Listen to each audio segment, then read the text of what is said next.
Levin quietly asked, but where is Eugene? Is it okay to celebrate without him? She shouted with excitement. Who cares? We can just party until he arrives. If not today, then tomorrow or the day after. We can party continuously. He looked at them helplessly. If you keep spending so lavishly, you'll have to lick bread bags again. Easton Ben said that's right. Earlier, he said he was going to see Anika Assis. What is he still doing there? He wondered about Assis.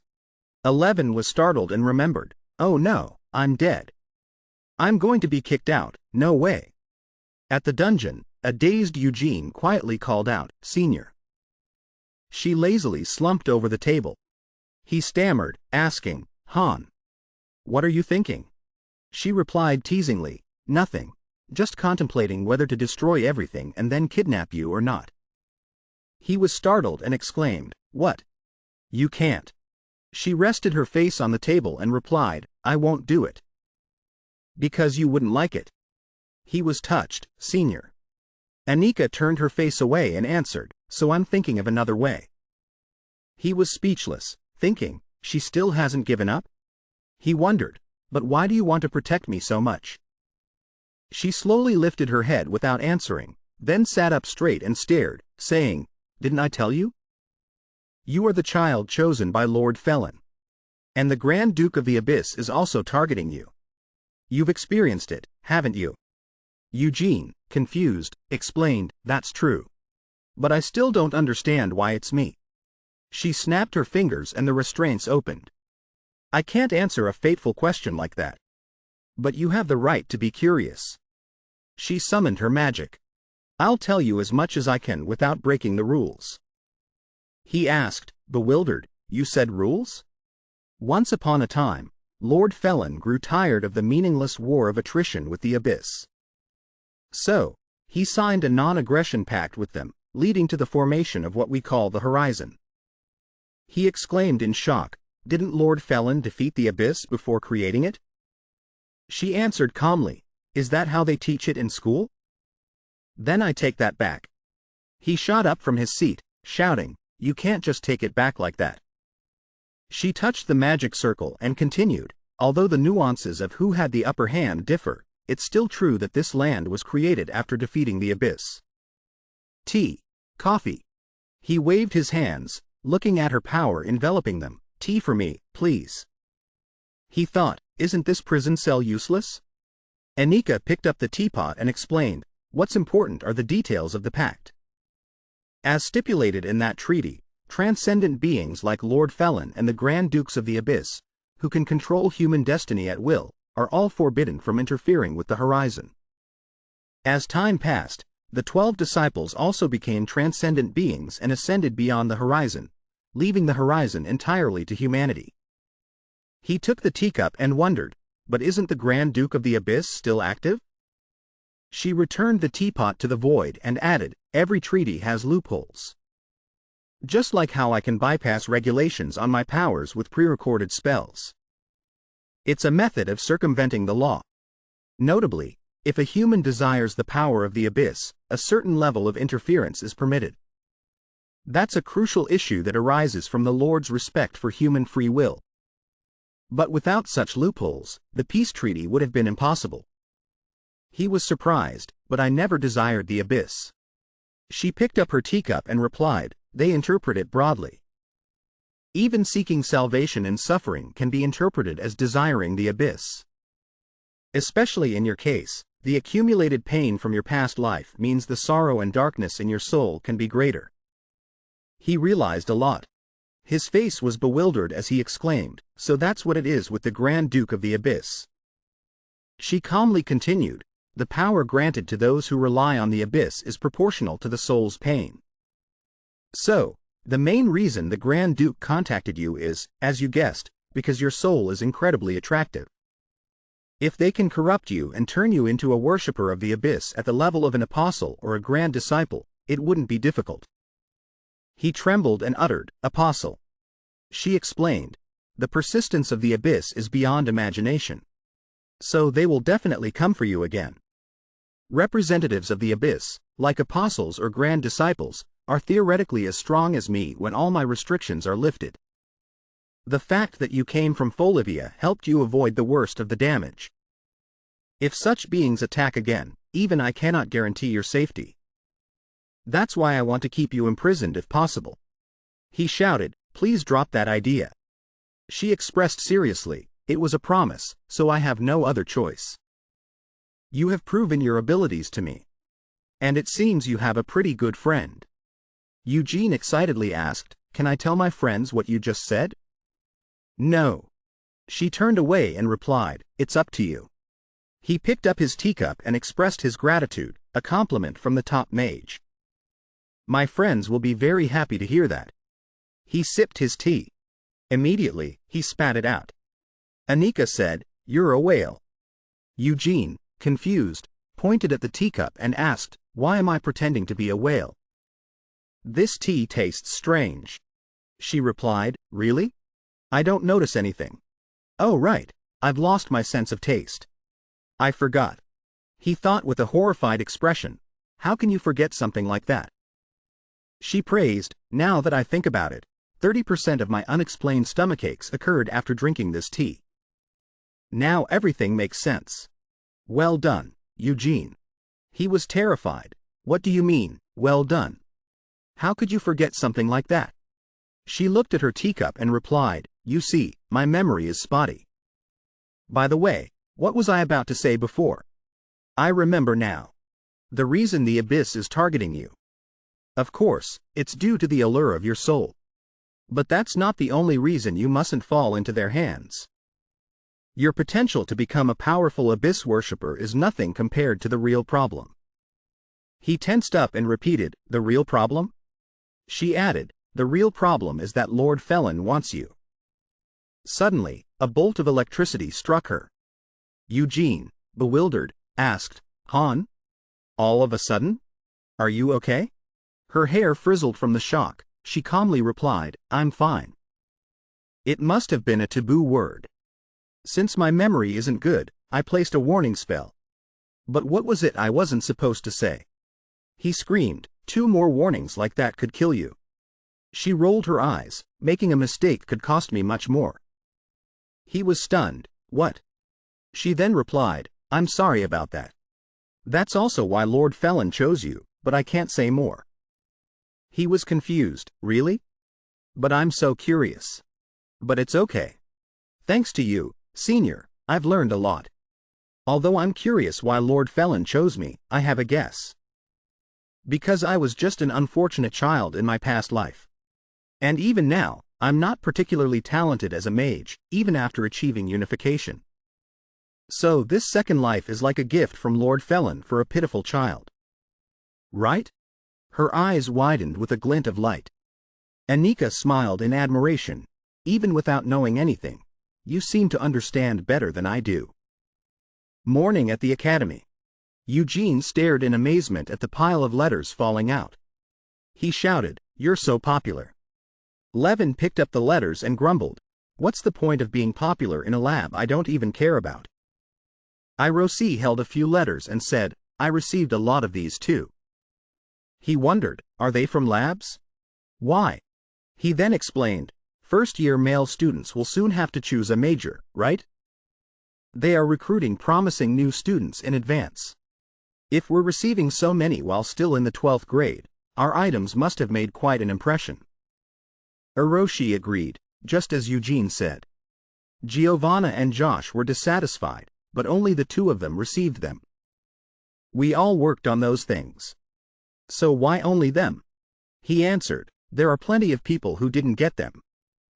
Considering I fought directly, how many letters did I get? None." The other boy laughed mockingly, "You're no different from us."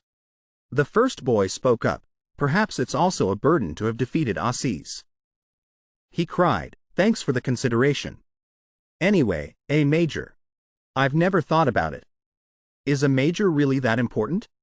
The old age of magic was heavily influenced by religion, leading to stagnation, coercion, and uniformity. Modern mages, in response, rebelled.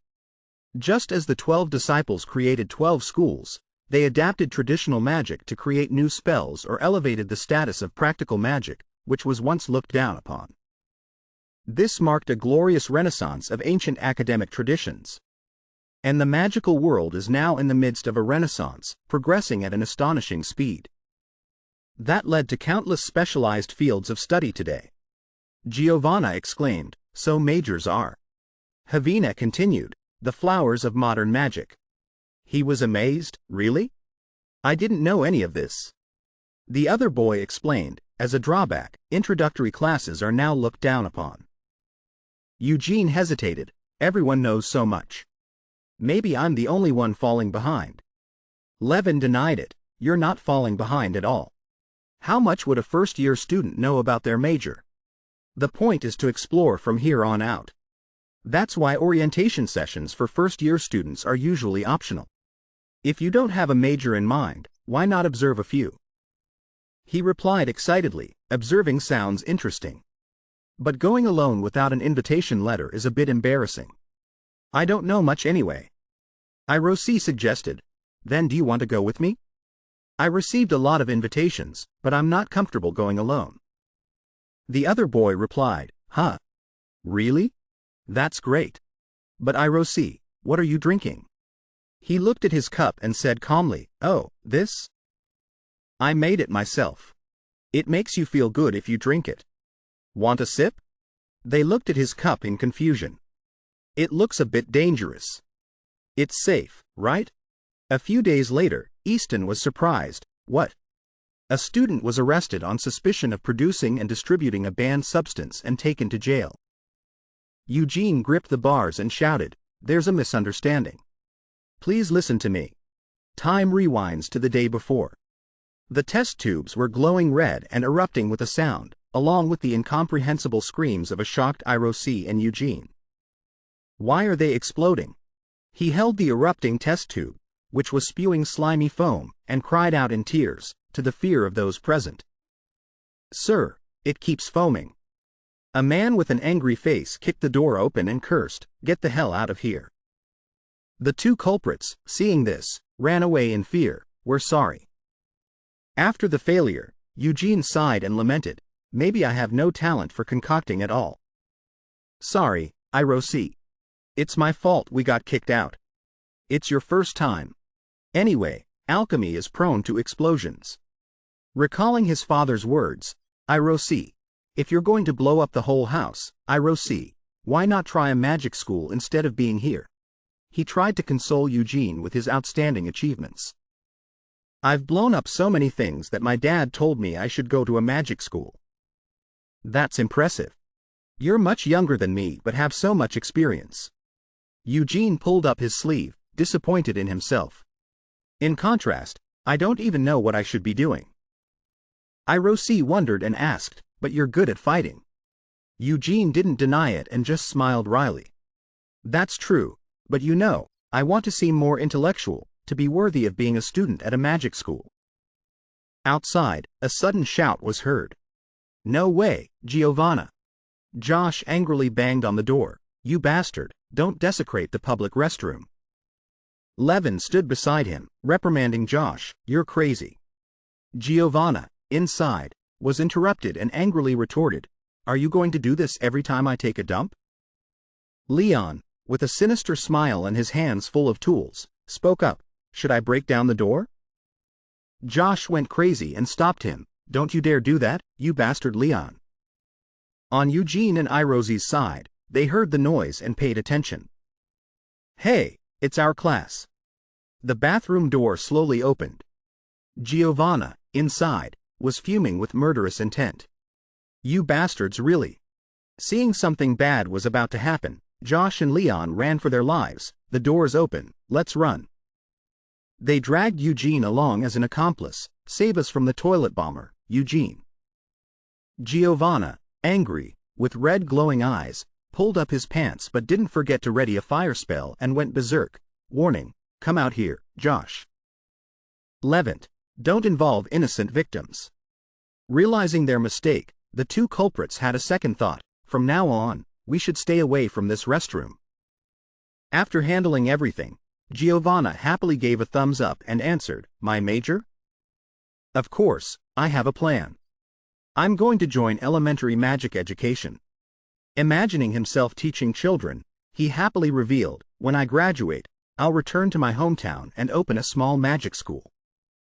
I'm confident in taking care of children because I'm the eldest of 7 siblings." Eugene, both impressed and scared after what just happened, stammered, "I think elementary magic education has a promising future. Although you're a bit irritable, you're very hardworking. It's really surprising. But you're really suited to be a teacher." Giovanna got cranky again at that expression. "Are you teasing me? What's so surprising?" Josh crossed his arms behind his head, looking away, and quipped, "If the teacher is a toilet bomber, that would be truly surprising." As soon as he finished, Giovanna cast a spell and chased after him, demanding his life. "Then let me blow you to bits first." It was still a sunny day at the academy. 2 female students, Eli and Hannah, were also discussing their future plans. "I plan to study fields related to archaeology. I've been passionate about history since I was a child. I will study the national management system and return to my hometown to become an official." Hannah sobbed sorrowfully, "I'm too old to pursue my dreams. Too much debt. Mom, Dad, I'm sorry for not fulfilling my duty as a daughter." A person who had repeated a grade 8 times. Eugene asked in surprise, "What? How old are you?"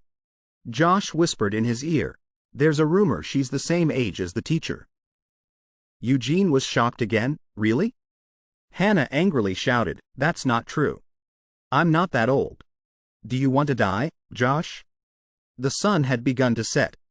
Eugene saw that everyone around him had a direction. He became sad and sighed. It seems like everyone has a plan for their future. Even Josh has chosen the mutation magic department. As for me, my sense of urgency is at 200%. Josh, with a lump on his head from being punched, was also acting strangely. "Huh? Me? Why?" Suddenly, Eugene became cheerful and shouted, "No, there's still one person. There might still be an ally." A seemingly weak hand reached out, waiting for something. Over here, Sue A.B. looked tattered and miserable, sitting in a corner and mumbling, "Spare some change." Seeing this sight, Eugene was speechless and called his name, Sue A.B. Josh couldn't help but laugh. "You've already spent all your prize money?" Leon added, "Spending recklessly like that, of course you would. That money, divided among the whole group, isn't much anyway." Seeing a dark future, Eugene collapsed, his heart filled with disappointment. This is the future of those who have no plans for the future. Everyone was confused and surprised. "What's wrong?" And Sue A.B. kept muttering, "Spare some change." The future is bleak, but the days go on. Eugene buried his face in his desk, moaning incessantly, "This world is so harsh to those who are unprepared." Levant, sitting next to him, asked, "Why have you suddenly become so philosophical?" Then, becoming clear-headed, he offered some advice. "If you're not sure what you want to do, why not try starting from the beginning? For example, the reason you wanted to become a mage." Eugene immediately sat up, excited. His eyes sparkled with admiration. "That's right. I want to be a mage like Felon." "So that's the issue that has you stuck." Eugene had a second thought and pondered. Is the desire to be a mage like Lord Felon too vague? It's hard to know where to start if I want to be like Lord Felon. Josh also gave him some advice. Maybe you should first become an all-powerful mage. Levin offered a more concrete direction. Then let's think more realistically. For example, money. Eugene listened like a child and repeated, "Money." A memory surfaced of Irosi complaining. He spends a huge amount of money to care for the poor. And what is the king even doing? In reality, looking at Suabi's impoverished state after running out of money also made Eugene ponder. Yeah, when you think about it, it's all about money. If I enter a department that can make a lot of money, then I can help the poor. Countless thoughts and questions arose in him, causing him to panic. But it's meaningless if I just have a lot of money, right? How much is enough? I can't feed and provide for them my whole life. It's better to help the poor become self-sufficient. 11 felt like he was at a loss for words, pulling him back. You're getting off topic again. Eugene screamed, holding his head. I don't know anymore. My head hurts. Everything is so complicated. Josh bluntly agreed. It's because you think too much. With kindness and concern for his friend, Irosi offered Eugene a purple, bubbling drink. Feeling down? Drink this. It will help you feel better. Eugene politely declined in fear. Thanks. Suddenly, Irosi became sad and shy. Sorry. If it looks too gross, you don't have to drink it. No, it's fine. Feeling guilty, Eugene took the glass and drank it all in one go, bracing himself. Okay. Irosi asked in fear, you really drank that? Surprisingly, it wasn't the horrible thing he thought, but an enticing flavor. This sweet thing. My memories of my past life are coming back. This is like cola. But this is being drunk the wrong way. This made Eugene vomit out all the carbonation. It's become warm cola. Everyone who witnessed it was gaping with worry. See? It's dangerous. Josh was intrigued by the word Eugene had just mentioned. But, what's cola? I don't know. It's the first time I've heard it. I haven't even named it yet. Eugene turned away and muttered to himself, to the confusion of everyone else, no way. People in this world don't know about cola. What's wrong with him again? He gets like that sometimes. And then Eugene joyfully hugged him and shouted, Irosi. You might have just invented something that will go down in history. Not understanding the situation, Irosi asked confusedly, Me? Me? A proposal was made after a day of feeling lost. Irosi, can you mass-produce cola? If I have enough facilities, yes. Great. Let's borrow the alchemy lab. Eugene excitedly recalled the foaming substance and boldly declared, and I'll handle the carbonation part. I'm very confident about this. Mix the cola essence with carbonated water and finally add a few ice cubes. Done. Okay, let's have the whole class taste it. Irosi's face darkened. This isn't cola. Sensing something unusual, Eugene's face went blank. Is a conflict about to happen? Seeing his heartfelt invention being modified, Irosi retorted, cola is meant to be drunk hot. Eugene felt offended and grabbed his collar, shaking him. Take that back right now. Irosi, what kind of nonsense did you just say? A glass of the drink was completed, with a name heard for the first time. This is cola? Everyone was uneasy but tried to reassure themselves. It should be fine, right? This is bubbly. After a sip, everyone's eyes lit up with praise. This is delicious. Eugene stood with his arms crossed, arrogantly enjoying the result. Of course. Cola is a drink that conquered the entire earth. The entire academy suddenly became lively. Eugene held a megaphone and called to the staff, let's work hard and conquer Iras with cola, just like it conquered Earth. We will split the profits 50-50 from all the cola you sell. Then, the drinks were distributed throughout the town, from the elderly to the young. Everyone who tasted it was amazed by this mysterious drink. Oh my, this is so delicious. Everyone flocked to Eugene's stall, scrambling to drink the thing called cola. Give me more. Me too. Take my money. At this moment, Eugene, dressed in a noble and money-scented attire, along with his attendant, Suabe, was angrily holding people back. Step back, you commoners. A name was mentioned that made everyone tremble with awe. Chairman Eugene has arrived. Suabe carefully guided him. Mr. Chairman, please have a seat. This spot has been wiped clean. Eugene praised. You did well. Josh, seeing this change of face, had to exclaim, what the heck?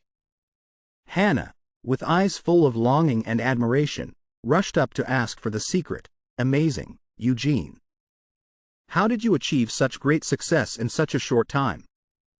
He put on a philosophical air, crossing his legs and lecturing. Perhaps it's an enlightenment from another life? Sorry, the details are classified. Looking at the report, Eugene was confident in his own talent. To have earned this much in just one day. With this amount, we can not only cover the costs of caring for the children but also have a surplus. Not to mention, if this business expands further. He raised a glass of cola and declared fiercely, we can employ all the people in the slums. We will dominate the capital's underworld with cola. Below, Swabe cried and applauded in admiration. You are amazing, Mr. Chairman. In contrast, Hiroshi was terrified. Eugene, you look like a villain. With that same confident demeanor, he raised his hand to affirm, unaware of the two large figures behind him. A villain? This is just a business that benefits the poor. If this were wrong, the police would have intervened long ago. A large hand clapped down on Eugene's shoulder. Two burly guards approached and questioned Eugene, scaring him out of his wits. Are you the kid who's illegally producing and selling suspicious substances? The shadow merchant Eugene has been arrested. Suspicious substances are being produced and sold through the hands of slum children. Levin announced the reason for the arrest from outside the bars. The reason for the arrest is convincing. It's hard to argue against. Inside, Eugene screamed in his defense, what's convincing about that? It's cola. I'm innocent. Seeing this, Leon, with the eyes of someone who wanted to help a friend, suggested, so, should I pick the lock for you? At this, Eugene, sweating with fear, stopped him. No, that's a bit. That would make me a real criminal. Levin took out a file and comforted him. Don't worry, through my investigation, they already know you're innocent. Sensing a glimmer of hope but still confused, he asked, really? Then why? At first, I thought they knew everything and just wanted to extort a bribe, because this is quite common. So I didn't think it was too serious. Plus, if you think about it, it's unlikely they don't know you're a Folivian. I was curious why they were pushing this unreasonable arrest. So I investigated a bit deeper and hard to accept truth, 11 revealed, this police officer is actually taking money from the drug cartel. Eugene opened his mouth in fear and asked, really? The drug gang is investigating? 11 sat with his legs crossed and calmly explained, that's the drug gang. They deal in drugs, weapons, human trafficking, mercenaries, and loan sharking. They don't hesitate to do any dirty work. They have been keeping a low profile because their main operations were not in the capital, but now they are here.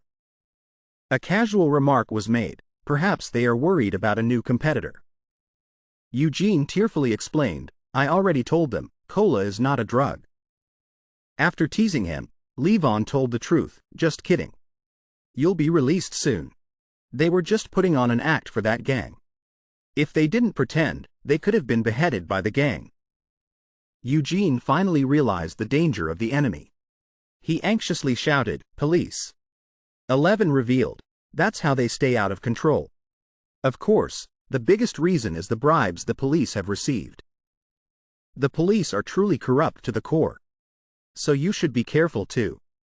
It seems what you're doing has successfully attracted the gang's attention. They won't be foolish enough to harm a Faliva, but they're crazy. Who knows what might happen? All right then.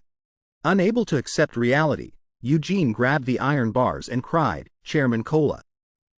I ran into gangsters and have to go to jail. But is it really a drug gang? Why did it become such a big deal? I just wanted to learn about my major.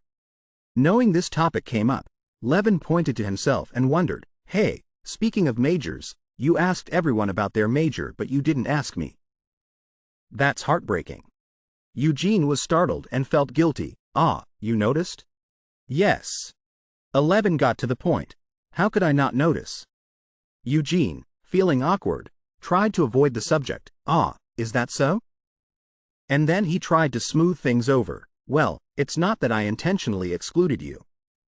It's just that you chose your major based on what you were already good at, right?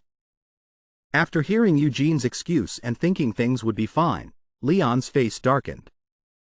He felt something, but if he heard about a major from a friend, he would feel like studying that major too.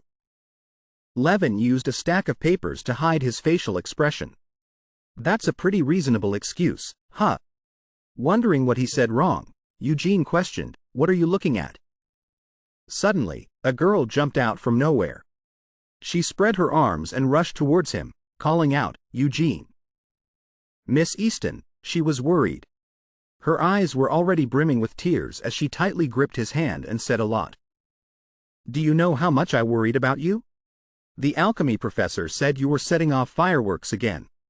Then they said it was actually an explosion caused by carbonation. Even the police showed up. What on earth is going on?"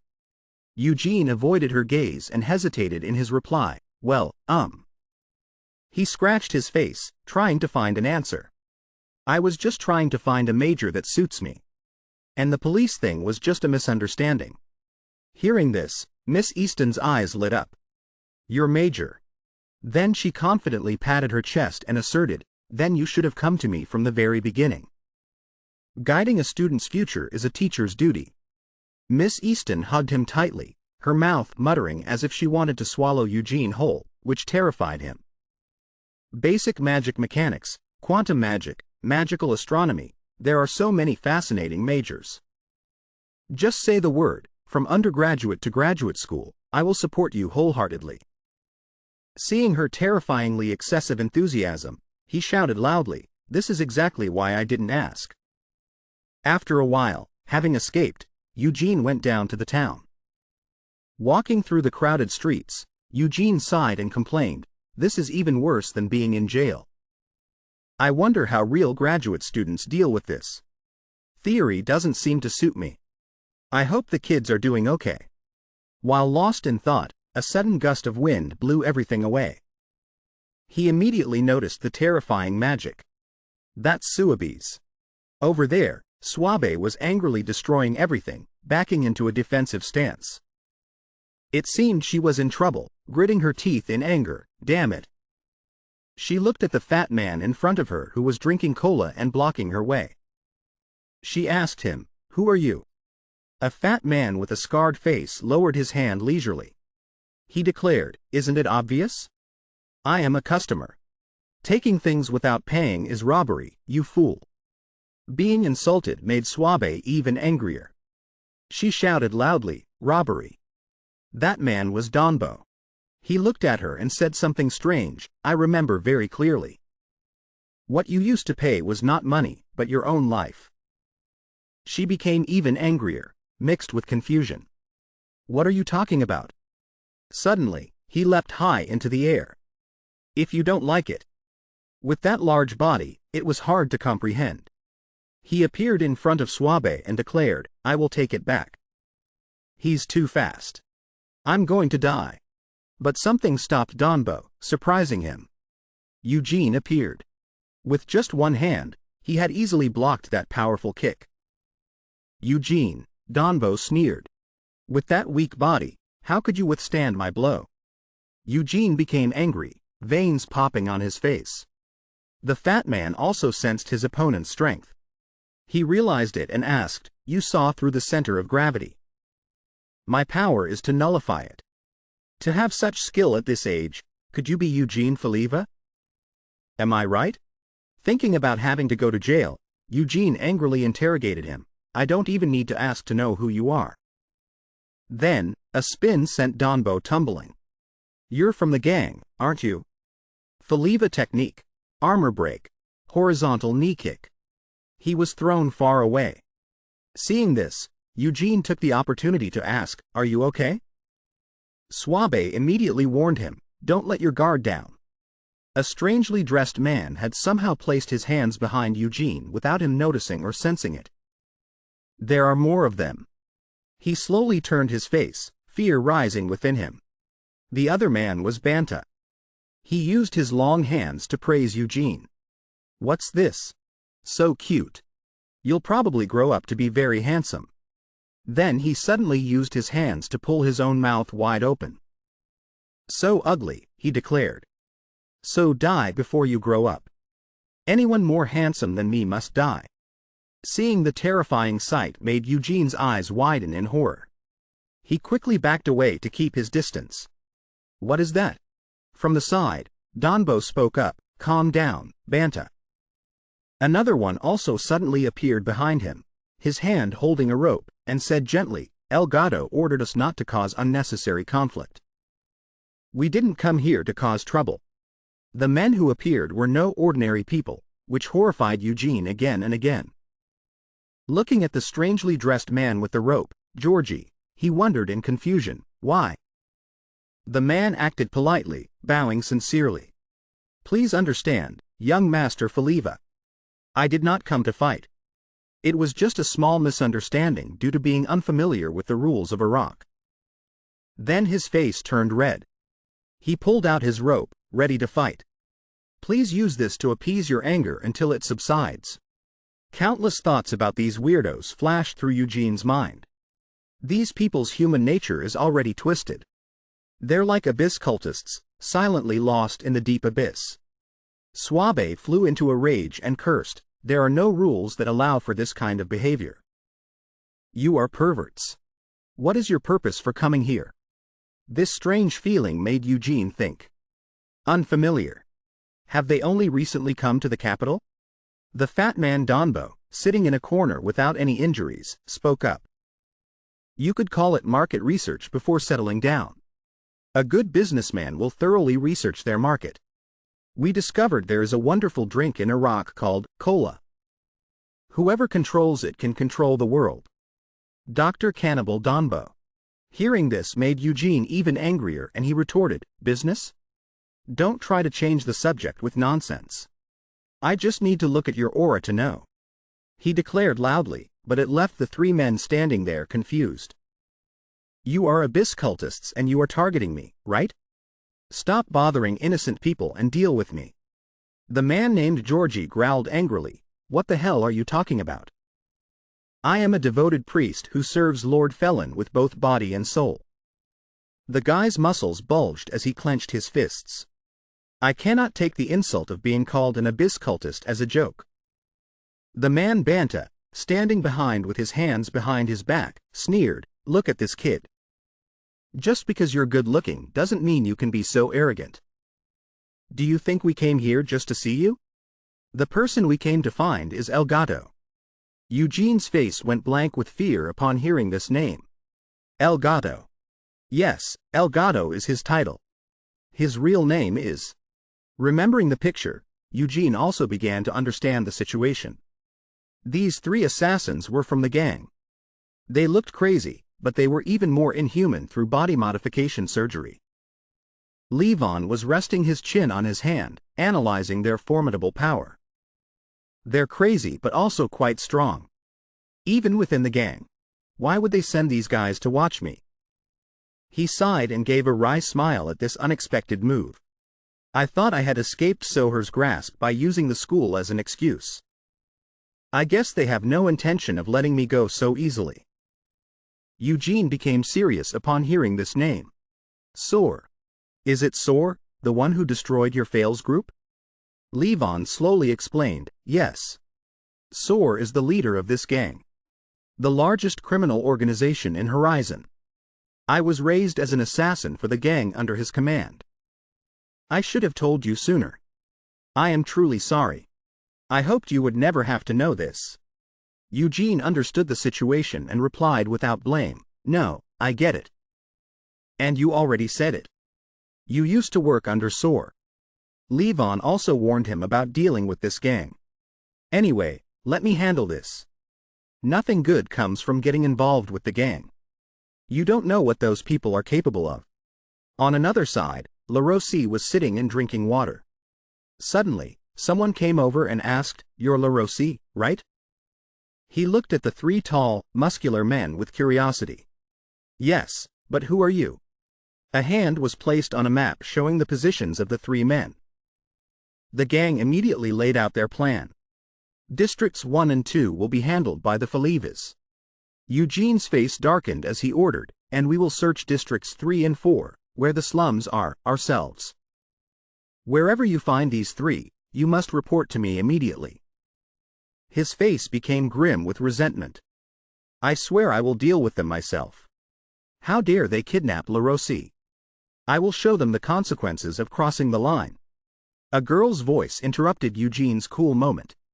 "Sorry to spoil your fun, but isn't this something the police should handle? Why? Eugene, feigning justice, didn't want to rely on them. We can't trust the police. The reason they arrested me was because they took bribes from that gang. Hearing everyone's confused murmurs, 11 couldn't sit still. The police? This is more serious than I thought. He quickly spoke up to interrupt, raising his hand as a signal. Wait a minute, let's talk. You even borrowed people from the Faliva clan. Are you really trying to start a war? Levon angrily reprimanded Eugene. I said I would handle it. You just stay put and don't make the situation more tense. He didn't back down either, flaring up and shouting, What? Before LaRossi was kidnapped, you said the same thing. The situation is already bad enough. What could possibly make things worse? The two erupted into a loud argument. Of course there is. Pushing like this will only escalate things. Besides, if we handle it this way, it's obvious that others will get drawn in. So do you have another way? Should we trust and wait for those bribe-taking cops? No. But Eugene grew angrier, lamenting Levon's indifference. You said you know all about that gang. Yet when LaRossi was captured, instead of helping, you're just getting in the way. Whose side are you on, anyway? Being called out, Leon clicked his tongue in frustration. Damn it. I can't seem to make you understand. Knowing he couldn't stop Eugene, he turned to leave and instructed, anyway, don't act impulsively. Just sit tight and wait. I'll find a way to resolve this. Angered by Levon's secrecy, he shouted in confusion, Wait a minute. What are you planning to do? What else? Levon's demeanor became dark. I'll bring LaRossi back and kill them all, he declared. Isn't that right? Unbelieving those words, Eugene asked with some fear, What? A large explosion erupted, sending dust and smoke everywhere. Dust swirled in from all sides. Eugene lost his vision and struggled to open his eyes. When he opened his eyes and the smoke gradually cleared, the person was gone. Eugene could only stammer, Levon. The gang's secret base, a rock branch. The henchman held up bags of money. This is this month's tribute. Banta looked at the meager amount and complained angrily, Is this it? Yes. This isn't even enough to cover my skincare expenses. He threatened, grabbing a subordinate's hair. Is this all the money collected from the kingdom's capital? Are you trying to mess with me? Out of fear, the subordinate could only say, Yes, honestly. Yes. After paying off the police, there's not much left. Donbo, puffing on a cigarette, tried to intervene, Calm down and have some sugar, Banta.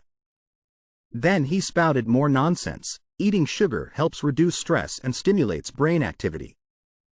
With a blood sugar level of 970, which is equivalent to an IQ of 970, I deduce that the reason the tribute from Iraq, the capital of the Hybrowski kingdom, is so low is because it's under the control of that abyss bastard, Joseph. It has weakened the gang's branch, leading to a decrease in tribute. Hearing this, Banta couldn't keep his composure. He lunged at the remaining small fry. Are you bragging? After getting beaten by a wrinkled old man, should I peel off all your faces? Joshi, standing beside him, added, Protecting the capital is our responsibility, the members from the headquarters. When Mr. Soar, I mean El Patrino, sent us to the capital, Joseph, the ruler of the slums, had disappeared. Could there be a more opportune time than now? Mr. Felon is surely protecting our future. Banta held out his hand, showing disagreement and confusion. But El Gato said not to touch the Faliva who just took over the slums. Is there any way to resolve this? Donbo jumped up again to answer him.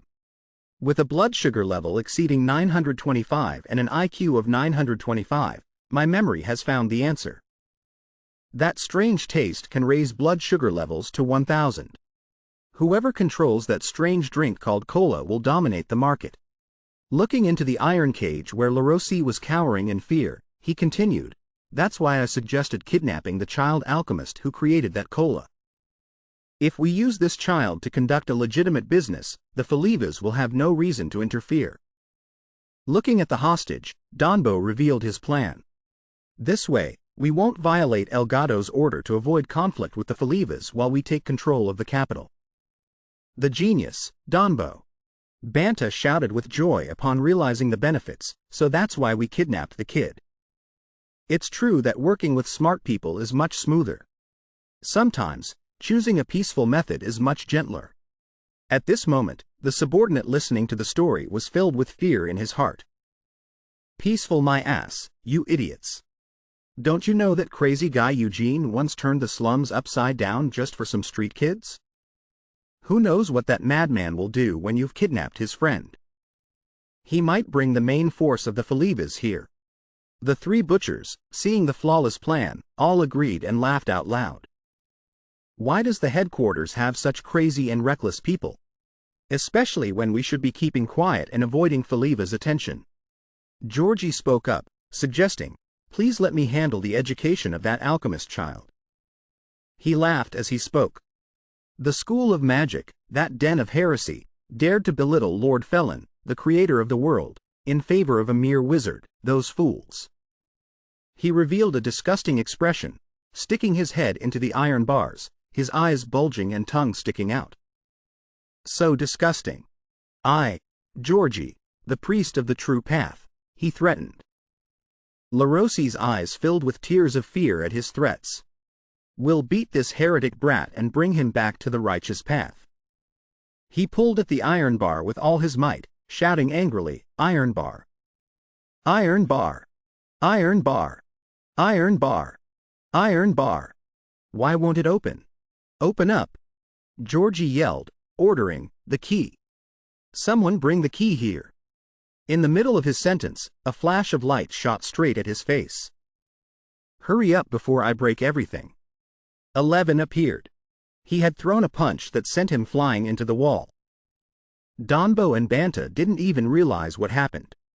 They were extremely surprised. But the most surprised person was LaRossi. Seeing his appearance, the other two quickly knelt down. Assassin Donbo. Assassin Banta greets Elgato.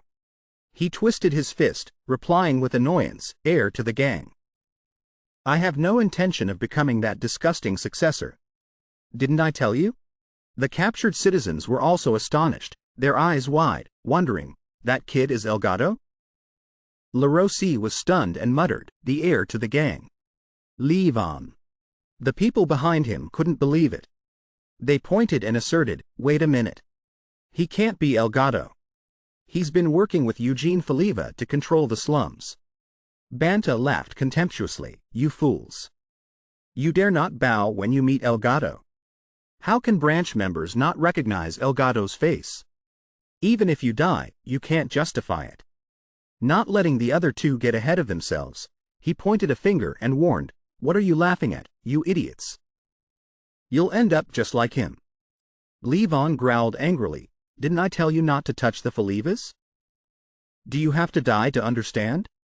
The other two, still not understanding what was happening, spoke up to explain, but why? We only kidnapped that alchemist kid. So what? He continued to curse at them. I knew it. You idiots. Saying no more, 11 pulled out a knife and explained, it's too troublesome. Going around making a fuss about my identity. If you're that stupid, you might as well just die. Georgie, whose mouth was distorted from the punch, realized, finally, now I understand why the Padrino gave us that secret order. Levon thought to himself, I already hit him hard enough to kill someone. These people have been enhanced to be much stronger than before. Then he glanced back at the man. Georgie, what was Soher's secret order? He adjusted his jaw and his crooked mouth, half of his teeth gone. El Patrino has long been suspicious of Elgato's intentions for joining the School of Magic. So, if Elgato does something against the gang for absurd reasons, he revealed a monstrous face, his tongue long as he spoke in a savage tone, we are to kill him immediately. 11 swung his axe, speculating, people who can't stand being defeated and will kill me if I lose the fight. It means he intended to kill me from the beginning. That's just like that bastard.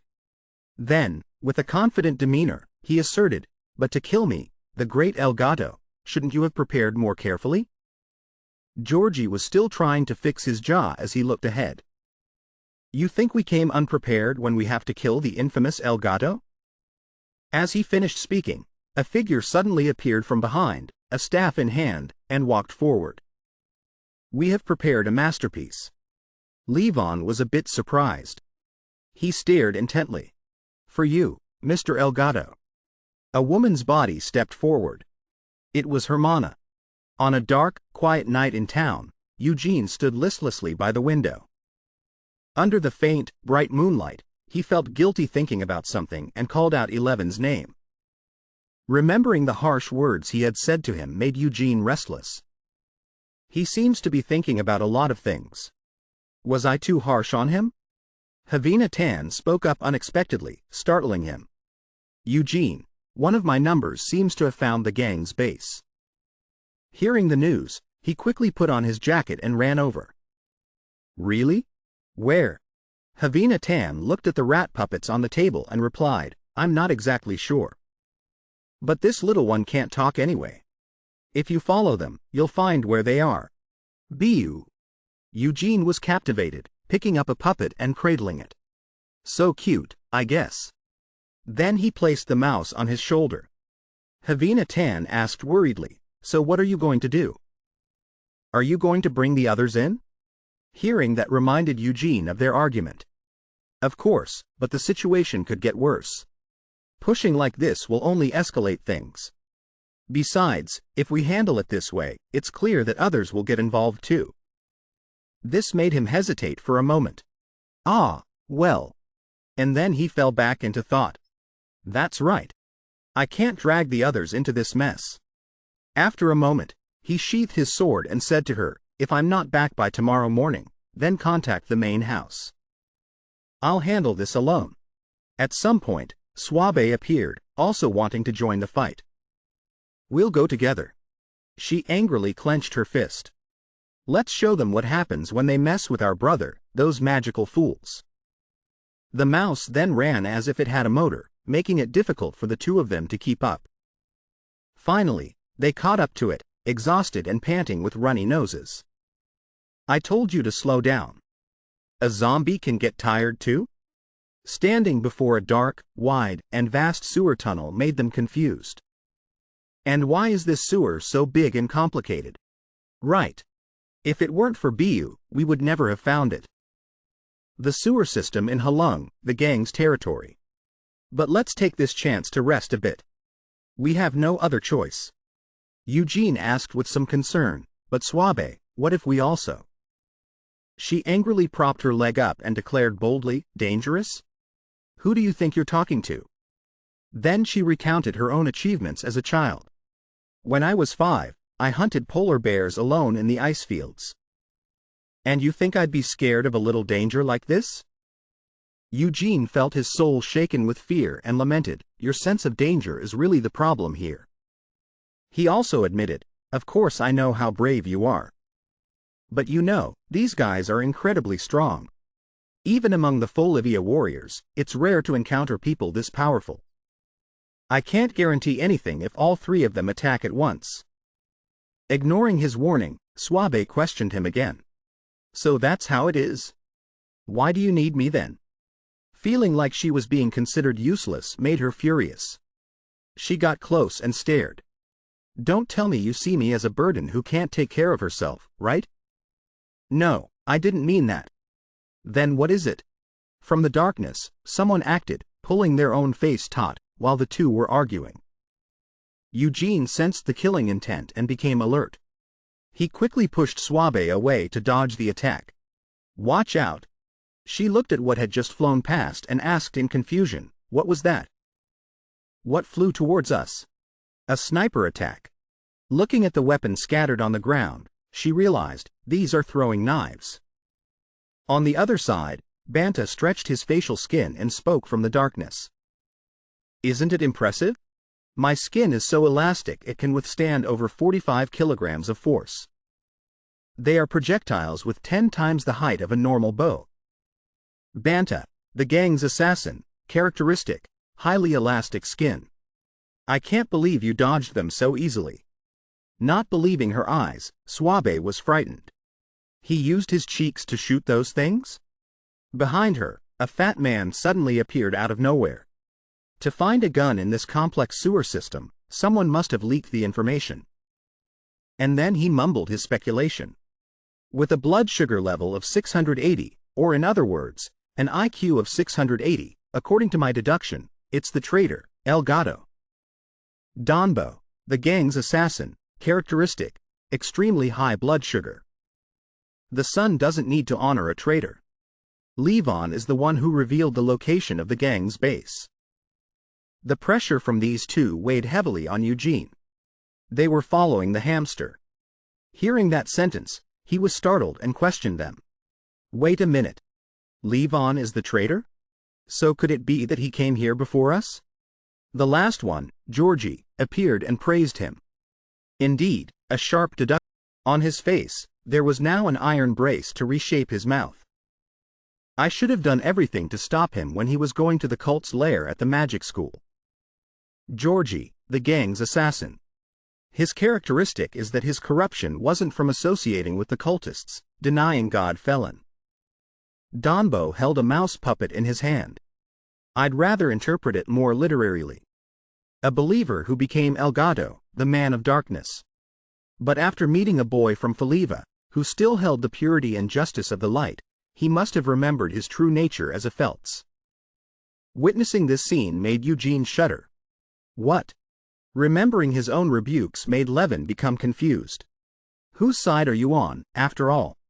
He never expected his own words would cause things to go this far. Because of what I said, only he. Suab wondered aloud. What are you talking about? What about Levin? Why are we talking about Levin? The man named Banta smirked sarcastically. You don't know your friend's situation, do you, traitor? He had recorded it here before mentioning it. Too many confusing details made her even more tangled up. Betrayal? Levin? Whose traitor is he? A resonant laugh echoed through the cellar as Georgie mocked. You don't even know he was working with the gang? What can you expect from a traitor?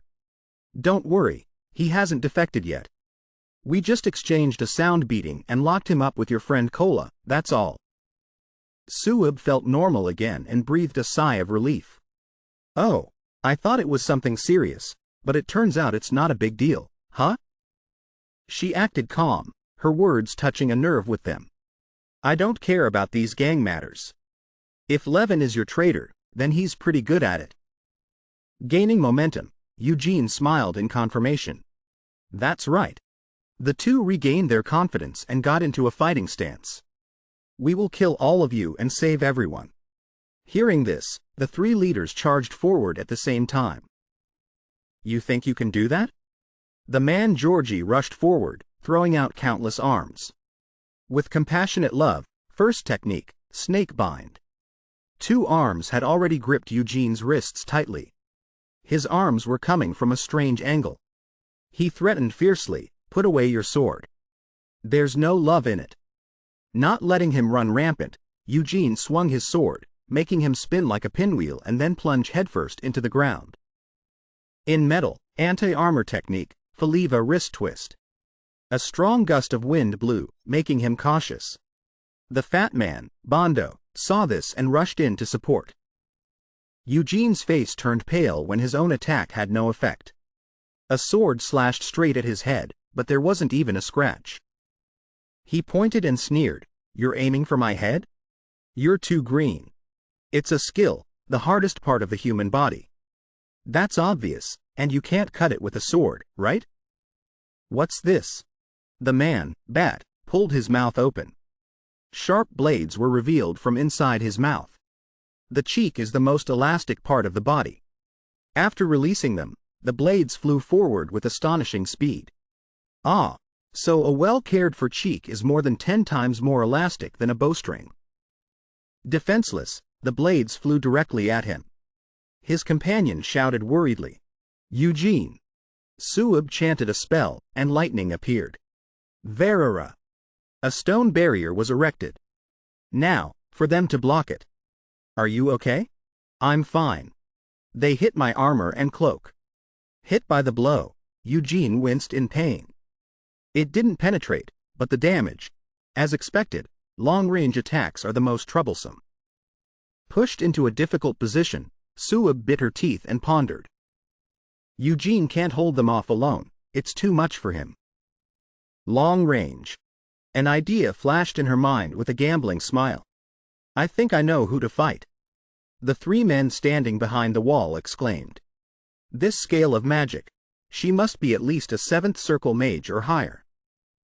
Donbo warned his comrades, but suddenly the wall was broken. Be careful, don't just treat them as ordinary kids. Suab surfed on a wave with a triumphant look on her face. Shaman magic style, endless flow. And Tan, sacred tsunami. The three men under the wave screamed in panic. What the hell? She spoke with a challenging, luring tone. Hey, you wrinkly old man, I'll fight you. Come here. Wrinkly? Banta, stung, asked back, me? He angrily tensed up. His high IQ comrade realized the plot and tried to calm him down. Calm down, Banta. She's just trying to lure you. But it seemed his words didn't reach him. Banta, enraged, used his maximum power. How dare you call me wrinkly? Banta maximum elasticity, black Banta mode. He opened his mouth wide, correcting her statement. You can call it good elasticity or whatever. And then he spread his arms and glided like a kite, chasing after her. The trap worked. Donbo realized the plan and also became wary, a bit disdainful. Using someone's insecurities for personal gain. Isn't that inhumane? Eugene stood up, holding his sword to fight. Hearing that from you lot has no weight at all. He said angrily, his eyes flashing like a hawk, provoking the useless scum. On the other side, Suab continued to surf smoothly. Banta, with his flying speed, had caught up, his heart filled with a burning fire. Hey, kid! Who are you calling saggy? Seeing this horrifying sight made her skin crawl, disgusted to the point of shock. Even your cheeks are so stretched.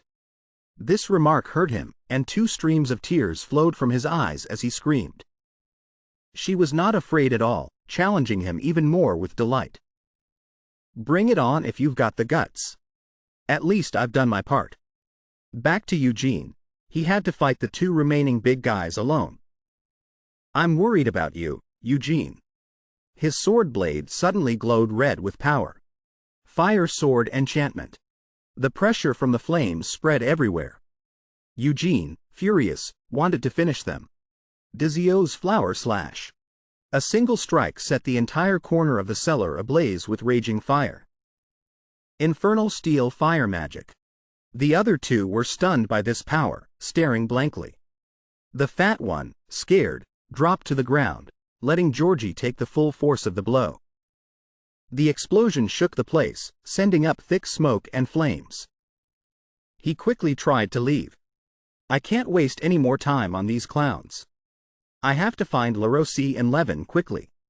But then he suddenly realized he was lost and became flustered. But wait, I don't know the way. Should I ask them? Unexpectedly, despite taking a direct hit, Georgie was still standing firm in the blazing flames. It's not over yet, what are you mumbling about? Eugene turned back in horror, listening to him speak. Metal may be cold, but fire is hot. Just like the love of Father Felon. His scorched clothes revealed a muscular, gleaming body as he posed in front of the flames. A love hotter than any flame. I can finally complete it. He covered his face with his hands, rambling on. Just like the blessed Felon who bestowed love. And then he suddenly closed in on Eugene with an excited face. I am also ready. Josie swung a powerful fist. Eugene quickly blocked it with his sword. He was stunned. Fighting a sword with bare hands? He, full of vigor, threw countless punches as fast as lightning. Let there be light. The more love you receive, the stronger I become. My body is made of steel. A sword blade cannot harm me. Donbo also charged forward, swinging. My head is also made of steel. Seizing the opportunity while Eugene was off guard, he shot forward headfirst. For those like us with iron skin and bronze heads, your attacks are useless. Eugene clicked his tongue in a difficult situation. Iron skin, huh? He stood up to fight back. My spirit will shatter it into 100 pieces. Donbo rushed forward, confidently taunting. Trying to face me head-on? You must be desperate. The power of a headbutt is weight times strength times speed. Do you really think you can block it with that frail body of yours? Eugene's eyes did not waver as he faced the attack. He held the sword backward like a baseball bat, preparing to swing. Falivian armor-piercing strike. A full swing straight to his head sent sparks flying everywhere. Iron helmet headbutt. An absolute home run of a hit sent Donbo spinning. He thudded to the ground behind him. Eugene angrily reprimanded, "Where's that steel head now? That kind of trick doesn't work on me. And so what if you can withstand heat? At least it helped you survive." Witnessing his comrade being taken down with a single blow filled the remaining one with extreme fear. Eugene spoke up, "Now, lead me to Loro City." "Wait." He ran for his life. "Wait. To think he was so aggressive just now, and now he's running with his tail between his legs." He ran away. He looked at the beaten-up fat guy, confused. Levin was captured by these guys? No way. He gritted his teeth, calculating his next move. No. There's no time. If I lose his trail, finding La Rossi will be very difficult. He then quickly chased after Georgie. I have to catch that guy first. This Georgie used all his strength to flee for his life. The fear was still etched on his face as he panted and lamented. Monster. That kid is a monster. He's no different from Elgato. He reached out his hand towards a door. This was the only thing that could help him survive. A hostage. I need a hostage. I'll threaten him with the alchemist kid. Yes, that'll work. But as he entered, a blank expression appeared on his face. Josie yelled loudly, looking towards the open cell door. The cell is open. Where are all the guards? But he discovered La Rossi was still sitting there, terrified yet relieved. He shouted, "Where's that alchemist kid?" Before he could rejoice, he realized something was wrong. Wait. By then, it was too late. Above his head, a pair of eyes flashed, with hands ready to grab him. Where is Elgato? Those hands grabbed and squeezed his head tightly, causing Georgie to scream in fear and pain. And then he was spun around as if caught in a whirlwind. Levin finished him off, jumped down, and landed, leaving the other guy unconscious with his tongue hanging out. Ilga regained his courage. Levin raised a hand, muttering, "Hermana." A fragment of memory resurfaced, making him remember. Why is that person here? Returning to reality, he looked at his friend cowering in a corner and suddenly remembered. You can come out now, La Rossi. He held out his arm in front of La Rossi. Let's get out of here before they surround us. But he was so scared that he screamed loudly, backing away. Unconscious fear made him yell, "Get away!" Realizing he had scared him, Levin immediately said, "I'm sorry for dragging you into this. You probably need some time to calm down." Without delay, Levin carried him on his back, making La Rossi dizzy. But we don't have time. Looking at his condition, something definitely must have happened. I'm 90% sure he charged in. That troublemaker would definitely do that. Remembering the girl's appearance made Levin curse. Damn it. I could have ended this before he showed up. But I didn't expect Herman to suddenly appear. Hearing that name made him incredibly surprised. Herman. And I let my guard down. Questions kept popping up in his head. But why is Herman here? Is it Soher's plot to distract me? But if so, he's mistaken. Herman's grudge against Soher is the same as mine. The grudge of our guilds being massacred. That's why, ever since we were kids, we dreamed of taking revenge on Soher together. Levin gritted his teeth with determination. If I can persuade her. But first, I have to quickly find either Eugene or Herman. At that moment, Eugene had also encountered that girl. The worst had already happened. If she meets Eugene, it will surely be a disaster. Facing Eugene was the mysterious girl, walking towards him. He asked, wondering, "Who are you?" But without a single reply, she remained silent. And then she leapt up and swung her sword to attack. Luckily, Eugene managed to defend in time. He stepped back, assessing the opponent's strength. I knew there had to be more to it than this. Seeing the small girl wielding that huge axe with such ease, Eugene also seemed to realize. So you're real, huh? Paying no mind to the question, Hermana began to spin her axe, faster and stronger, creating a whirlwind that nothing dared to approach. Eugene was horrified, a little surprised by the scene before him. What? A shockwave attack was launched, sending dirt and rocks flying everywhere. Eugene didn't have time to think and jumped up to dodge. He only saw that the spot where he had just stood was completely torn apart. Seeing this, his face couldn't help but wrinkle at this terrifying power. What kind of power is this? This power. It reminds me of my mother. The boulders suddenly moved. Hermana swung her axe, causing a large boulder to fly up and attack. He had no other choice in midair. Eugene used the boulder as a stepping stone to jump away, somersaulting once before landing safely. Hermana charged forward, attacking relentlessly. Eugene could only manage to raise his sword to block. The power of each slash was terrifying, sending him flying backward. Dust and smoke filled the air. Being knocked through a thick wall caused him to take damage. Eugene, impressed, gritted his teeth, remembering that a direct confrontation with her was not an option. Suddenly, a familiar figure appeared from behind. Levin exclaimed in shock, "You scared me to death. Why did you just come out of a wall?" Eugene also recognized him and called back, "Levin." Not letting the reunion continue, another explosion erupted, cutting the two off from each other. Eugene panicked and warned him, quickly pulling Levin's hand to run. "Run now." "What?" As they ran for their lives, the two asked about the situation. "What about you? Why are you here?" "I already told you, I came to rescue LaRossi." "Where is LaRossi?" Levin reported that he had been saved. "I got him out through a safe route that the gang doesn't frequent." Eugene worriedly asked back, "What? You let him go alone?"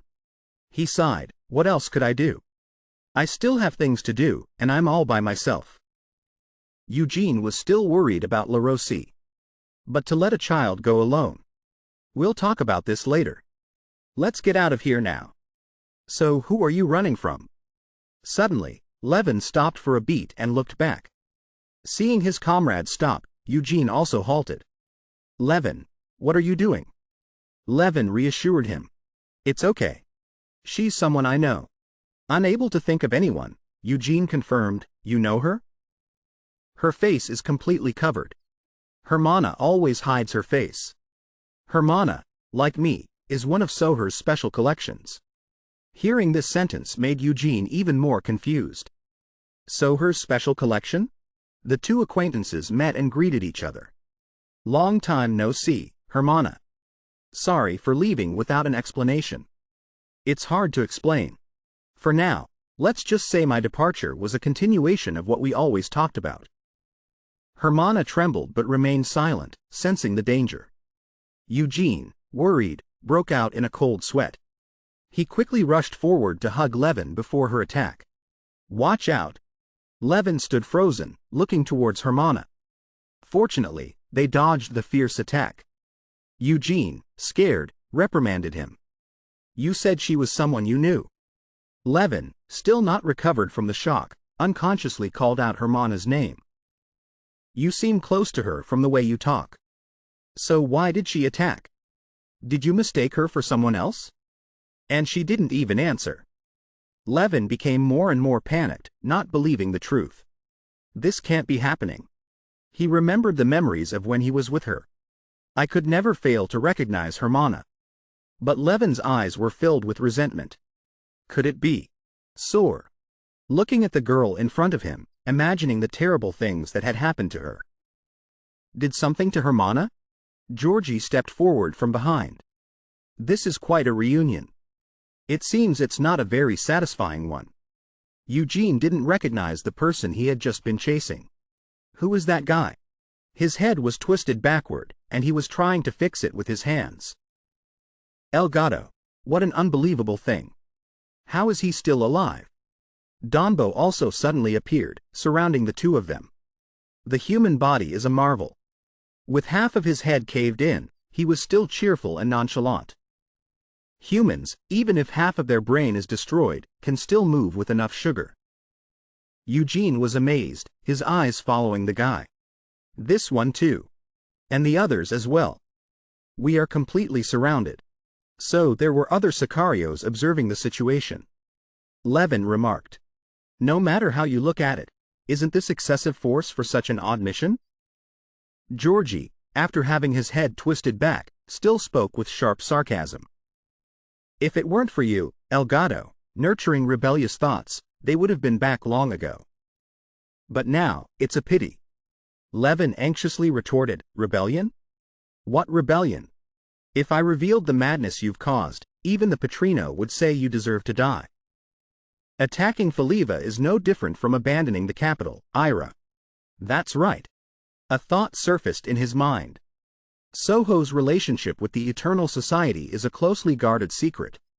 The order to assassinate Eugene would not be public information. Hearing those words had no effect and even made Georgie laugh. He puffed out his cheeks in amusement. He held his head, which he had adjusted back to normal, and shouted with joy. How interesting. Just as the Patrino predicted. El Patrino saw through Elgato's rat-like evasive words. All right, if Elgato is not a traitor, then there's no need to fight. But you have to prove you are not a traitor. Levin stammered, repeating, prove it? He lifted Hermana with one hand, stroking her chin as he recounted the truth. The fact is, before you, there was another traitor. And that traitor is... Seeing his close friend being treated like that made Levin glare with rage. The one who dared to raise a blade against El Padrino. As the cloth was gradually pulled up, a soulless face was revealed. The one who committed the ultimate treason, Hermana. At this point, she was unconscious. A stone was embedded in her forehead, and her eyes were a deep, dark abyss. For that rebellion, Hermana's personality was erased. And now she serves the gang as a weapon for eternity. Eugene, terrified, covered his mouth, unable to contain his horror. Oh my God. He twisted his head, pointing challengingly with a mocking tone. If Elgato is not a traitor, then kill the traitor Hermana with your own hands. All of his comrades burst into laughter, eagerly awaiting the drama that was about to unfold. Levin couldn't control himself, his whole body filled with rage. Hermana. She was the only light in the hellish life of the gang. Despite being a descendant of an ancient clan said to be closest to God Felon and the 12 disciples, the creators, but after her clan was annihilated, she was still exploited by Sword just like my Phelps group. Yet, she was still willing to be a pillar for the children in the gang. Yet, Hermana, with that warm heart, was the one who carried out the cruelest and most disgusting missions of the gang in place of the children who were destined to become assassins. To her, the short-lived innocence of the gang's children was more precious than her own self. Tired of such a life, Hermana always spoke to me as if reminding herself. God Felon, who loved humanity, granted them a right, a driving force to guide them through an uncertain future, the strength to finally find a way out even in the depths of despair. He gave humans the right to be free. So never lose hope. Returning to the present, Joji held his neck and burst out laughing. That is the fate of a traitor. Losing even the will to be free. She is now just a puppet. How about that? Isn't it worse than death? So, if Elgato is not a traitor, then kill this traitor Hermana with your own hands. Prove that you are not a traitor. As he was speaking, a fist suddenly flew straight into his face. It was Levin who threw the punch. Even after being hit like that, the man could still laugh. Just as I thought, you are the traitor. Now, Elgato, not even death can. Without another word, he directly grabbed the man's hair. The man now realized the situation. Wait. But unfortunately, it was too late. He was now like a ferocious monster. Everyone present witnessed it, and each one was extremely startled. Josie angrily shouted, "What are you standing there for? The traitor has already shown his true colors, hasn't he? Attack!" Immediately, his brothers rushed out into a ready stance. Levin, while rummaging for something in his coat pocket, said, "Betrayal?" He wiped out the Phelps just to take their technology. "To the one who turned Hermana into this, I have no loyalty to offer." His voice gradually became harsh. "In fact, I never had any from the beginning." Josie was no pushover either and retorted, "Those words can't be taken back now, Elgato. You know full well what happens to a traitor to the gang, don't you? For a traitor, life is lighter than a feather. We will start with the things most precious to you. One by one, we will torture, destroy, and crush them all.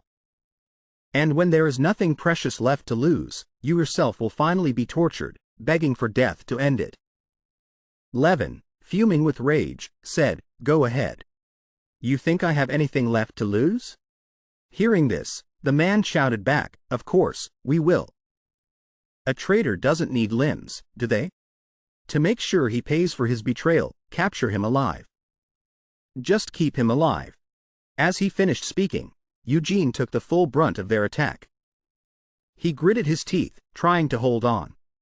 They are seasoned veterans. We have to retreat immediately.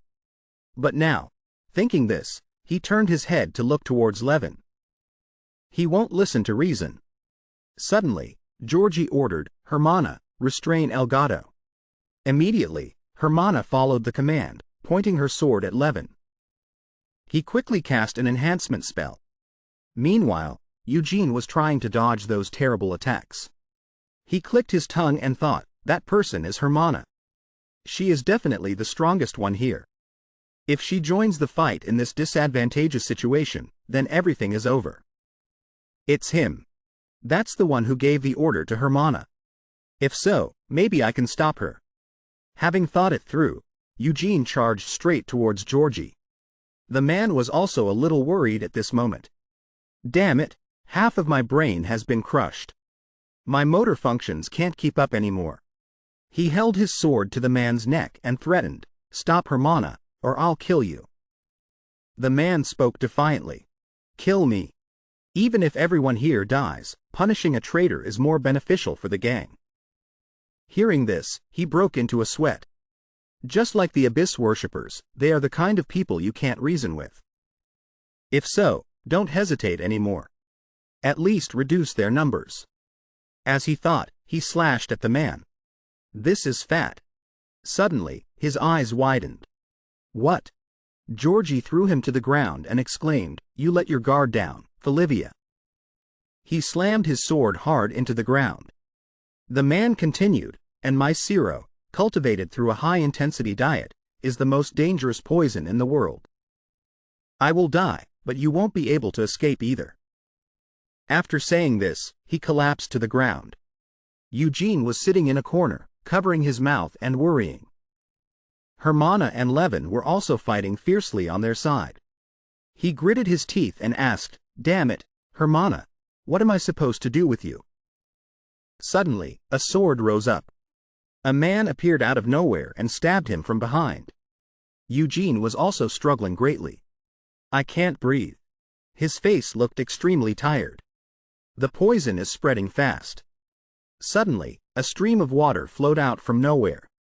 Suib surfed forward on a board, looking extremely panicked. "Get out of the way, everyone! I suddenly can't control my magic anymore." Eugene quickly realized. From a desolate, empty place, it was now submerged in a sea of water.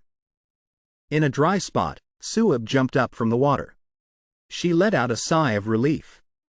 "I thought I was going." Luckily, the magic reappeared, so I was able to save them. But why did the magic suddenly disappear like that? Could it be that there's a sorcerer around here using witchcraft, someone better than me? Eugene sat up and said, "Thank you, Suabe. You saved our lives." Seeing that, she grinned widely. "That's right. See? Without me, you all would have been done for. Right? While laughing and joking, she turned to see Levant leaving. She angrily shouted, "Hey, Levant! Why are you leaving without even a word of thanks after I saved you?" He said coldly, "I never asked you to save me." Hearing that, she became even more annoyed. "You were just captured and even tortured." Eugene tried to calm her down. "Calm down." Suddenly, her face froze. She spoke up, saying, "Your back is leaking syrup." Levant casually said as he reached for his back, "It's just a small wound." Suddenly, a pain shot through his body. Swabe looked at him in horror. "You're so brutal. Did you burn the wound to stop the syrup?" Eugene then suggested asking about the person who was transformed. "You called her Hermana. She's very important to you, isn't she? If so, tell us the details of everything. We can help you." Levant said with a grim face, "It's too late. The transformations on Hermana and the other assassins are Fel's technology. I know better than anyone that a transformed body cannot return to its original state.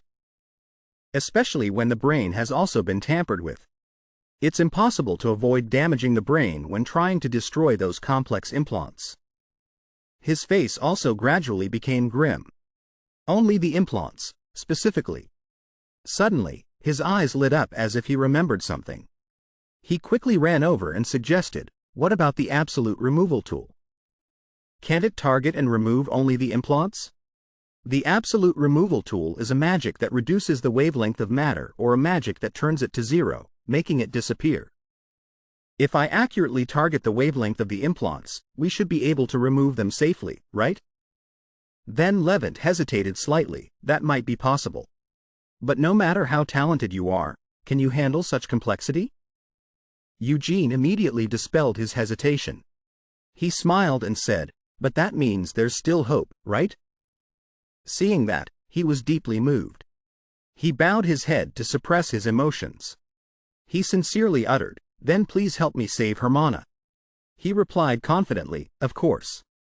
Even if you didn't ask, we would still follow." After that, Levant suggested, "So, now I have a plan. This is an underground water channel, right?" Swabe immediately teased, "You really were expecting help, weren't you?" So the group stood there discussing for a while. It seemed the plan was well received. "That sounds fun. Yeah, you've got the general idea, right?" Suddenly, a loud explosion rang out, causing the cellar to shake violently. Swabe wondered, what was that? A magical earthquake? Eugene and Levant quickly realized it was a bomb. He said, "They can't pinpoint our location. So they're planning to block all the exits." Hearing that, Swabe was very worried. "Are they really going to destroy their own place?" Eugene added, "They are the type of people who would do anything. Let's run. We don't have time." As he ran, he recalled Georgie's words. "My syrup has been forged through a regimen of a harsh diet. It is the most dangerous toxin in the world." His anxiety was rising non-stop. "My time is running out." Georgie's men were still unconscious. Banta was now standing there, shaking. "Don Bo, Georgie." The man covered his eyes with his hand, as if trying to restrain his emotions. "Elgato and those kids." The man shouted in fury, "Blow up all their escape routes. Don't let them escape." As soon as he finished speaking, an explosion went off right next to him. He snapped, asking, "Which idiot was that?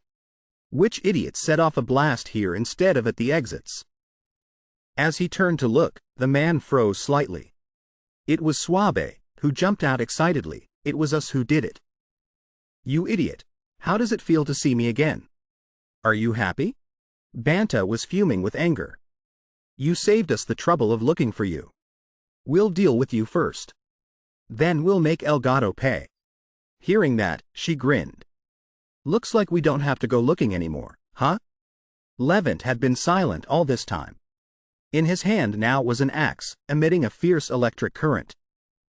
Without a moment's hesitation, he slammed it with all his might. He smashed that axe hard onto the ground.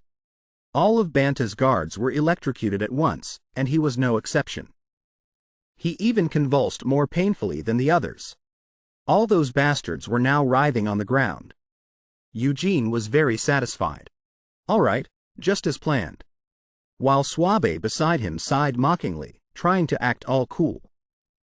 Then Levant reached for a bag of something.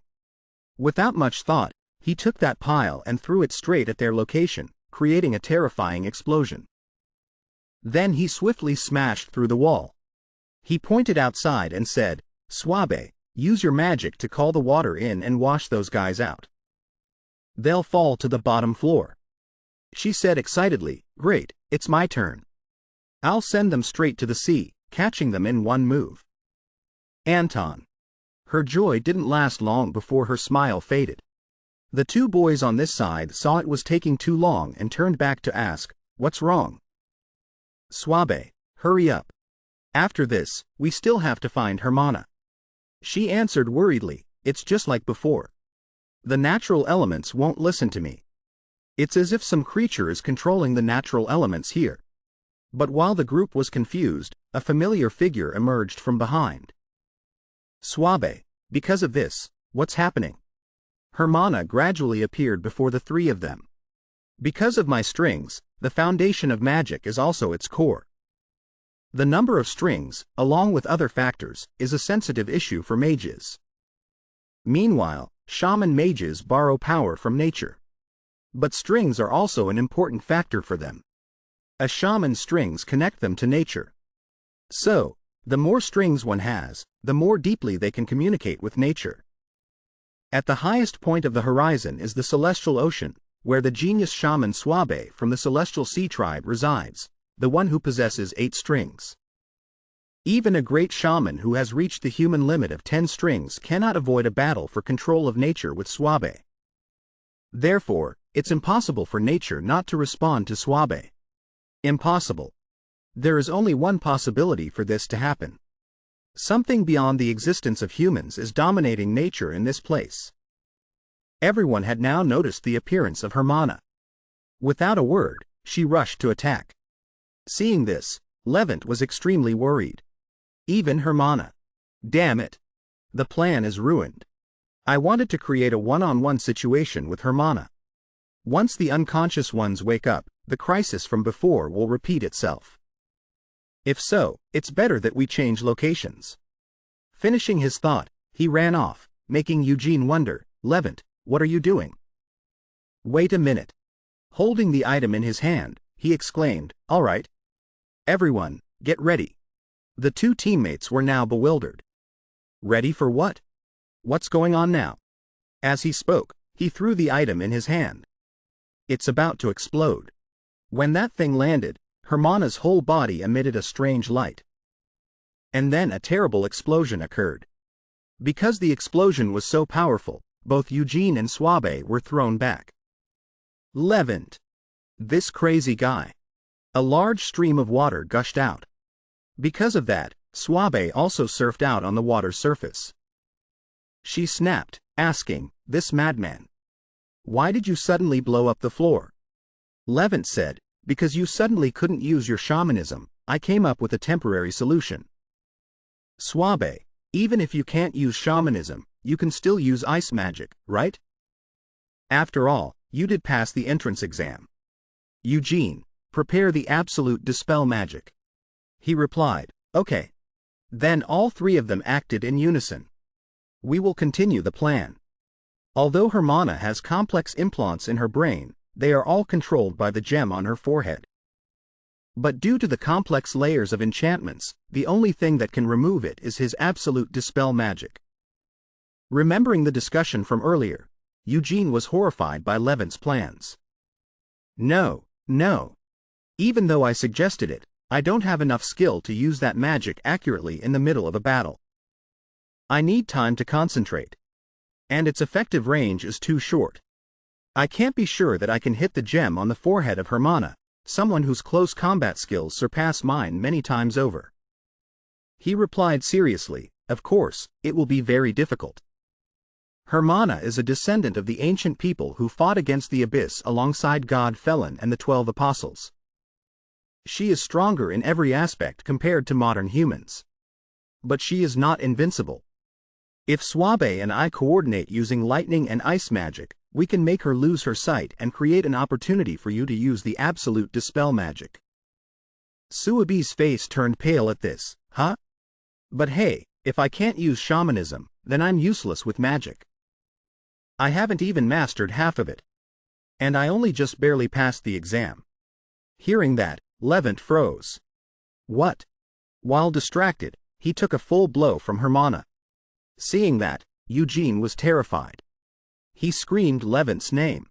Then he ran over and said, "Stop. Hermana."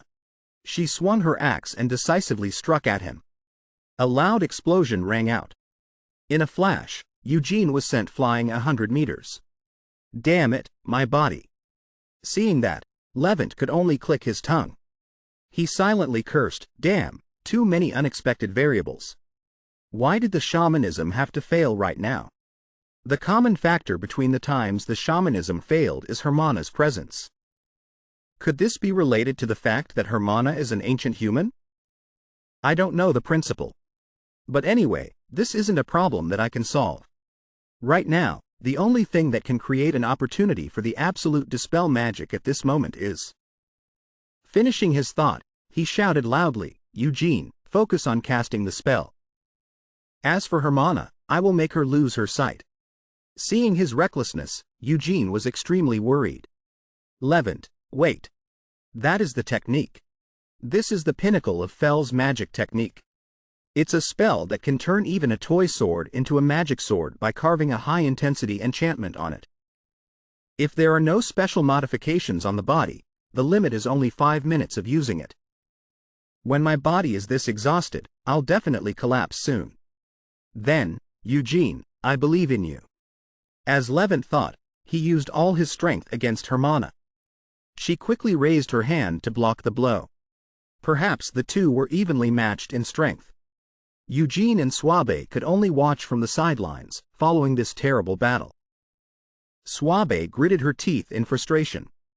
Damn it, if only I could use my shamanism. As for Eugene, his complexion looked terrible.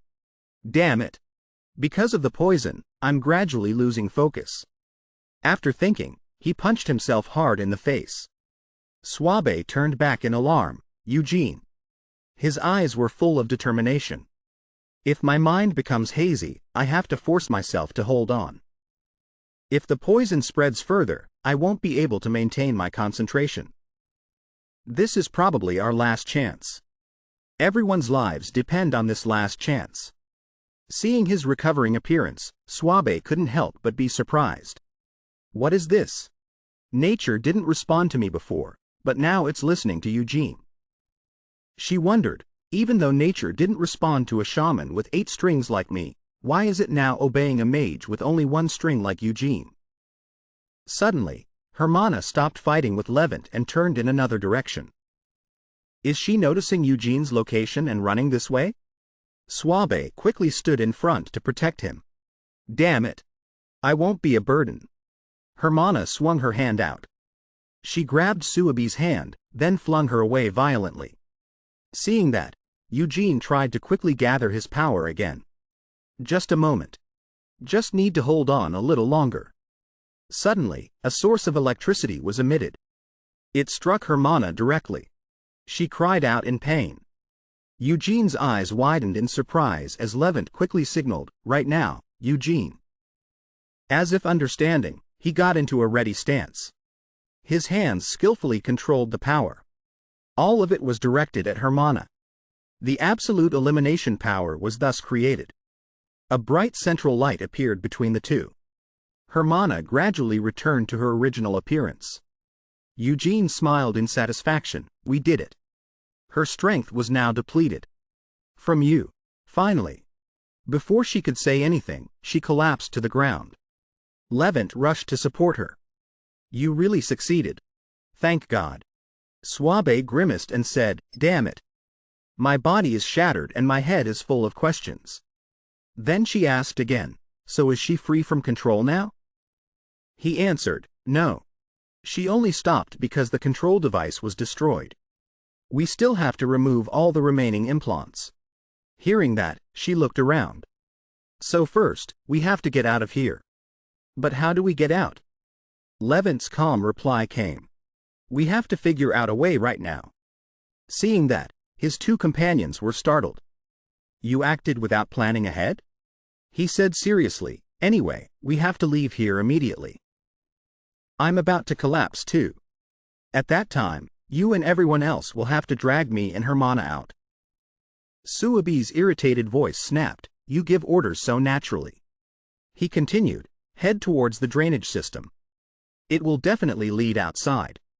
Suddenly, the place where the four people were standing began to shake violently, making the whole group run in panic. Another explosion. Damn it, it seems they've woken up. We can only hope they go in the wrong direction. Eugene was now exhausted and fainted on the spot. He used his remaining strength to tell the whole truth. Sorry. Actually, I was poisoned by them. Hearing that, everyone was surprised. Poisoned? Levant immediately told Suabe to take care of Hermana. Go. I'll check his condition. Okay. As soon as he finished speaking, another loud explosion rang out. Before them was a thick cloud of smoke. Banta's figure emerged. So you were here after all. The traitor and the annoying brats. The man's face became more and more demonic. Thanks to the stimulating taste you all brought, I have evolved to another level. Suabe wondered, how did you find us? A giant next to him answered, when falling to the lowest level, the most logical way to escape is to follow the water flow. And that is Georgie. My blood sugar is saturated with her essence, reaching 1024. That means with an IQ of 512, I can easily deduce this. Seeing that, Eugene's face gradually became bewildered. How did you survive a fatal cut to the carotid artery? The man said, my blood vessels are filled with fat. The blood sugar turns into a thick liquid that naturally stops the syrup. Thanks to a high-intensity diet, I have been reborn as an immortal. Levant's face also gradually turned pale. They have surpassed the limits of human body modification that I once knew. What the hell is going on at the headquarters? Suddenly, Eugene recklessly took out his sword. He unleashed a flame slash. Immediately, a forest of fire appeared before them. Georgie remained calm. And my blood, forged through a high-intensity training regimen, has become a dangerous, potent poison. To be able to maintain your will and decisiveness even when poisoned by my blood, you truly are a Folivia. Even at such a young age. But it's all in vain. This time, I have a countermeasure for your flames. Georgie's body will protect me. The three of us are still fighting together. Suabe now started to worry. Using his own comrades, you're insane. Eugene was no different. Damn it. I used all my remaining strength for that final surprise attack. Meanwhile, Levant was calculating.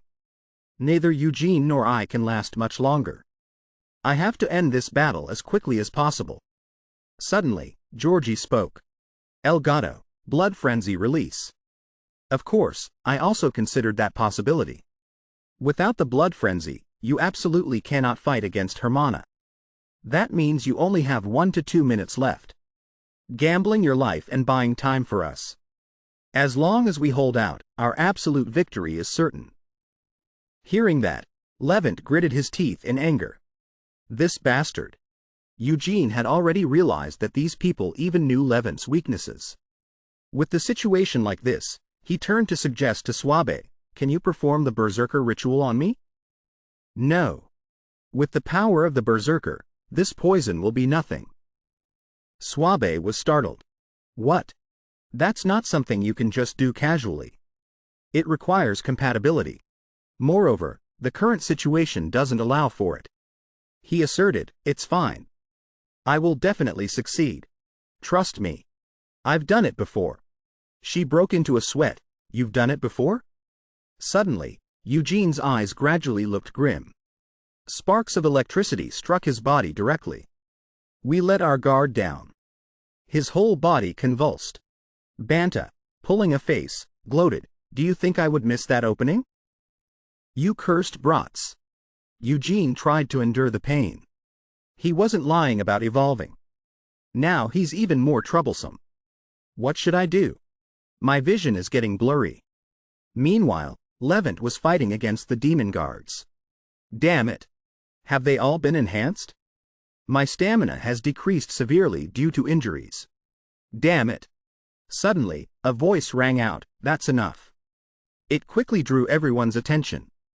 A giant hole suddenly appeared in the ceiling. Eugene was startled. Good heavens. How can there be a deep pit that extends so far underground like this? Standing above was a faintly visible, cool figure. So it's here. The man holding a sword in his hand spoke. Just as Anika said.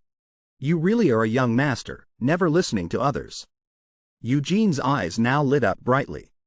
You are the first prince of Hebronia. Gown Eliza. He said nothing more. Gown flew down and unleashed a flame slash. Those bastards were quickly cornered by him.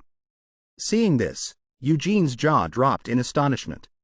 Is that Dizio flame slash, just like mine? But the flame density is so high it looks like a light beam slash. It's on a completely different level than my Dizio. Unbelievable. That someone in the Magic Academy could execute Dizio to this extent. He approached him and called, Eugene Falivia. Yes, Your Highness. He made it very clear, didn't he? Don't draw too much attention. You can't go 1 week without causing trouble? He was startled and quickly explained. No, this was just. Before he could say anything, Banta came over and asked, What? Why are you here? Where do you think you are? In an instant, the man was driven into the ground by Gown. Lavina from above complained, Your Highness. I can't take it anymore. Lifting 7 floors at once is really too much. You've done very well, Lavina.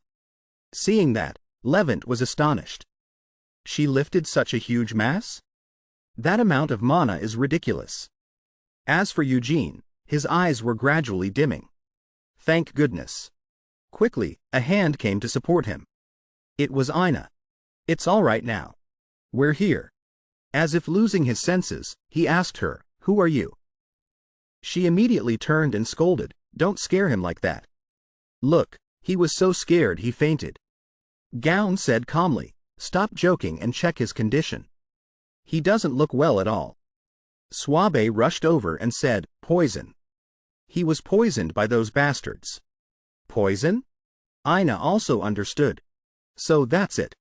Then she started using her power to transmit information. Yes, I'm reporting. No serious injuries. But he is disoriented due to poisoning.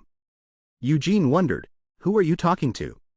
Suddenly, those monsters appeared from behind. You bastards. They're still talking tough. None of you will escape. I will bury all of your corpses here. Levant was startled by this scene. A brilliant light shone. These bastards. Are they planning to die with us? As soon as he finished speaking, there was a terrifying explosion. Banta opened his mouth wide and said, To avenge Georgie and Donbo, explode and die in this place. Before he finished speaking, the man's face froze. Ha! A sphere flew into the air and collected all of the man's power streams. Levant was surprised once again. What is this? The direction of the explosion, it's converging on a single point. This is definitely magic. But that's impossible. The detonation speed of Cadle's explosives is 20 times the speed of sound. A mage who can control this kind of thing cannot possibly exist in this world. The 3 swordsmen were all dumbfounded. Banta's face also gradually contorted. The man finally realized his weakness. That person. What? A monster like that. Why? What on earth are you? A girl appeared and answered. Du Ellen, Special Mage Task Force. Fighting against the Abyss from the Magic Academy. Still alive after all that? Du. Eugene. Eugene quickly recognized Senior Anika. She said with killing intent, Before you self-destruct, you must pay the price for touching my junior. Scene change. A few days later. Eugene was lying tiredly on a hospital bed. Eugene. If they hadn't come, if Lorusi, that timid child, hadn't managed to escape through the sewers and hadn't gone to meet Senior Anika, crying and begging her to save us, we would surely have died there. Even though I was the one who set out to save Lorusi. Thinking of this, he gritted his teeth, trying to control his emotions. Then he reached for the jacket next to him. Without hesitation, he prepared to leave, making the doctor there worry. Where are you going? The aftereffects of that incident are still affecting you. Don't worry. I'll be back soon. I won't let something like that happen again. At the same time, Gaon and Ina M were sitting and drinking tea happily. Suddenly, he glanced to the side. So, you want to join Du Elam? He answered without a moment's hesitation. Yes, that's right. He asked further, do you know what Du Elam is? Faced with that question, he hesitated. Huh? Isn't it one of the magical combat departments? Gaon said slowly, you really don't know anything. Du Elam is the oldest and most prestigious combat mage group, the pinnacle of the combat magic schools. Due to the long period of peace, actual combat has become rare. And this place now is mainly a training facility for combat mages. But even so, only students with the most outstanding talents are allowed to join Du Elam. Considering that condition, you are not qualified. Hearing that, he was very puzzled. What? Why? Is it because I'm just a one-string mage? He answered seriously, of course, that's one reason. But don't you understand your own weakness the best? This time, didn't we have to step in because of your recklessness? As a result, Anika had to take responsibility. And she is now detained under the vice principal's supervision. Her punishment was even extended. It's so unfair. He was startled. Huh? That happened to Senior Anika? Why her? Ina also added, if the news about the gang were revealed, things could get more complicated. We've already cleaned everything up. Why make a big fuss? Just by saying Anika made a mistake, everything can be overlooked like everything else. B.A. Gaon sipped his tea and continued speaking. Anyway, a foolish kid who only knows how to cause trouble can't get into Du Elam. If all you want is to play fighting games, why not give up magic and go back to the Falivia domain? With your meager one-strand talent, you'd be a better fit there. Eugene trembled with anger. I've tried really hard, you know. To overcome my weakness, the limitation of a one-strand mage. Right here, I can prove my efforts to overcome the limits of a one-strand mage. As he spoke, he showed his power to him. This quickly attracted the attention of the two seniors. But the response was still a cold remark from Gaon. Don't act impulsively, Eugene Falivia. He asked coldly. You dare use magic in front of me? Faced with that attitude, Eugene backed down from this killing intent. If I take one more step, I'll die. Enai quickly stepped in to mediate. It's good to have fighting spirit, but you should know who your opponent is. Unlike Anika, we are not restricted in our magic. If we're not careful, we could kill you. That statement, though said in jest, had a very deep meaning, making him break out in a cold sweat. The atmosphere gradually became more relaxed. Here you go, Prince. What are you trying to turn me into? But before a few seconds had passed, Gaon once again spoke sharply. I'm not so pathetic as to be provoked by a patient who can't even stand steadily. And indeed, it was true. Eugene was kneeling on the floor. The poison was still in effect. Inayam then walked over and pulled him up. Prince, you're being too harsh. Wanting to kill a child who is still recovering. Don't talk as if I intended to kill him. But you are also hopeless, daring to fight a prince. Even a deposed prince. What are you thinking? Eugene hurriedly knelt down. Your Highness, I had no intention of threatening you. Gaon was utterly helpless. I don't care. And don't believe the words of that nasty woman. This is not a power struggle. I chose Du Elam myself. He was afraid Folivia would misunderstand. He looked up, completely confused. Giving up the position of heir for Du Elam? At this point, he slowly began to explain. Even I am curious. Why do you desire to join Du Elam so much? Of course, I understand a warrior's desire to become stronger.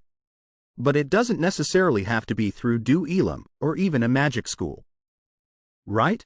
Here, you're just a bottom-of-the-class student in grade 12. But if you learned swordsmanship in Folivia, you could receive better training and treatment. Right? Eugene bowed his head and expressed himself. Ever since I was saved and able to stand up thanks to Lord Felon, I decided to become a mage like her and help children like me. Suddenly, he asked with curiosity. Now that you mention it, I remember you said something like that when you first enrolled. He began to open up. But as you said, I'm just a one-strand mage. My alchemy is terrible, and the theory classes don't suit me at all. To say that someone like me wants to become a mage like Lord Felon is easily ridiculed, called a fraud. In fact, my friends who are pursuing their dreams are probably more like Lord Felon than I am. Seeing him like that, Gown said helplessly. Are you feeling insecure? I didn't ask. Don't say any more, it's annoying. At this moment, Eugene firmly affirmed his intention. What I mean is, I want to become someone who can protect everyone's dreams. I believe that is the path for me to become like Lord Felon. The truth is, a one-strand mage like me has limits. But if all dreams are gathered together, if they can be protected, won't we all take a step closer to Lord Felix? Of course, my abilities are still lacking. If it weren't for the help of the seniors, I wouldn't have been able to protect my friends. So, to not repeat my mistakes, to have the strength to protect everyone's dreams, I want to join Du Elam. Gown was stunned for a few seconds by that attitude. Then he smiled and replied. I see, you're a young master living in a flower garden, aren't you? The type of person who keeps coming back even after being chased away. Full of enthusiasm, he said, that's right. It's useless to chase me away. I am also chimed into the conversation. That's admirable. But even if you earnestly beg us to let you in, what can students like us do? This should be discussed with our professor, right? At this moment, Eugene suddenly remembered. That's right. Where is the professor? Isn't he at the magic school? So when will he be back? We don't know either. What? Gown stated. Our professor hasn't been to the magic school for 2 years now. That statement was like a bolt from the blue. What? Is Du Elam really okay? Scene change. A moment later, he walked briskly outside. As soon as he got out, he saw Levin in a wheelchair. Oh, Eugene, you recovered quickly. Your recovery ability is truly amazing. He was surprised by his condition. But isn't your condition worse than before? You have to use a wheelchair now? He smiled and said. It's just the doctor overreacting. In reality, it's no different than before. More importantly, look. Hermana's condition has finally stabilized. Eugene's face suddenly became fearful. Really? He was trembling all over. So now I can use the absolute removal device for the brain with that implant device to remove it, right? Levin, seeing him like that, asked. Didn't you hear from the seniors? He was completely bewildered. The seniors? Remembering the demonic conversation from before, he broke out in a cold sweat. The atmosphere at that time was not suitable for talking about other things. Levin then revealed. Well, it's no big deal. Du Elam is in charge of Hermana's treatment. It seems the doctor in charge at Du Elam is very skilled. After examining Hermana's implant, he said it could be removed. Moreover, it's also a good place to hide Hermana. Your method was good too. But considering there's a safer option, even if it takes more time, I'm leaning towards this one. Hearing that, Eugene was moved to tears. What a relief. Although I spoke as if I was certain back then, brain surgery is really scary. Levin looked at him helplessly. I trusted him and almost caused a disaster. But then he turned his face away, thinking. But Du Elam, thinking about it carefully, there's something very strange about it. It's just an ordinary department, yet it has such good facilities and such a skilled doctor. Even if it's an old and elite department, this is a bit too much. Then, full of energy, he exclaimed. Suspicious. Very suspicious. There must be some huge secret. But since the professor isn't here right now, I have no choice. But I will definitely join Du Elam. At first glance, it seems like just an ordinary department, but its true nature might be a secret society. Levin was extremely weary. Who knows? He cheerfully suggested to Levin. Why don't you join too? Look, Du Elam is helping us so much. Maybe they like us more than we think. But surprisingly, Levin's answer was, actually, I'm sorry. I've already joined Du Elam. That statement made him freeze. But they told me that because the professor isn't here, I can't join. Eugene, with tears in his eyes, quietly left the castle. Why me? Levin stood by the window, silently watching his figure disappear. Gacon glanced over at him and asked. It seems that left quite an impression on him. Is it okay not to tell him the truth? Levin's voice dropped. Mr. Gacon, if you reveal the past contract with the professor and how you ended up at this magic school, as well as Du Elam. He breathed steadily and said calmly. Then who knows what he would do? He's very nosy and acts fast. That's right. Levin frowned, his voice heavy. And if possible, I don't want to drag Eugene into this. The battles ahead will be more dangerous than hell on the other side. Suabe was giving rapid-fire orders. This one, and that one too. Du Elam, she said while looking at Eugene, her voice tinged with contemplation. I'm serious. You're perfectly suited to be a shaman mage. Why are you suddenly talking about mages here? Just be quiet and work. Suabe, that's enough. I saw nature, which never responds to my summons, actually listen to you. This is the innate talent of a shaman mage. Suabe frowned, unyielding. Shamans need a connection to resonate and communicate with nature. But if nature actively follows you, it doesn't matter if you have 10 strands or just one. Eugene smirked slightly. No, that was just a mistake in a moment of urgency. I've never even studied shamanism. Suabe said irritably, her voice rising. That's why it's so amazing. Even without knowing how to communicate with nature, nature still actively reached out to you. The more she spoke, the more agitated she became, making the two people beside her a little scared. Wait, were you just showing off your talent? No, I don't even understand what you're talking about. Eugene broke out in a sweat and frowned. Anyway, I don't want to be a shaman mage. I just want to join Du Elam. Du Elam asked hesitantly. Are you sure you can get in? Of course. Even though there's a little trouble right now. Despite that, Eugene smiled confidently. But I will definitely get in. Cool, right? Du Elam, that's so Eugene. The three of them, with their hands full, never stopped talking. I know Du Elam is the best. But I heard their professor has been missing for 2 years. What are you going to do? That's why I have to get this information out of 11. He doesn't seem to want to talk, but I will definitely find out the truth. The door gradually opened, and people crowded in. Tamaya stood holding a sign, selling cola. Grand opening. We're selling it. Everyone, line up. Everyone held a cup, the atmosphere was excited. Eugene rolled up his sleeves with a confident look. Business is booming today. Let's get this done. In the afternoon, sunset fell on the town square.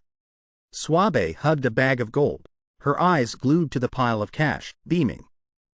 I'm rich. Rich. She jumped up and down. Meanwhile, Eugene and Du Elam beside her sighed.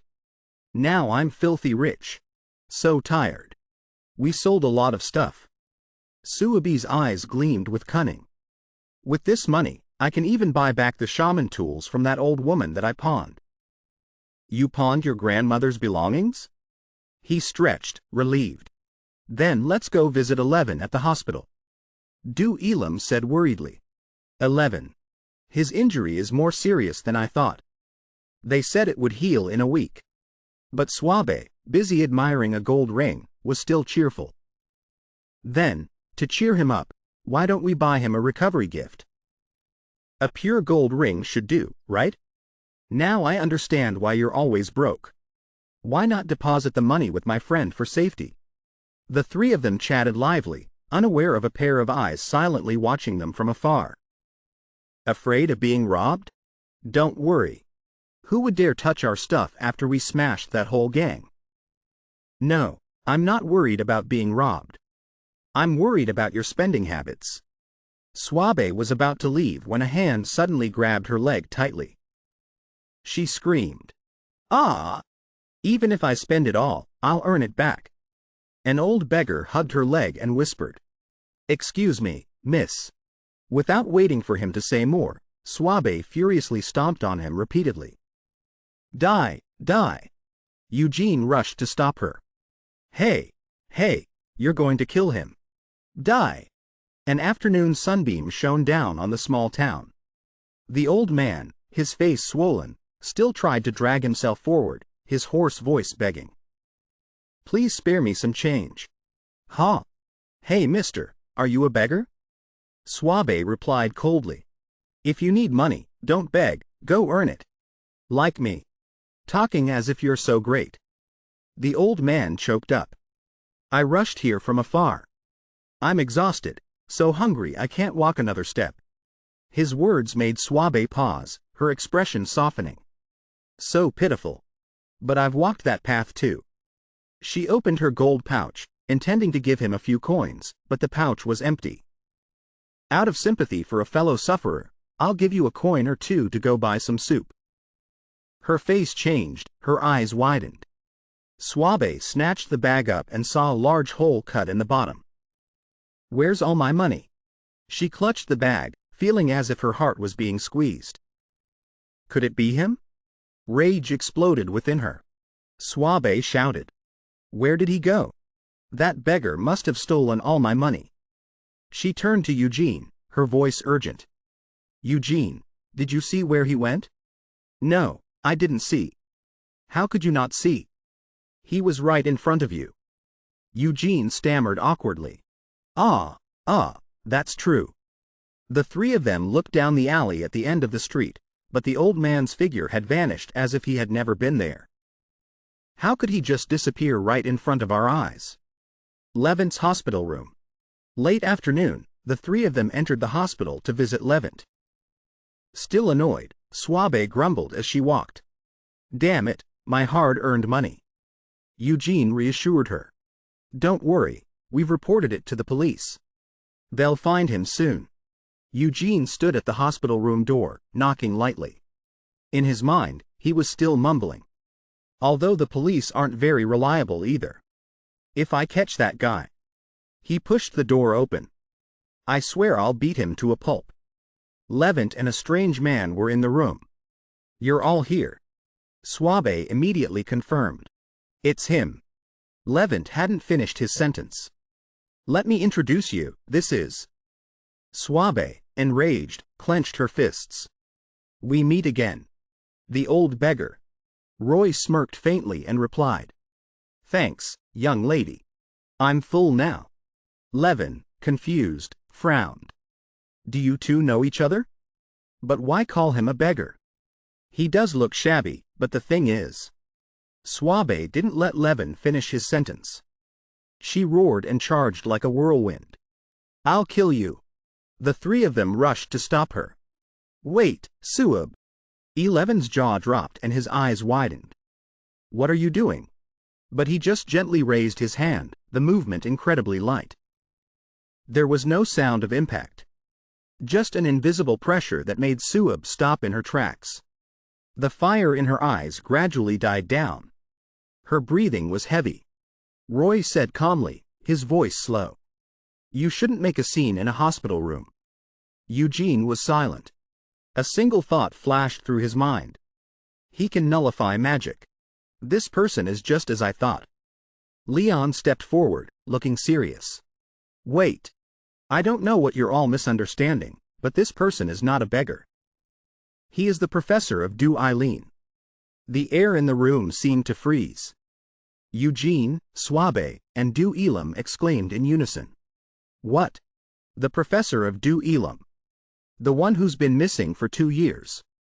Roy laughed, stroking his chin with a smug look. Surprising, isn't it? Eugene stood frozen, his emotions in turmoil. Now he's resorting to petty theft like a beggar. His voice trembled with a hint of despair. Please tell me this is just a joke. I suddenly feel so guilty. A thick stack of papers was neatly placed on the desk by Easton. All right, that's it for the basic class today. Final announcement. This week is the major experience week for new students. Each day, 2 of your regular classes will be replaced with tours of different departments to give you practical experience. Hearing this, the whole class immediately focused. To say your whole life depends on this choice is a bit of an exaggeration. But it will certainly have a huge impact on your near future. She stood up abruptly, her voice much more excited. I hope this time will help you discover what you truly want to pursue. With that, Easton, holding a stack of papers, waved goodbye. See you all in the next class. Yes. Giovanna's face showed clear disappointment. Her voice faltered. Du Elam. I heard the professor is back, but why this place? Havina Tan replied nonchalantly, as if everything was within her expectations. I had a feeling this would happen. Eugene glanced around, trying to keep his voice normal. Why this place? Well, it's very prestigious and has many talented seniors. That's true. Giovanna was still not convinced, her voice showing some resistance. But there are many other magical combat departments. Like Lucina, which is under the Royal Military Academy, or Megan, which is recognized in the security industry. Eugene ignored that and just stated firmly. But Du Elam is still the strongest, right? Swabe, beside him, frowned. If it weren't for that thief or similar things, Professor, other options wouldn't even be considered. Eugene was slightly confused. So Swabe is also thinking about joining. At least, with the seniors here. Especially since besides the professors, Senior Gown is the only one who can use Dazio. To make the most of my power, I have to go there and learn. Havina Tan smirked slightly, her voice laced with mockery. These guys don't know about that incident because they're from the countryside, huh? Giovanna chimed in curiously. Ah, so that's it. Eugene couldn't hold back, his eyes flashing with impatience. Incident? What incident? Havina Tan narrowed her eyes, her expression turning grim and mysterious as she recounted. 2 years ago, there was an incident where members of Du Elam left or went missing from the Magic Academy. The air immediately became thick. Eugene was stunned, his voice trembling. Missing? How could something like that happen? Giovanna added to the suspense. No one knows, because they all either left or went missing. And the rumors surrounding it are too absurd to believe. Since everyone involved kept their mouths shut, we can only guess that something unspeakable happened. Every word was like a hiss in his ear, both confusing and intriguing him. It's so suspicious that the professor, who left due to a demotion during the time those grim rumors were spreading, has just returned right when it's time to choose a major. Everyone finds this suspicious. The group fell silent for a moment. Then Eugene suddenly laughed, a hint of excitement in his voice. The more I hear, the more exciting it gets. I've decided. Havina Tan frowned slightly, a sharp glint in her eyes. There are always fools who have to learn the hard way.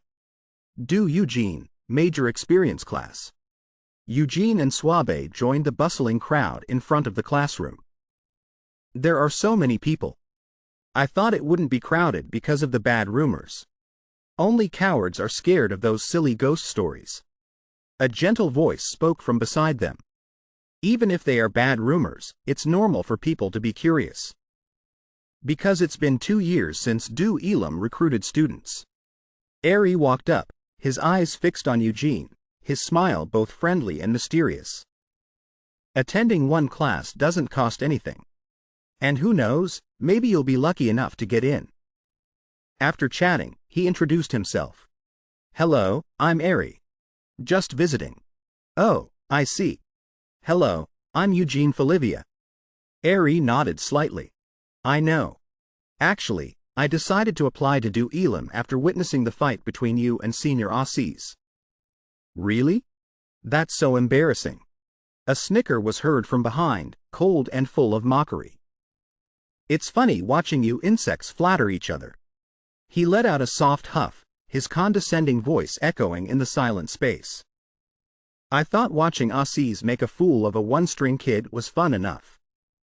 But now you even dare to show your face at Do Elam? You really don't know your place. Eugene frowned and turned around, his voice clearly annoyed. What? Beside him, Swabe just smirked, her voice cold. Who is this empty vessel making all this noise? Eri, who was standing nearby, looked slightly startled. You don't know? That's Bento Bison, son of the Marquis Bison family, the Queen's maternal family. The Queen's maternal family. Bento just sneered at that. His eyes showed clear contempt. A Folivia and a savage shaman brat. A match made in heaven. Folivia is the tribe of semi-barbarians on the border, right? His friends burst into loud laughter, their voices tearing through the room's atmosphere. Swabe was furious, her eyes flashing with anger. What did you say, you bastard? She roared, her voice booming like thunder. You want to die at the hands of a barbarian? Barbarians don't care about royalty or anything else. The tension was as tight as a bowstring. At the front, Roy glanced over, the corners of his lips curling in amusement. At least they're enthusiastic. That's good. He clapped his hands loudly, a single sharp sound that made the entire class turn their eyes towards him. Then Roy's reminder made Eugene's group freeze. You students who are arguing over there. He casually rested his hands on the lectern, his gaze calm but full of weight. Argue later. The teacher is here, so from now on, please be quiet. The students below whispered, all looking at each other curiously. Teacher? Is that the professor in charge of Do Eileen? As soon as she saw him, Swabe immediately screamed. Thief! Roy wasn't the least bit annoyed and even laughed back teasingly. Calling me a thief is a bit much. I'm the professor of this department, Roy Saturn. The professor of Do Elam. Let me introduce myself. I'm Roy Saturn, head of the Do Elam department. Swabe stubbornly continued to demand her money back, but Roy acted as if he didn't hear. Ah, why are there so many of you? Give me back my money. The world is full of risks and hardships. For the nobility and this middle class, what's so great about it? He placed his hand on the board and said, Now, since this is our first time meeting, let me give you a brief introduction to Do Elam. Then he scratched his head in embarrassment. This is so troublesome. You probably know most of it already, right? Let's just jump right into the real lesson. His voice became sterner. I'm sure no one here doesn't know what this place does. What's the point of repeating what everyone already knows? It's boring. So, if you came here out of curiosity, you should leave. Roy emphasized. From now on, only those who have the potential to become a Do Elam will remain. The words were like a blade, making Pento and Talia smile smugly. They clearly understood it was meant for them. To be very clear, you could lose your life in the test. Because Do Elam is a place for combat mages. Eugene was a little surprised. Is that all? At the academy, the students thinned out even more. Roy looked around thoughtfully. Fewer people left than I thought. Was I not clear enough? He stressed in a low, sharp voice. Then let's talk a bit with those who remain. Why did you choose this difficult path instead of other, easier ones? No matter how secret it's kept, here you learn how to kill and be killed. The class was dead silent. Eugene raised his hand enthusiastically. Me. I'm here to become stronger to protect everyone. My life on the western front of Folivia and the things everyone has been through have taught me that even the most ordinary life needs strength to be protected. Roy just smiled. A smile that was both contemptuous and curious. Our little Lord Falivia is truly as naive as a child. The whole group laughed, making Eugene a bit embarrassed. It was Bento's turn. He smirked, his voice arrogant.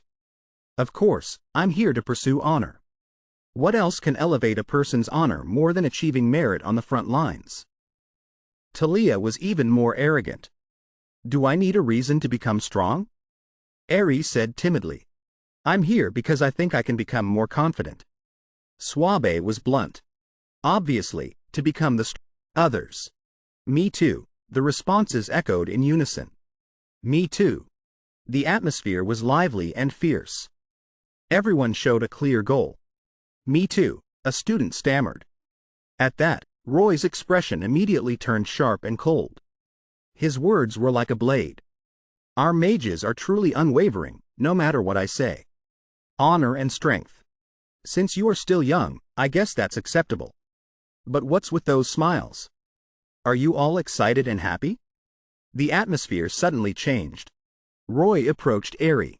His questioning voice was laced with sarcasm. And what else? Confidence? He let out a jeer amidst the crowd.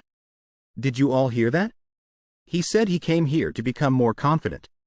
It seems this kid thinks Du Elam is a place for normal training. I did emphasize that those who come without serious intentions should leave, didn't I? Eri trembled, his voice small, as if about to cry. I don't.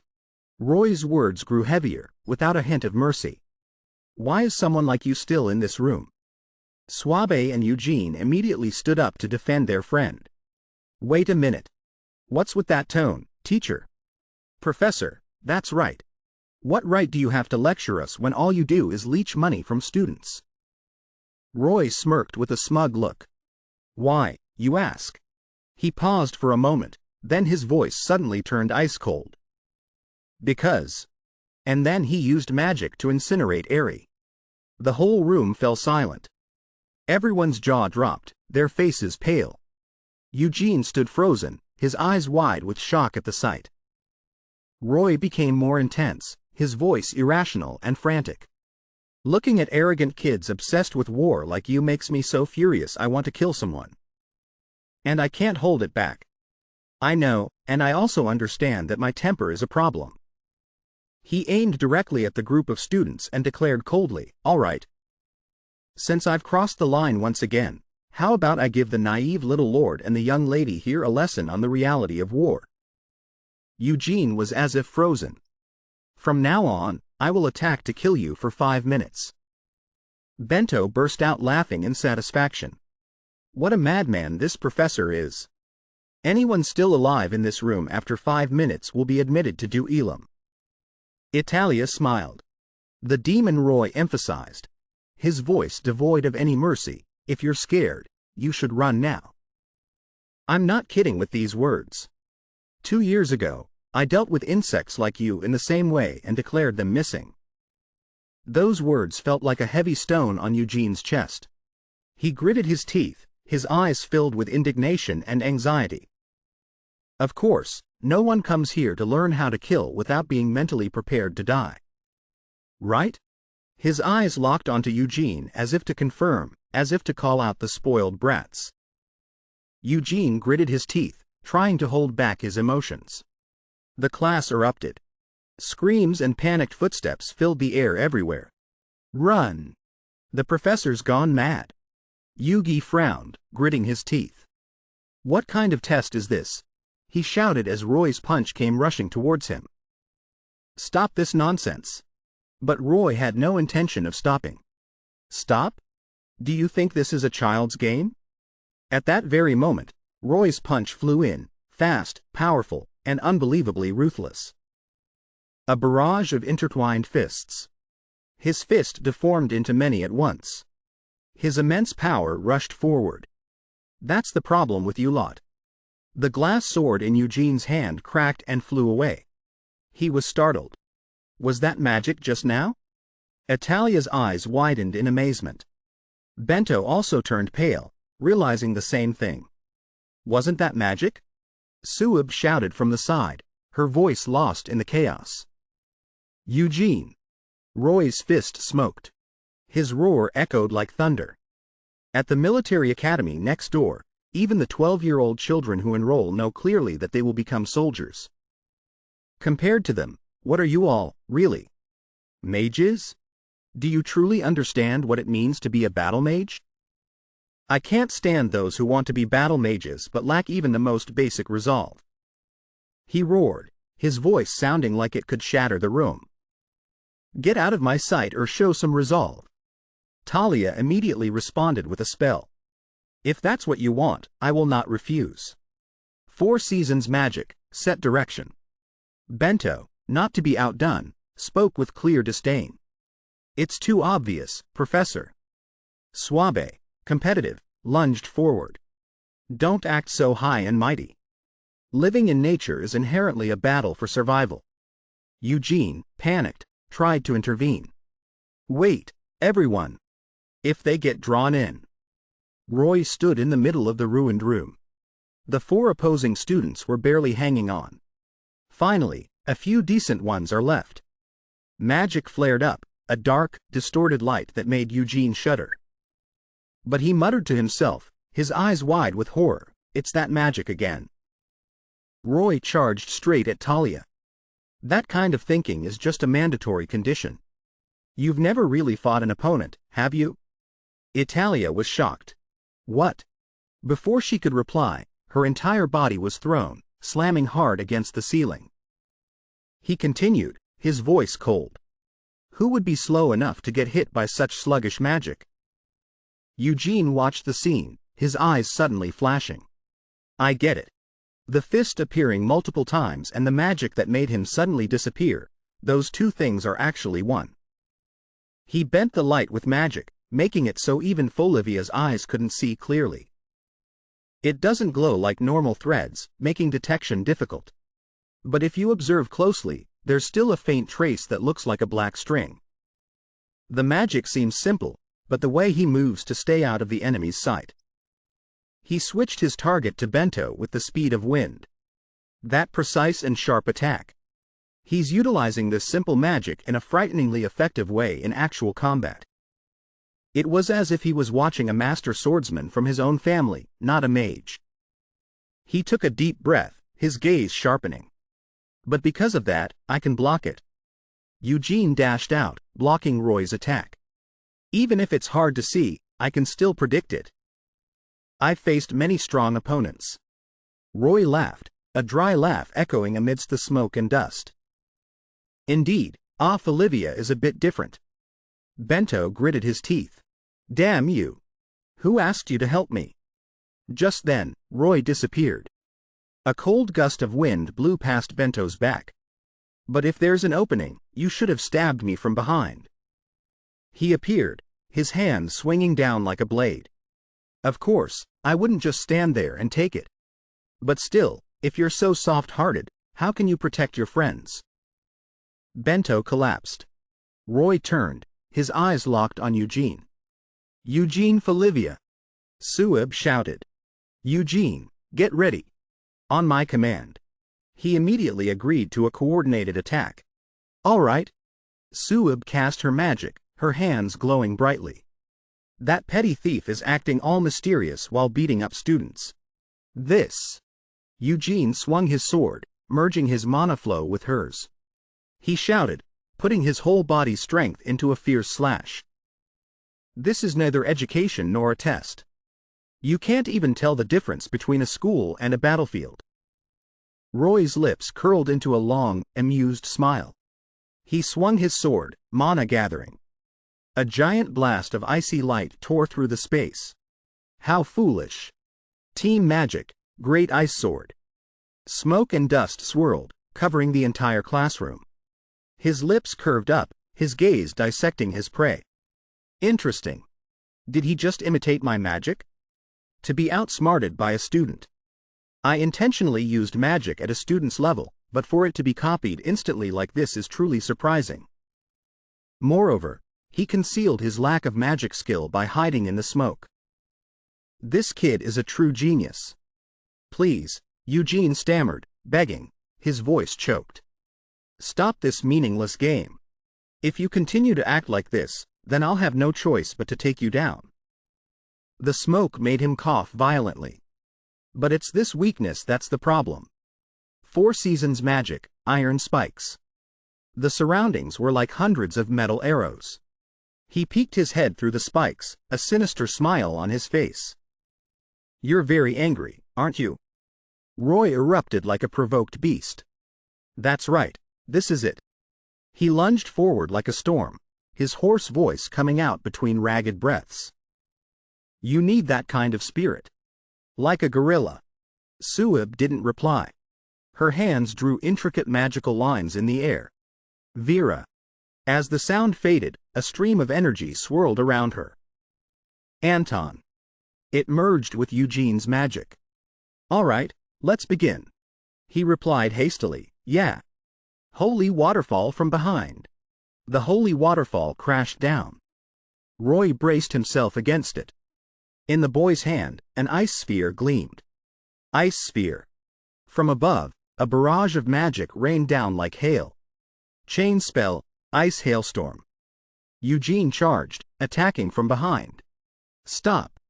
Italia laughed softly, her eyes lighting up. It's time. 4 seasons magic, chains of sealing ice. This bastard.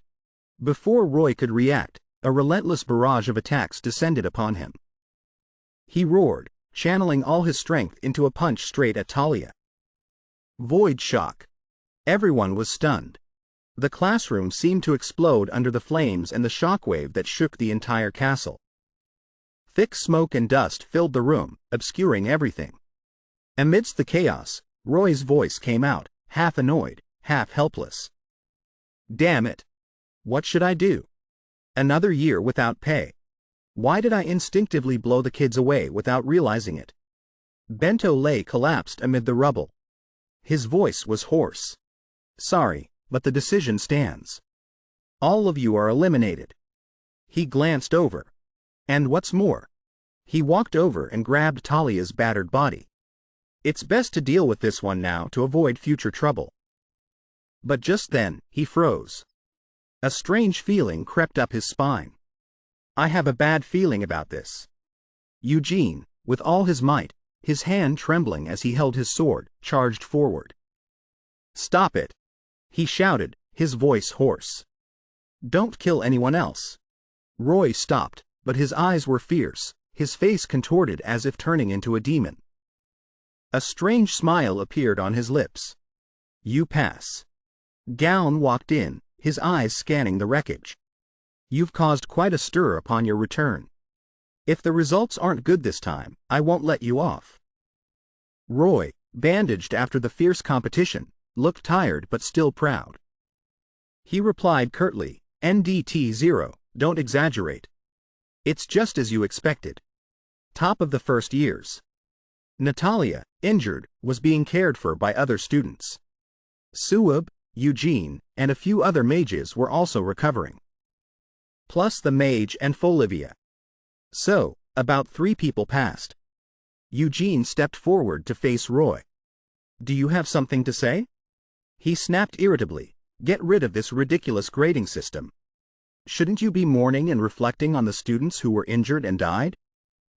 How can someone like you be a teacher at a magic school?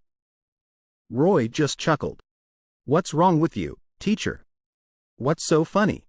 At that moment, Airy, the one who had been incinerated earlier, suddenly sat up. Hello, he said calmly. Hello. Eugene's eyes widened, and he almost fell over. A zombie. Actually. Airy pulled down his mask. It was Lavina. She was a bit embarrassed. Hello.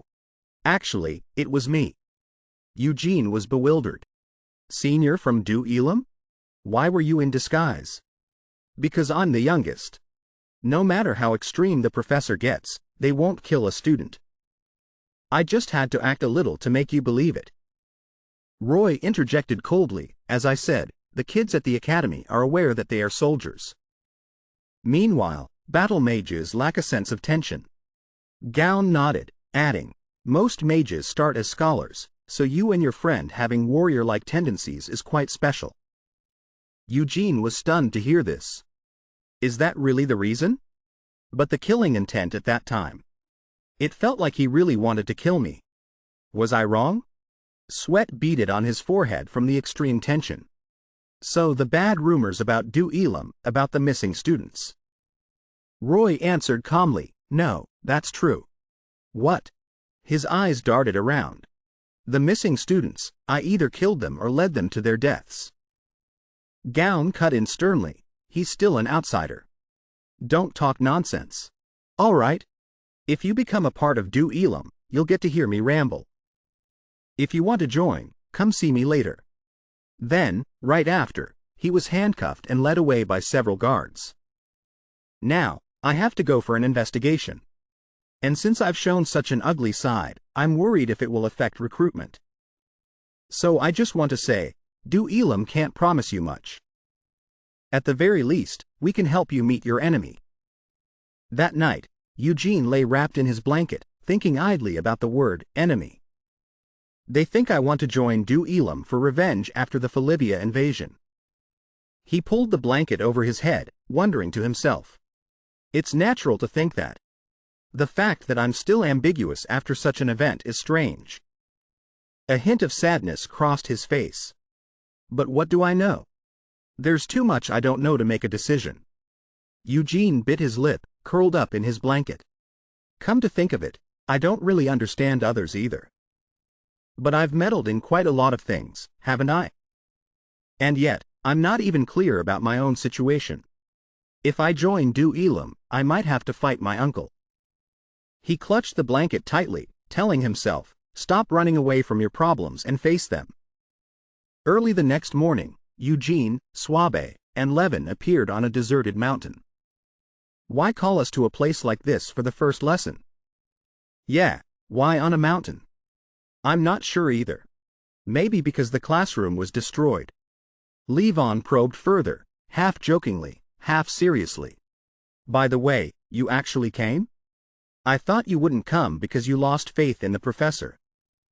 He seems a bit extreme, but there are aspects I agree with, so. Swabe stood still, looking back. Eugene has his reasons, but what about those other guys? I understand the one with the lip piercing because I've seen her fight. But you, who are you? This is the first time I've seen you. The student from the same class replied, me? He smirked, his eyes confident. I knew you wouldn't know. Unlike you, I understood the professor's intention behind the test and passed it. Swabe was confused. What are you talking about? Eugene wondered, the professor's intention? The boy pointed as he spoke.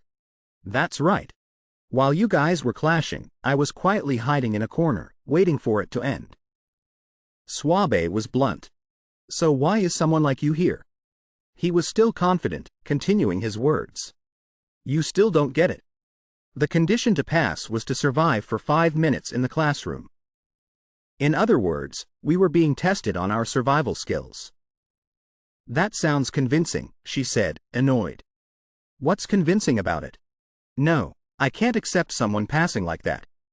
Who are you to accept or not accept? Talia stood in a corner, her eyes filled with contempt.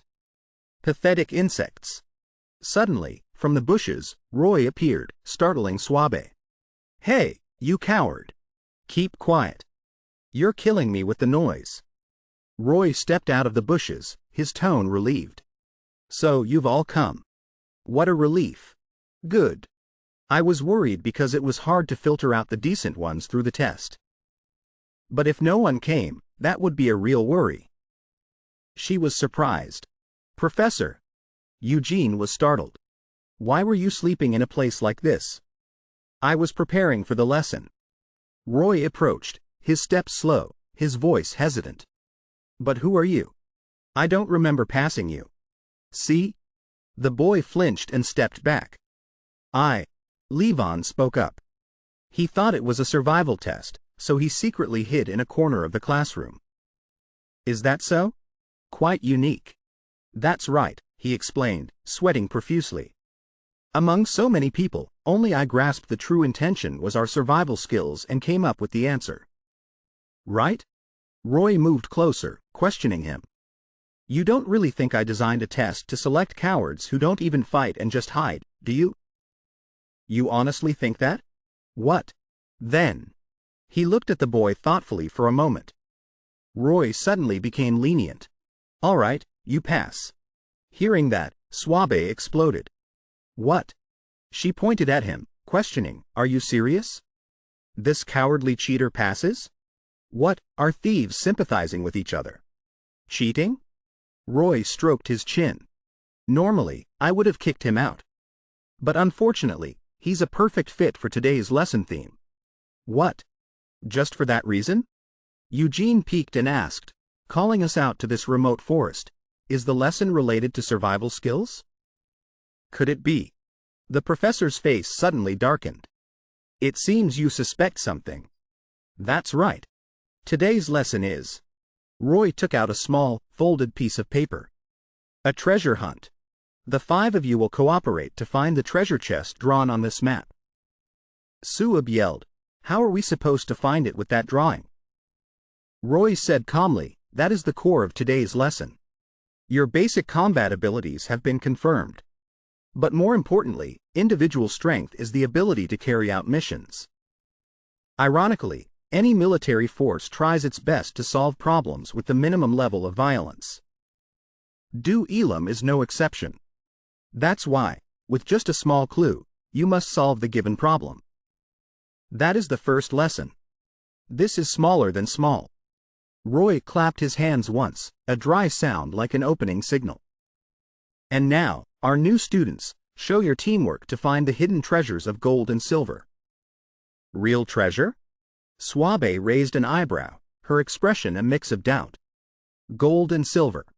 As soon as they heard about material things, they started competing, their eyes shining with excitement. Eugene, however, was pensive. He said softly, I understand the purpose, but what does a treasure hunt have to do with survival skills? Leon glanced towards Talia, a hint of suspicion in his eyes. Something's not right. Eugene and Suave held the map, frowning in thought. With a map like this. The image on the map was faint, the crude lines making them doubt. Can we really find the treasure in this vast forest? Levin turned to Talia and whispered, they wouldn't give us an impossible task, would they? Right? First, let's try to think simply. If it's that professor, he might just be trying to prank us. Levin pointed at the map. Isn't it more logical to think he drew an easily recognizable landmark on the map? Why don't we try to find a similar terrain? Sounds good, let's do it. Suave squinted, one hand shielding her eyes from the sun as she looked into the distance. It looked similar. But she sat on a rock, her gaze looking down. It might take all night to get there. It's that far? Eugene frowned, his eyes showing clear concern. So what should we do? If it takes that long, should we go find food first? Is it time for the survival expert to step up? Italia stood in a corner with her arms crossed, her voice teasing but sharp as a knife. No. Shouldn't we be a little skeptical right now?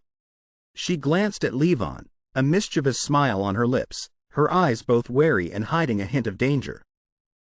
Levan joined because of his connection to the professor, unlike us, the top male student Talanava. How do we know he's not colluding with that weird professor to set us up? I have a feeling he's also quite good at betrayal. He said it so bluntly, this makes things easier. Suave frowned. There's a conflict. Eugene stared intently at the map, frowning thoughtfully. All right. Maybe we were wrong. So, Talia. He held the map in front of Talia, examining it. What do you think this drawing means? Talia sighed, her voice a mix of relief and annoyance. Normally, it would be up to you guys. I don't even understand why we're doing this ridiculous mission in the first place. Really?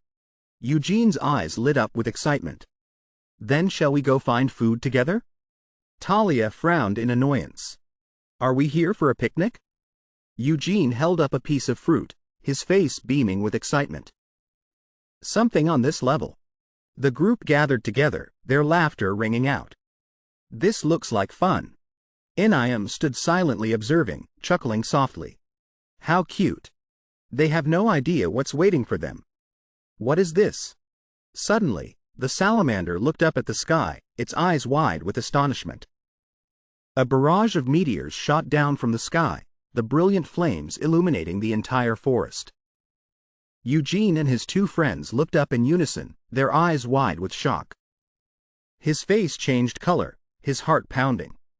The three of them panicked and fled in disarray. Suab screamed, What is this? The meteors crashed into the ground like a giant explosion, startling Talia and Levin as well. Levin looked up, his eyes wide with shock. Damn it! A strange man appeared, falling from above. The ground beneath his feet cracked, dirt and rocks flying up. Nikon smirked, his voice cold. Your disaster has arrived, you brats. Suabe was stunned. Who is this? Levin shouted, his voice a mix of fear and excitement. That's Senior Nikon from Du Elam. He stands alongside Senior Gaon, like the two wings of Du Elam.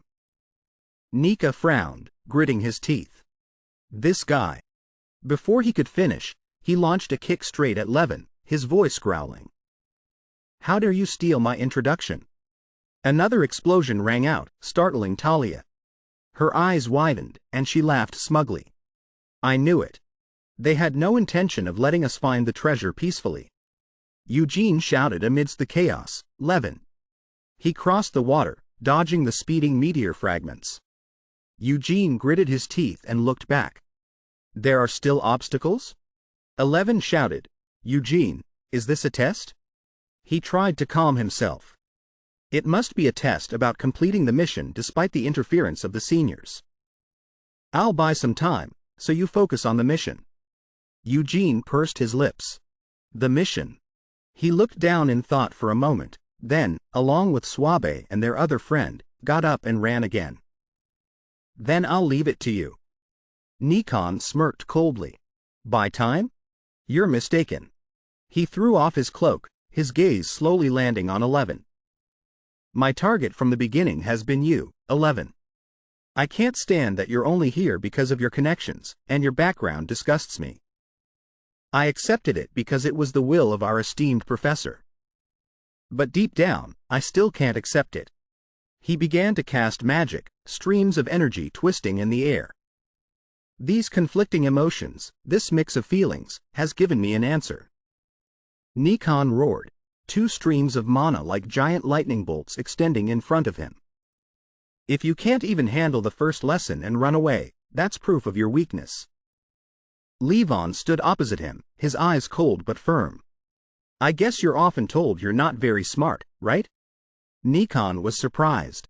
What? The comment was like a spark. Nikon charged straight at Levon, his voice growling, I'll kill you. A terrifying collision exploded. Three other people scattered and fled. Eugene and his friend also had to look back, in utter confusion. What kind of fight is so terrifying? Eugene immediately signaled to spray. A series of meteorites fell around them. Explosions echoed everywhere. His friend screamed in fear, that's right. The three of them scrambled to escape. I know you told me to be quiet. But who would have thought they would react to such a small sound? How could they find us in this forest? That's the real mystery.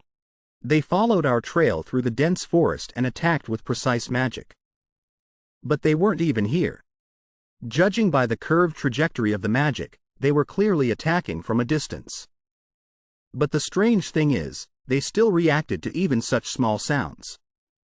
That means they are close enough to hear our noises, but are attacking from afar. That's very unusual. Once we understand the reason for this anomaly, we can overcome it. Inem leisurely sipped her cup of tea. The steam warmed her face. I must say, I really like Inem. Am chuckled sinisterly, watching the rookie struggle like this. Beside her, Lavina screamed in despair, my mana. Nika lifted his leg high. His figure shot forward like a lightning bolt, then slid a long way. He laughed loudly. Taste this. The swirling dust made Levan's face change color. He inwardly screamed. How terrifying. What kind of overwhelming power is this? Meanwhile, Talia, having just set up the 4 symbols, magic circle and barrier, snapped irritably. Damn it! What kind of mage is this monstrous Elam who fights like a martial artist? Nikon spun to dodge the blow. The corner of his lips curved into a provocative smile. Quick as a mouse. Just as I thought. I don't even need to be told to know whose dog you are.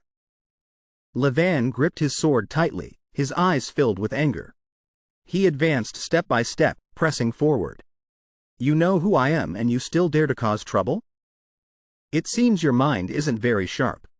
Hearing this, Nikon grew angry and retorted. What did you just say, you bastard? Levan glared, raising his sword high. The city and the forest were vast, shrouded in darkness even in broad daylight. He lowered his voice, each word as heavy as a stone.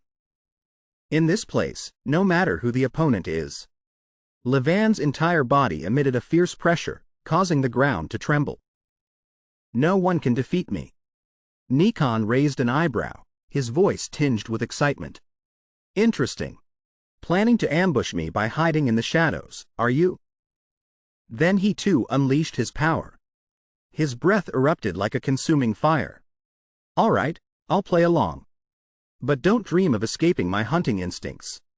However, Levan leaned back to dodge. He looked bored. No need to react to such foolish provocations. A calculation flashed through his mind. Just leave that brute behind. Let them sort it out themselves. At that moment, Nikon launched a powerful kick towards Talia. A sharp scream rang out, here, causing her to yell, "No, you idiot." Instinct my ass. Just then, Levan seized the opportunity, thinking to himself. Find Eugene and complete the mission. Then he quickly jumped up onto a tree branch and disappeared in an instant. Soon, it was completely dark. In a hidden nook by a tree, Eugene clutched his stomach, writhing. Running back and forth has made me so hungry. Suabe sat beside him, frowning slightly. Seriously? Are they crazy? Eugene sighed. How can they continuously cast spells until sunset? It's as if their mana is endless. Even though the ceiling was sealed and impenetrable, they could still attack in an arching trajectory, proving the distance was quite far. He frowned, his mind full of questions. But how can they track us? If it was magic, I should have noticed it sooner. After thinking for a moment, Eugene said, Suabe, in this situation, we might have to use your passage technique to break through the encirclement. She frowned in protest. Are you trying to drain my magic and kill me? Suabe said in a serious tone. Besides, such foolish actions will weaken the power of the technique. It's just meaningless destruction of nature. Eugene nodded. I thought it was stronger than magic, but it seems to have its own limits. Just then, their companion returned with a pile of food. Hey everyone, I brought some food. Eugene was surprised. Really? How? He replied cheerfully. I found some berries nearby and picked them. Eugene's eyes lit up. A true survival expert. The 3 of them sat down and ate heartily in the silent scenery. Eugene said softly, then let's eat. When it's completely dark, we'll set off. His friend's eyes widened. Huh? Eugene calmly explained. The seniors can't possibly stand guard 24 hours a day. We'll sneak out when their guard is down. Afterwards, the 3 of them began to sneak away in the dead of night. Not long after, Eugene and Suabe both turned pale. Seeing this, their friend worriedly asked, Why do you look like that? Are you not well? She tried to cover her mouth. My stomach. A moment later, Suabe retched violently. I feel. He became flustered. Hey, what are you doing? Eugene immediately became alert. His keen intuition made him sense something was wrong. Suddenly, an attack came. But he reacted in time, erecting a shield. He shouted, Hold on to the tree. He quickly took cover, and Suabe swiftly hid as well. Yuji tilted his head and asked urgently, Suabe, what's wrong? She stammered, those wild berries. My stomach has been upset ever since. Hearing that, their friend turned to argue. Are you saying it's my fault? No way, we all ate them. Maybe you ate the most, so you got a stomachache. Eugene cut in, stop. We'll deal with that later. He took a deep breath and shouted for help. Teacher! Seniors! There's a patient here. We need to stop the lesson and treat her first.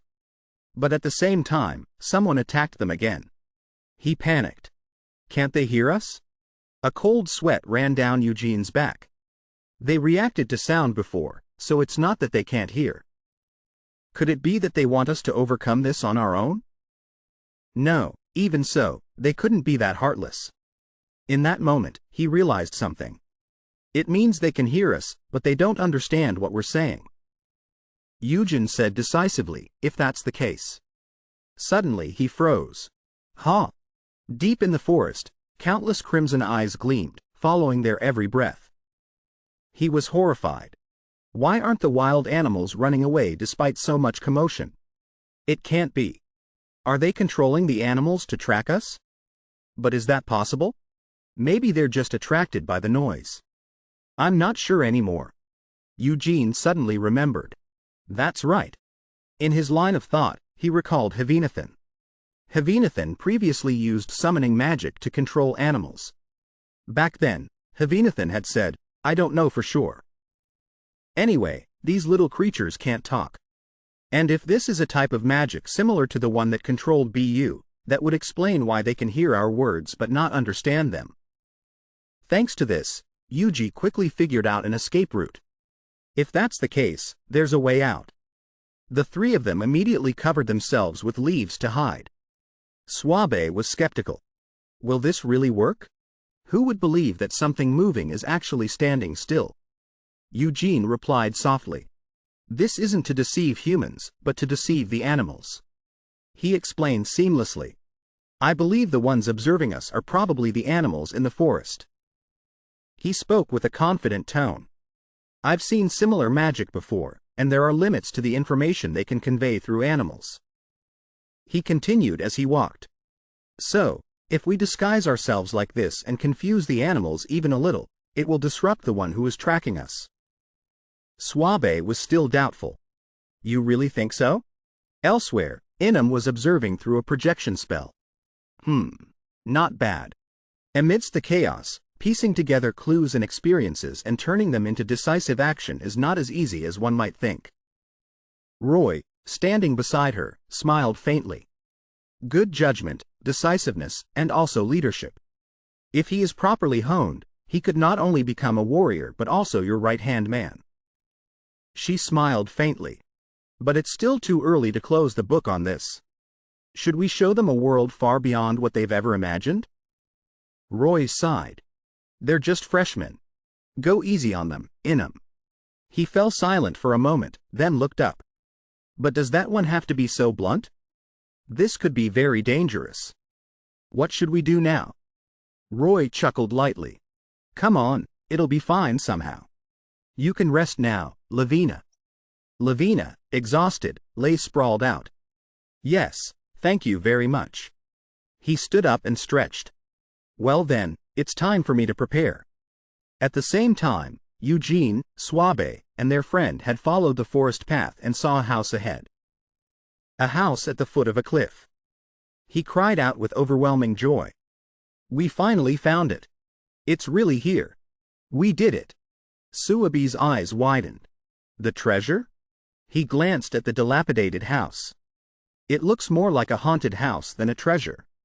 Eugene suddenly turned his head, his eyes lighting up. Senior Gown. Immediately, Gown's voice echoed from the shadows.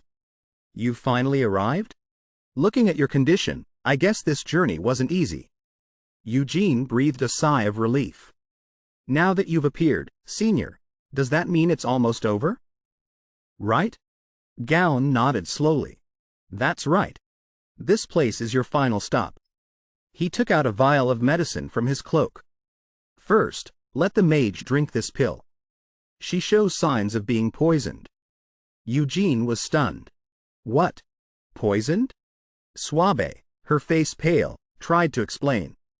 I've never had food poisoning. Well, except for that time I ate month-old dried horse meat with poisonous mushrooms. Eugene was shocked. Seriously? What on earth did you eat? Gown raised an eyebrow and smiled faintly. But at least, if you're that healthy, I don't need to worry anymore. In that case, I will continue the lesson. Eugene was horrified. What? Didn't you say this was the destination? Gown drew a long knife, its cold steel flashing. That's right. What you are looking for is behind this door. You must pass the gatekeeper to complete your mission. Eugene was still confused. But we have a patient here. Gown narrowed his eyes slightly. Indeed. The mage having food poisoning was beyond my expectations. Then he lunged forward like the wind. So, to be fair, this side must also suffer a penalty. Eugene stammered, a penalty? Gown said coldly, I will only use one string, like you. Eugene stood frozen, his mouth agape in disbelief. His face showed clear bewilderment.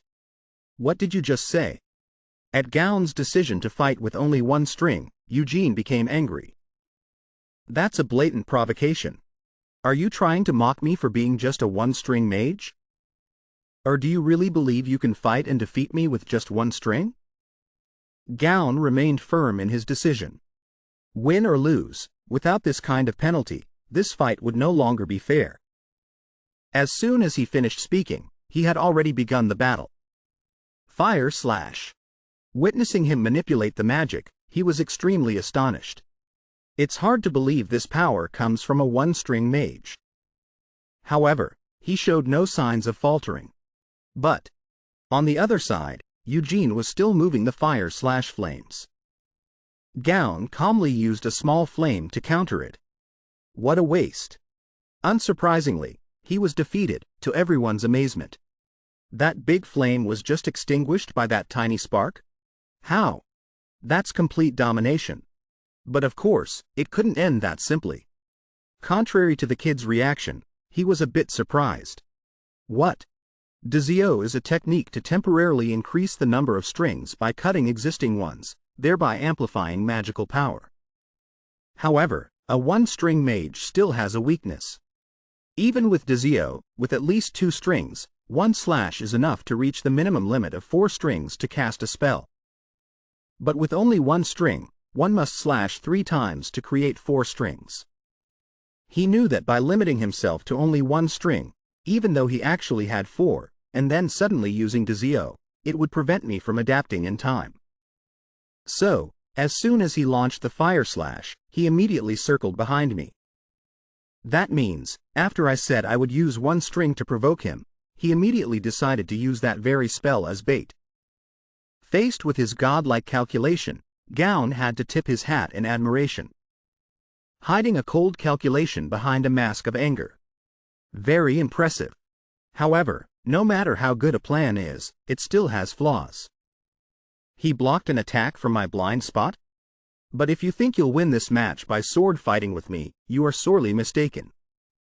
Outside, one of the kids watching the fight cried out in alarm. No way! Eugene is at a disadvantage while sword fighting with a mage? Eugene probably hadn't heard the presentation, so he didn't know. Even your older brother has never overpowered me in swordsmanship. With that level of Dizio, you're not even strong enough to sword fight with me. After being thoroughly beaten, he belatedly realized. The amount of heat he has accumulated far surpasses my level. 10,000 questions appeared in his mind. Why are we both using one string? Why is his Dizio so different from mine? He began to rack his brain. Dizio is like a trick that creates temporary strings by cutting existing ones. Once the strings are cut, they become uncontrollable. Senior Gown must be facing the same situation.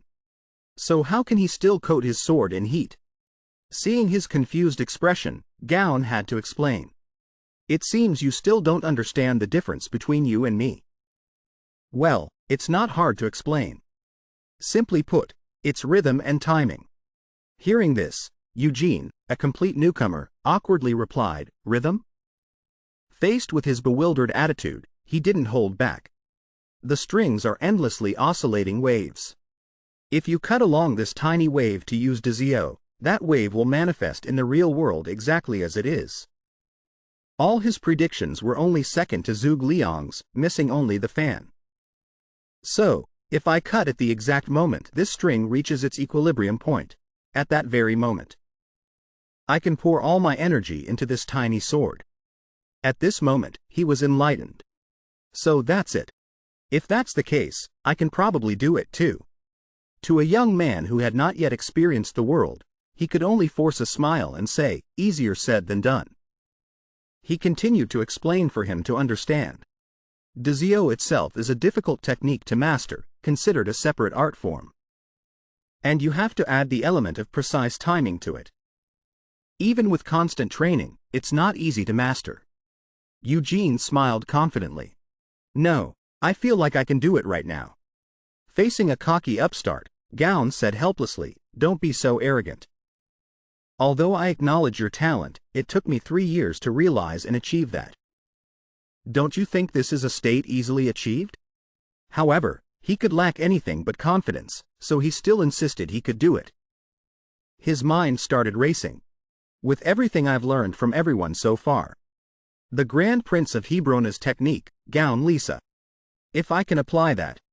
The Folivia family's technique, Gaon Eliza. He put his words into action. In a flash, he combined the attack techniques. Dizio fire slash. Without a moment's delay, Gaon also rushed in to engage. The sight before her stunned Swabe. The heat is so intense that the moisture in the forest evaporated in a flash. What on earth did he just do? After performing 49 intricate steps, Eugene joyfully exclaimed, how about that? I succeeded, didn't I? He was now speechless. You. Amidst the children's joyful cheers, he looked at his hand and reminded him. Your ice sword is melting. Huh? Oh, man, it's hot. At this point, Gaon couldn't believe Eugene's victory. How did you succeed on your first try? Did you know something beforehand? The tables had turned, and now Eugene excitedly shared. Actually, while I was training to fight hand-to-hand with Senior Anika, I practiced something similar. It's arranging the strings parallel to each other. I just applied it a little. Absurd. If it were that simple, a royal chef would be no different from a master swordsman.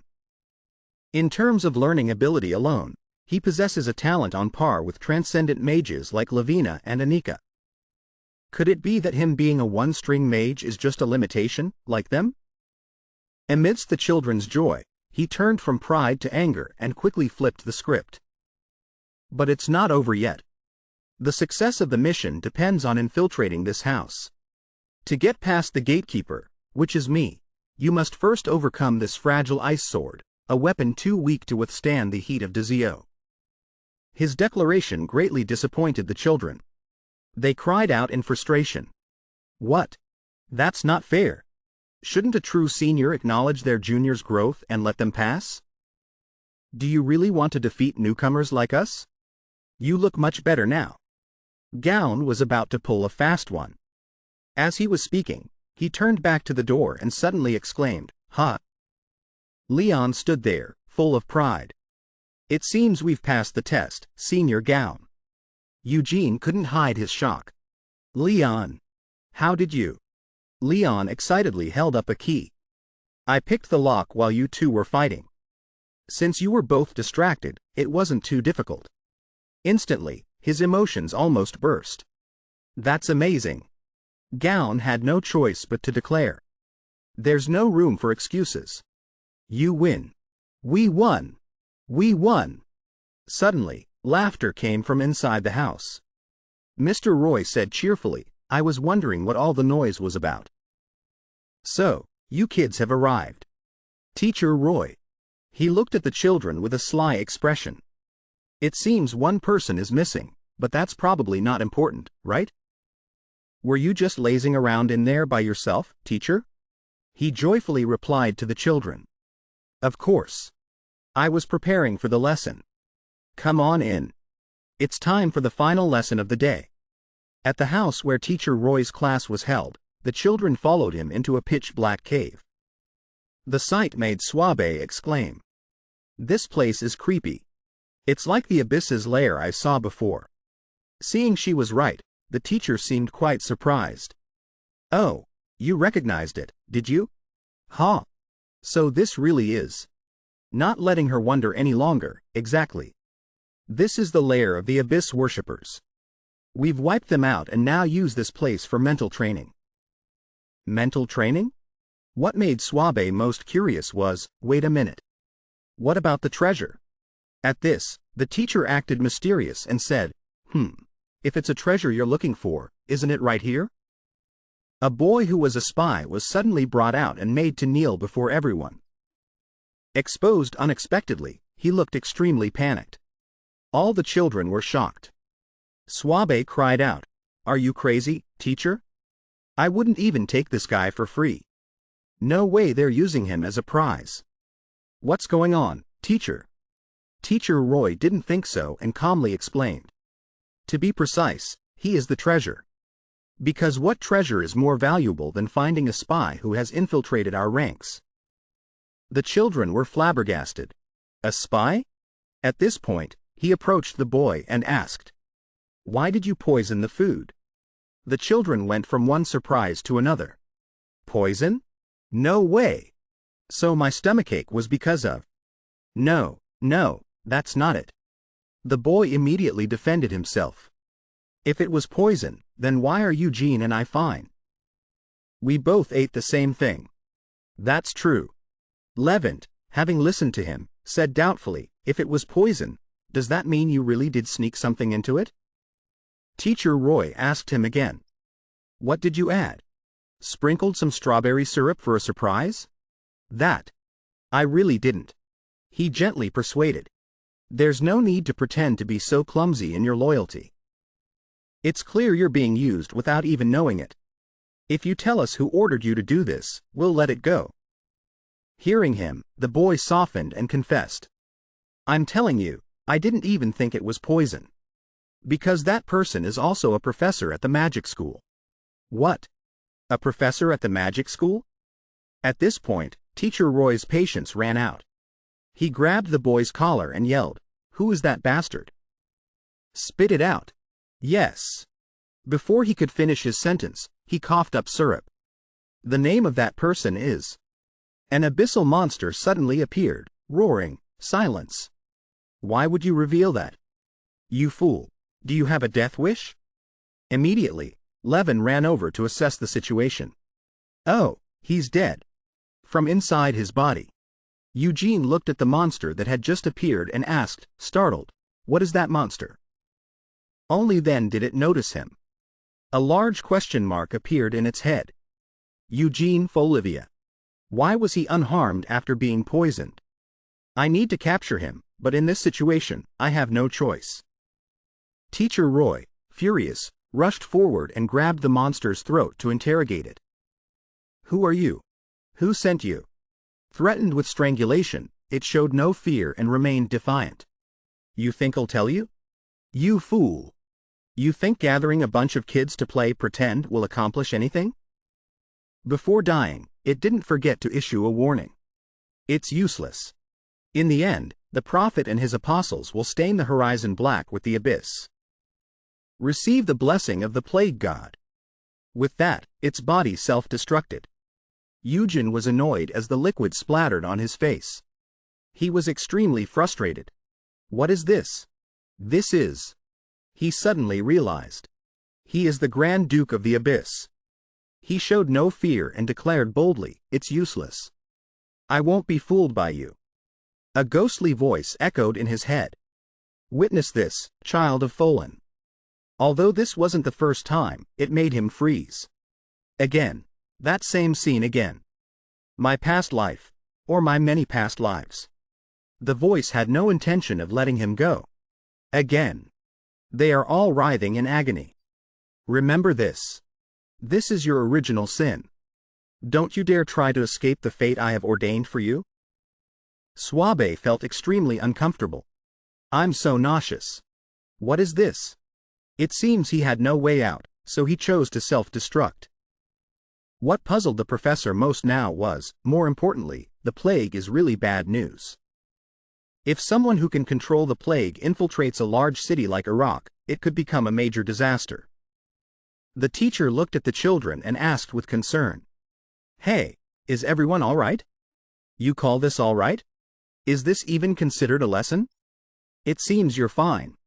At that moment, Gown spoke with anxiety. There are no serious issues, but it's related to the plague god, so we can't be sure. Yes, we must report to the school and call a doctor. While Teacher Roy and you are focused on finding a plan to prevent the epidemic, is the communication line with the others still active? I'll have to check to know for sure. Seeing that Eugene didn't seem well, he rushed over to check on the situation. At this moment, his mind was not clear, and his mouth was mumbling, "No, no, no." He worriedly called out, "Eugene, wake up." Teacher Roy was startled and asked, "What's wrong?" "I'm not sure. I saw he was quiet, so I came to check on him and found him like this." "Wait, stay away from Eugene." "What is it?" She also replied decisively, "Everything around Eugene is in chaos." "What does that mean?" She revealed in confusion, "I've never seen anything like this, so I'm not entirely sure. But if he continues to maintain this unstable state, he will explode." Meanwhile, Eugene suddenly screamed, "No!" Everyone was extremely panicked when the explosion actually happened. Suddenly, Professor Easton appeared in time to stop the explosion. She issued a warning to him. "This is the second time, Eugene. Only one more time left.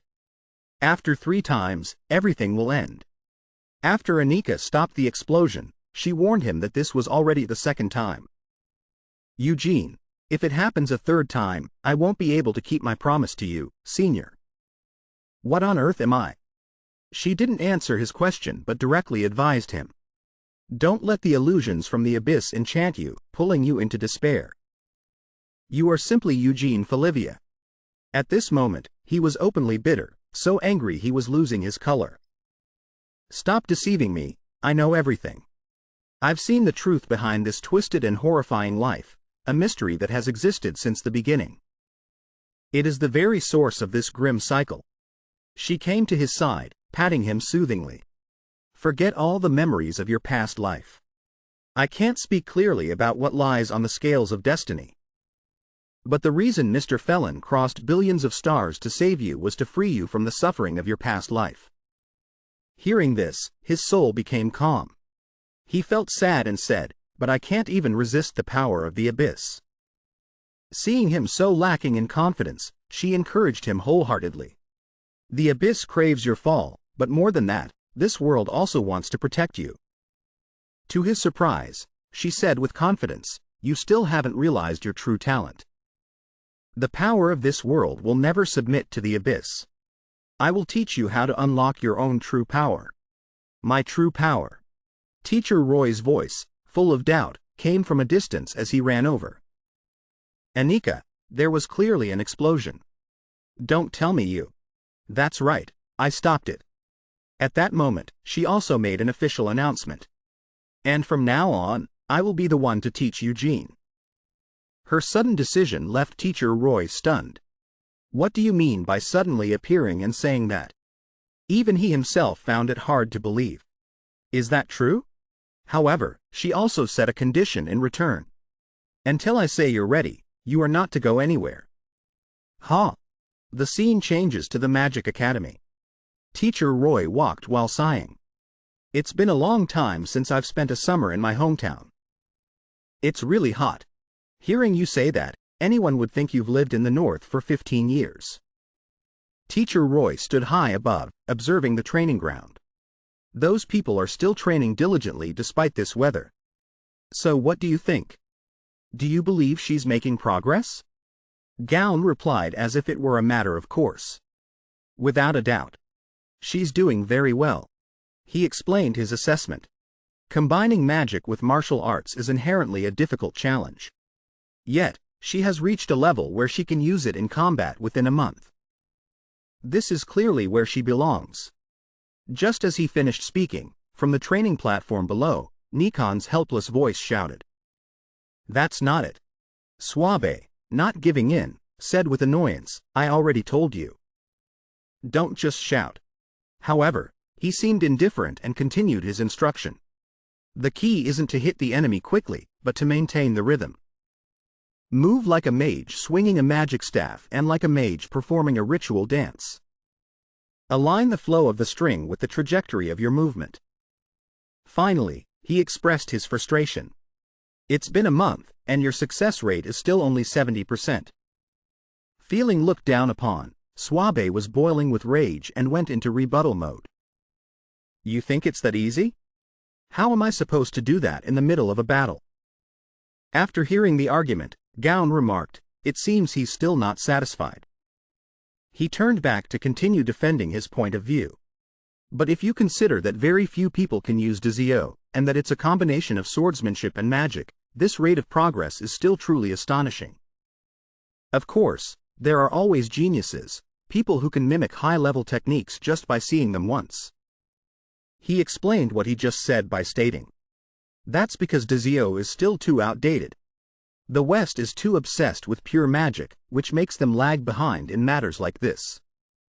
It's already perfect enough that it doesn't need to change. Just then, he remembered Eugene. He curiously asked about his situation. Speaking of which, how has Eugene been lately? Is there still no news from Annika's magic tower? He felt hopeless, not knowing what to say. Don't mention it, there's absolutely no news at all. Making up excuses every day has become my habit now. I can't guess what she's thinking, keeping him so tightly under wraps. Gaon was truly skeptical of her teaching methods. Annika dedicating herself to teaching someone to this extent is truly surprising. I admit Eugene is very talented, but how can he overcome the limits of a mage who possesses only a single string? Teacher Roy was completely surprised by his level. Just one string? That's truly something to ponder. He wondered, recalling the incident that had occurred. What I saw that day, could it really be just the power of a single string? And I also can't understand Annika's actions. Turning such a terrifying explosion into something that never existed. How is that possible? She must have broken many limits, and soon she will have to face even stricter constraints. This will be a significant variable in capturing him. Why would someone who is more wary of the abyss than anyone else act like that? The train of thought of the two was interrupted by a voice. Lavina frantically called out, Professor! I've finally found you. Lavina, what's wrong? She panted as she spoke urgently. Quickly, come to the infirmary on the 3rd floor. The two felt stunned and quickly exclaimed, the 3rd floor? The 3rd floor infirmary means. The scene shifts to the outskirts, to El Lim's workshop. A lone Levant sat, focused on his training. His body made a sound as he channeled medicine into his hands. My biggest weakness in battles so far is that I can't maintain overdrive for a long time. Even Fios before, who had perfected overdrive with his inherently overwhelming physique and body modifications, was still defeated by Sore. Body modifications during the growth process cause side effects that are worse than poison, so I always have to hold back. But if I continue to be complacent like this, I won't be able to kill him. While he was lost in thought, a sound came from outside the door. Immediately after, Suabe suddenly appeared. She didn't forget to complain. Every time I come here, there's something new. They must be using all their budget on this place. What on earth are you doing in here all day? Levant quickly put on his shirt and said calmly, even if I told you, you wouldn't understand. This guy always acts so superior. She showed her dissatisfaction, retorting sarcastically. A combat mage who holes up in here all day? If you keep tinkering with machines all day, can your body even take it? Go get some exercise. He paid no mind to her words, only wondering. What did you come here for, just to nag? Oh, right. I almost forgot, this is very urgent. Only then did she remember her original purpose. The professor told me to bring you to the infirmary immediately. Where is it? Room 308, I think. 308. The scene shifts to the infirmary. Hermana was holding a knife to the neck of a medical staff member. She was mentally unstable, mumbling, "Who are you people? Where is this?" "Calm down, old lady." Teacher Roy tried his best to persuade her. "We are not your enemies. In fact, it would be more accurate to say we are your allies." Allies with a common enemy. An enemy named Soar. Meanwhile, while running, Levant was still worried and thinking about Hermana. When he learned that Hermana had woken up from behind, Suabe rushed to catch up and shouted loudly, "Hey, calm down. What's the rush?" While running, Levant suddenly stopped. At that moment, he noticed a horse-drawn carriage appearing beside him. Seeing this, Levant rushed to the carriage driver who was sitting there and asked, "Excuse me, does this carriage go to the capital?" The driver was surprised to see him. Then he asked, "Are you the mage Levant?" Hearing the carriage driver say that, he was extremely surprised. "How do you know?" After that question, Levant wondered to himself, "He knows me? So he was waiting for me. Wait, this is..." Suddenly realizing something was wrong, he quickly turned around to see a man holding a weapon, running quickly towards Levant and shouting, "Die, you bastard! If I kill you, my debt." Seeing the man, foaming at the mouth, run to attack him, Levant thought to himself, "Those scars. It can't be." While he was still thinking, Suabe appeared from behind and landed a powerful punch on the other man's face and asked, "A robber?" Suabe turned to look at Levant, saying, "You should pick your targets more wisely, you idiot. You plan to make a living like this?" As she was speaking, a group of people holding weapons approached. This startled Suabe, who shouted, "What is this? How surprising! Why are robbers swarming around this carriage?" After that, the man joined the group and pointed his weapon towards Suabe. She looked at the group and asked, "Why are they gathered at this desolate rest stop?" "Well, it doesn't matter, because I can take them all down." As she spoke, Suabe was excited and ready to fight. Levant suddenly spoke up, stopping her. "Wait, Suabe. These people are civilians." Suabe, angry, pointed at the group. She shouted loudly, "Nonsense. Can't you see? The moment they charged with weapons, they lost their status as civilians." Hearing that, Levant quickly spoke up for the others. "These people didn't come here of their own will. They are in debt. Debts that must be paid with zero." As he spoke, in his thoughts, he pictured a person with golden hair smiling gently. Immediately after, the young man suddenly appeared behind Levant. He laughed with great interest and said, as expected, "El Gato's intuition is sharp. No, you have to have that kind of sharpness to be worthy of being my opponent." When he removed the cloak covering his face, we learned that this man is El Lobo, one of the 5 heirs of Cartel. Looking at Levant, he said, "Using your brain when you lack power is your only attractive quality, right, El Gato?" "No." Levant looked at Vertega. He narrowed his eyes with a bit of anger mixed with fear. Looking at her, Levant growled her name. Vertega. Back with Hermana, who had just woken up, she said, "Soar has crossed the line. He has joined the Eternal Society and made a deal with the Abyss." Roy, sitting opposite Hermana, agreed and added, "We know that too.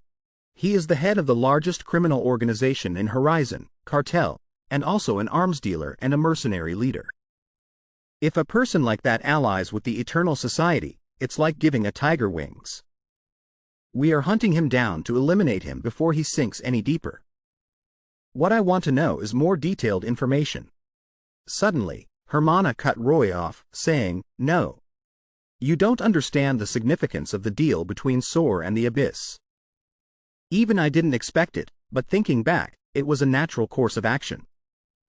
Just thinking of that Soar, Hermana thought, the Abyss nurtures human suffering and despair, growing from the darkness of humanity. And Soar is the king who rules that darkness, the merchant of death. Thinking back, he is. Regardless of her own wounds, she clutched her head in fear and shouted angrily. The perfect one, capable of making the greatest deal with the Abyss. He sold children to the Abyss, making an unimaginable deal to swallow this world, starting from the north. Its first target will be here, Hebronya. Hearing this, Roy was suddenly startled and froze. When he heard the name Hebronya. Returning to Levant and Swabe, the two of them were still fighting the group of people. While fighting, Swabe grimaced and asked, "Are these guys really being forced? Why are they attacking so fiercely? It's hard to just defend against them safely. There's no need to try to kill me so despicably, Vertega." Vertega rested his chin on his hand, smiling slightly, and said, "Killing family? No. I'm just giving our debtors a chance, while also curing my boredom. But this isn't fun. I was expecting more Ciro. Are they incapable of entertaining me?" Hearing this, the man who was hit by Swabe earlier turned around in shock to look at Vertega. He looked at Vertega and pointed at Levant. "Wait, I have a chance to stab that bastard to death. Just give me a little more time." Hearing that, Vertega rolled up his sleeves. "I doubt that. That's impossible." Immediately after, cuts appeared on her hand, and just like that, the man also had identical cuts on his body. "It's great to see you, Levant. It's been a long time, hasn't it?" Seeing Vertega's crazed appearance, Swabe thought to herself, "I've never heard of such a terrifying curse." Suddenly, Vertega appeared in front of Swabe, saying with excitement, "Wonderful. Even in a place like this, there's a mage? So you see it too? The curses and resentment pouring onto me." At this moment, Swabe no longer had her calm demeanor but was full of surprise and fear. The existence of this creature, something like this. As she thought, she held out her hand. Swabe immediately regained her composure. She swung her arm forcefully at Vertega and continued her thought. "Should not exist in this world." Seeing Swabe about to attack Vertega, Levant, standing beside her, quickly spoke up. "Stop. Don't harm Vertega, because that's what he wants." She landed a powerful punch on Vertega's face. Swabe was dazed and utterly surprised as she looked at the wound on her own body. Seeing her fall, Levant rushed over and called out Suabe's name loudly. Meanwhile, Vertega burst out laughing, saying, "How funny." Levant angrily looked at Vertega and asked, "What is your purpose? Did you come here for such frivolous antics?" Vertega looked away, scratching his head and asking, "That's a bit harsh. I was attacked first. Why are you so sweet to your new friend? A girlfriend, is that it?" Levant reached into his coat, took out his weapon, and turned to say, "Answer me, you bastard." While waiting for Vertega's answer, he thought to himself, "No. It's not a trivial matter. If this monster gets directly involved, could it be that my betrayal has been discovered? No. Even if I'm suspected, there's no concrete evidence to confirm my betrayal." Hearing such a question, Vertega felt uninterested and said, "How boring. You ask why I came all this way. Actually, it's not that far." Hearing that, Levant looked at her in surprise. Seeing this, Vertega continued, "Sor has recently acquired a new territory for a new business venture." Levant's eyes widened in surprise as he exclaimed, "What?" She shrugged and said, "So, we need a lot of help here, and it seems Sor has a mission for you and asked me to bring you there." Levant looked at Vertega warily. "If that's the case, I understand the reason. But the territory near the capital is reserved for high nobles like the royal family. So this is an overly aggressive move. What is he plotting?" And by the way, as Levant was thinking, Vertega suddenly grabbed his weapon and said, "And since we've done that, I also need to hear the story of how you eliminated Sicario's jet." Jet. An electric current surrounded the sphere, emitting a blue light. Eugene shouted, "I'm almost done." He rolled around on the floor. "What is all this for, anyway? I really don't understand the purpose of this training. Senior, it's completely different from what we learn at the Magic Academy." Anika calmly replied, "Then forget what you know. Because I am right, and the Academy is wrong. That absolute confidence. Modern mages are often obsessed with the magic strings they possess. Although this originates from the teachings of Ananta, one of the 10 founding disciples of the Magic Academy. Its essence is merely to make magic more accessible, not its core. To me, it's no different from them focusing too much on the multiplication table while forgetting the true principle of multiplication. Anyway, as a mage who possesses only one magic string, you don't need to follow modern doctrines that are of no benefit to you. Eugene asked in confusion. But didn't Senior Anika also study at the academy? Even if you say such profound things, I still don't understand the meaning of repeatedly restoring something that's been shattered over and over again. Besides, Senior, you even sealed my already weak magic power. Anika replied. This kind of training cannot be explained with words. You have to feel it for yourself. As for the seal, I'll tell you after you pass the test. Hearing this, Eugene became annoyed. In the end, you still don't intend to tell me anything right now. He said sadly, I want to see my friends again. I wonder how they're doing. Tia is probably causing a ruckus again, huh? Suddenly, he thrashed his arms and legs, wailing loudly. I want to get out of here so badly. Because of this training, I've been stuck in the magic tower for a whole month. I don't even understand what's going on. Anika, witnessing this scene, just felt helpless. She could only comfort him in a gentle voice, endure it a little longer. You're almost at the standard. Hearing that, Eugene immediately sat up. Really? Senior, that's not enough. But in what way am I almost there? Anika explained. You can't feel it because I've sealed it. But suddenly, a piercing bell rang, interrupting her words. Eugene guessed, an emergency alarm. Anika added, it's from El Lim. Inem announced via telepathy. A large-scale massacre has occurred near Levant's workshop. Do you know what's happening? Roy, upon receiving the news, asked in surprise. At Levant's workshop? At the same time, Gown also heard the announcement. A massacre? What? Inem, Hermana panicked. Levant. Impossible. Levant is there? Roy didn't hesitate. He quickly made a decision. I'll go check myself. Contact Anika too. She's closer to the workshop. A sense of unease rose in Roy's heart. At this moment, I have a bad feeling. If Cartel is targeting Levant, our entire plan will fall apart. In another development, Vertega gave a sly smile and said, So what will you do, Levant? Will you come with me? Levant thought to himself, this is definitely Soher's plot. He suspected my betrayal from the beginning. Clearly, if I go now, there might be no turning back. Then the entire plan to assassinate Soher will be ruined. Should I resist? With my current upgrades? No. That's the stupidest decision. This person is theoretically third in the line of 5, but the way he speaks is no different from giving an ultimatum. If I refuse, the kill order will be issued immediately. Moreover, right now. Levant looked down at Swabe, who was injured in his arms. It's not just my life that's threatened. Thinking this, he had to compromise. All right. I'll go with you. Vertega gave a satisfied smile. Soher will definitely be pleased. Levant set a condition. But before that, I have to take this person to a safe place. Vertega showed his displeasure. How troublesome. Why not just kill her and be done with it? As soon as he finished speaking, he used magic to attack Swabe. Levant was extremely panicked. What? Wait. Just then, Eugene appeared in time, stopping her with a single slash. Vertega was stunned by the surprise attack. Levant was just as surprised. Eugene. Eugene said angrily.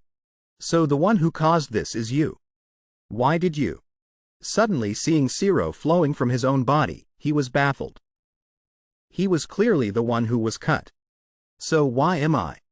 Vertega showed interest. What an interesting friend. Who are you?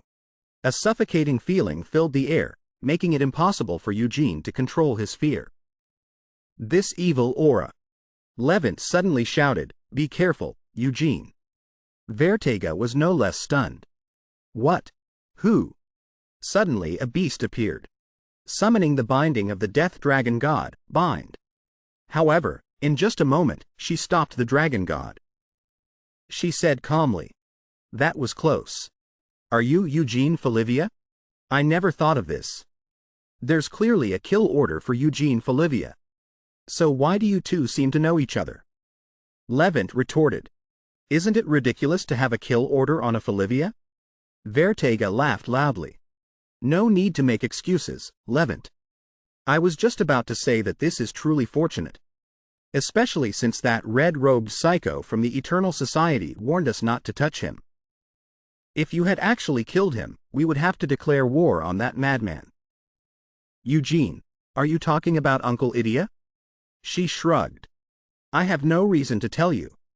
If you're curious, come to our territory and find out for yourself. That psycho is there with us."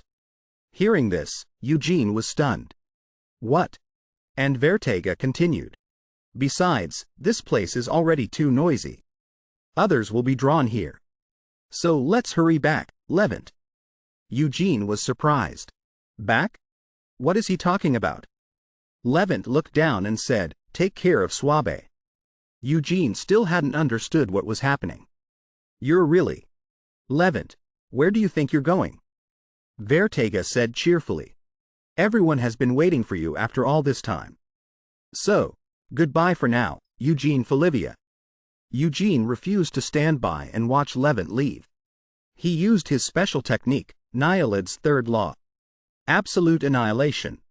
He shouted, "Stop right there." Vertega sneered, "How cute. You think a tiny spell like that can do anything? I can't believe you failed to kill a guy like that. Weren't you just being lazy because we weren't watching?" Levent said contemptuously, "You idiot, look closely."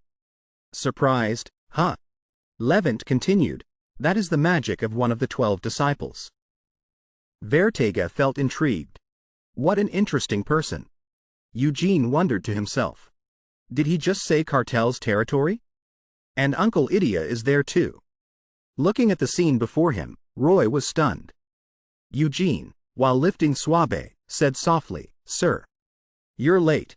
At Doelim's base, Roy stated in a calm voice. "His name is a ruthless man with a bounty of over 300 million, wanted in many northern countries. He is considered the ultimate weapon of the organization." Hermana analyzed that Vertega and Soho have never acted alone.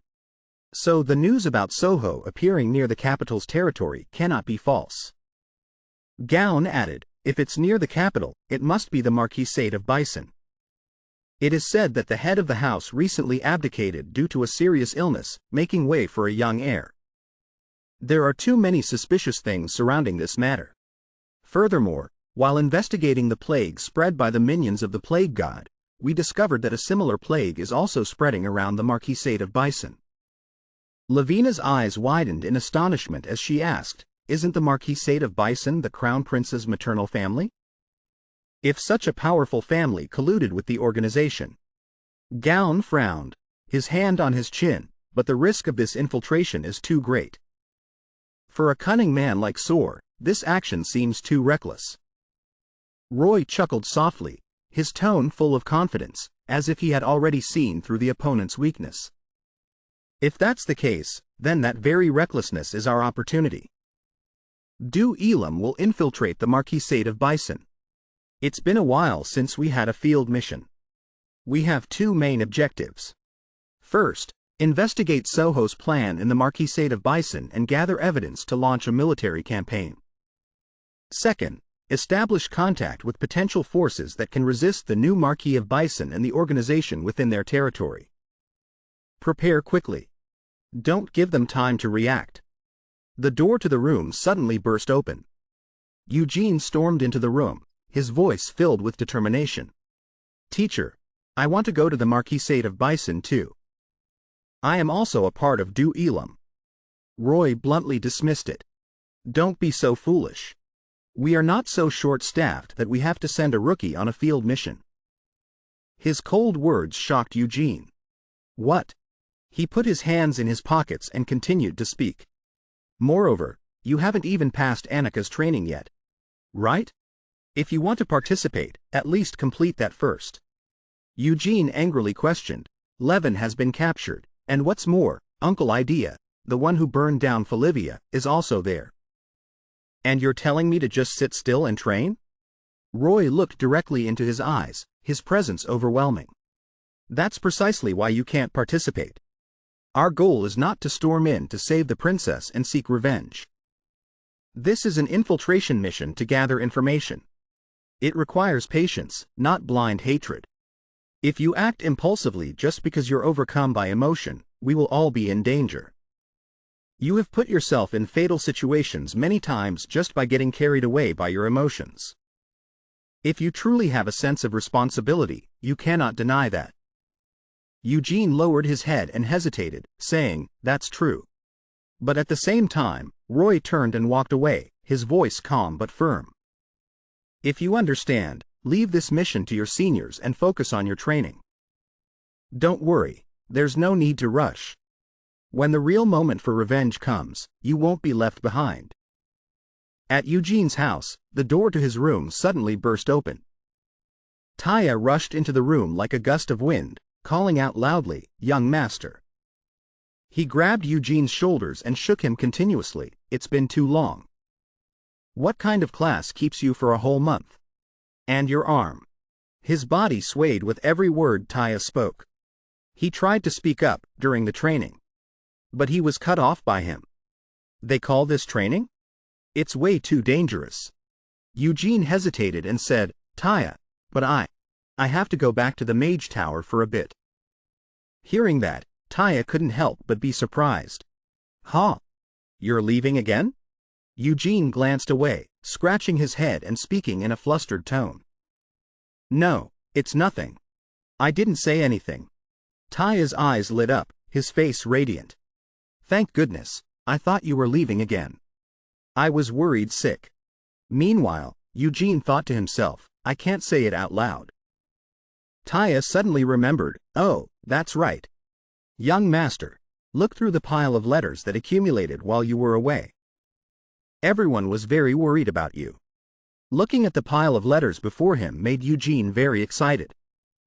"So many letters? Is this from the entire 12th grade? Oh, this one is from LaRossi." Taya also added excitedly, "Professor Eston sent the most.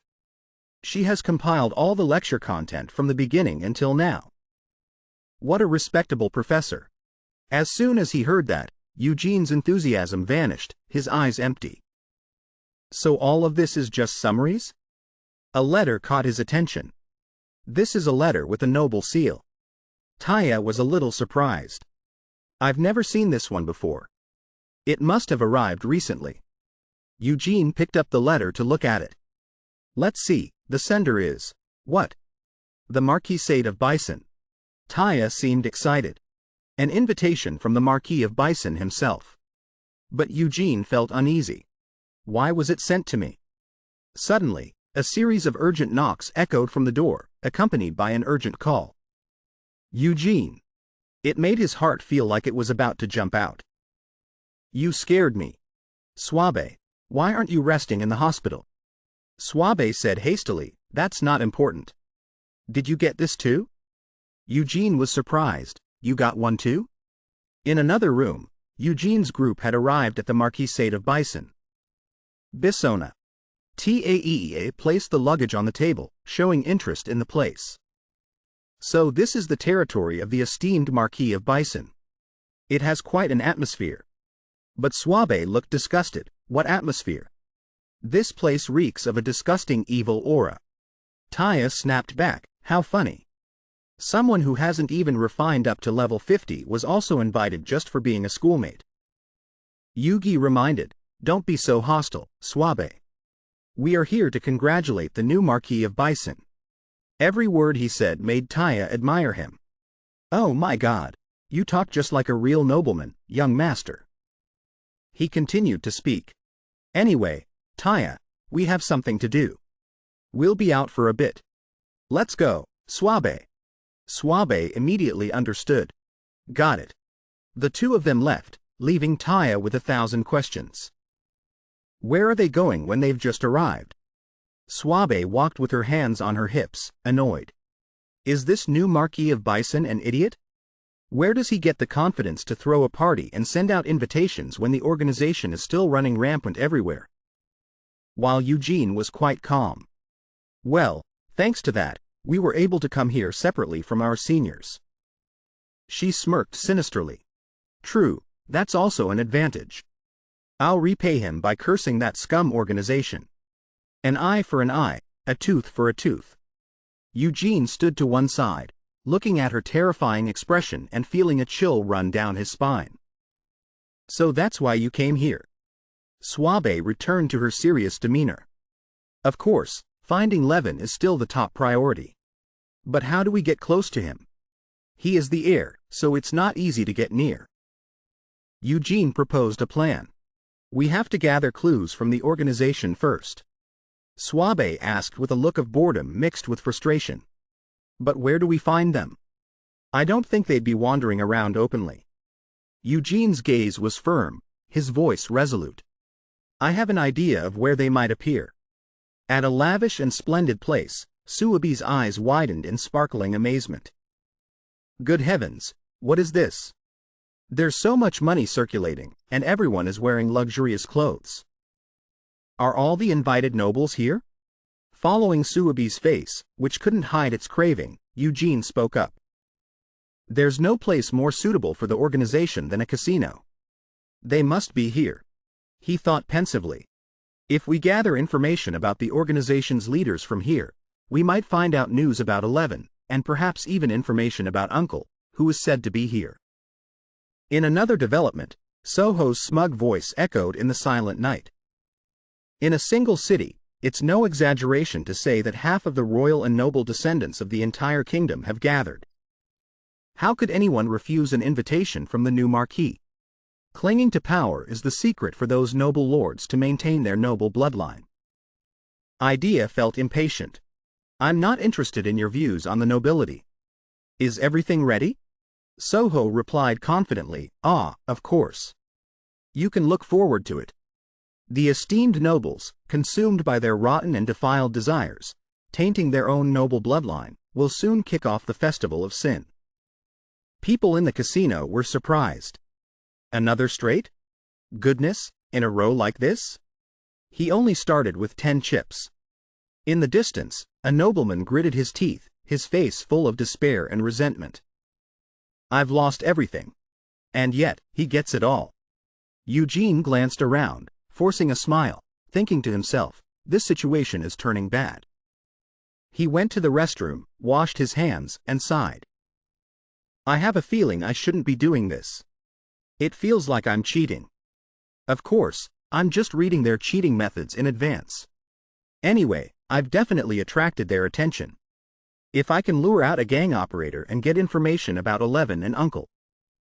While he was deep in thought, he suddenly saw Anika appear in the mirror in front of him, making him jump and shout out loud. She said sarcastically, "How nice. Everyone is dressed up and seems to be having a lot of fun, huh?"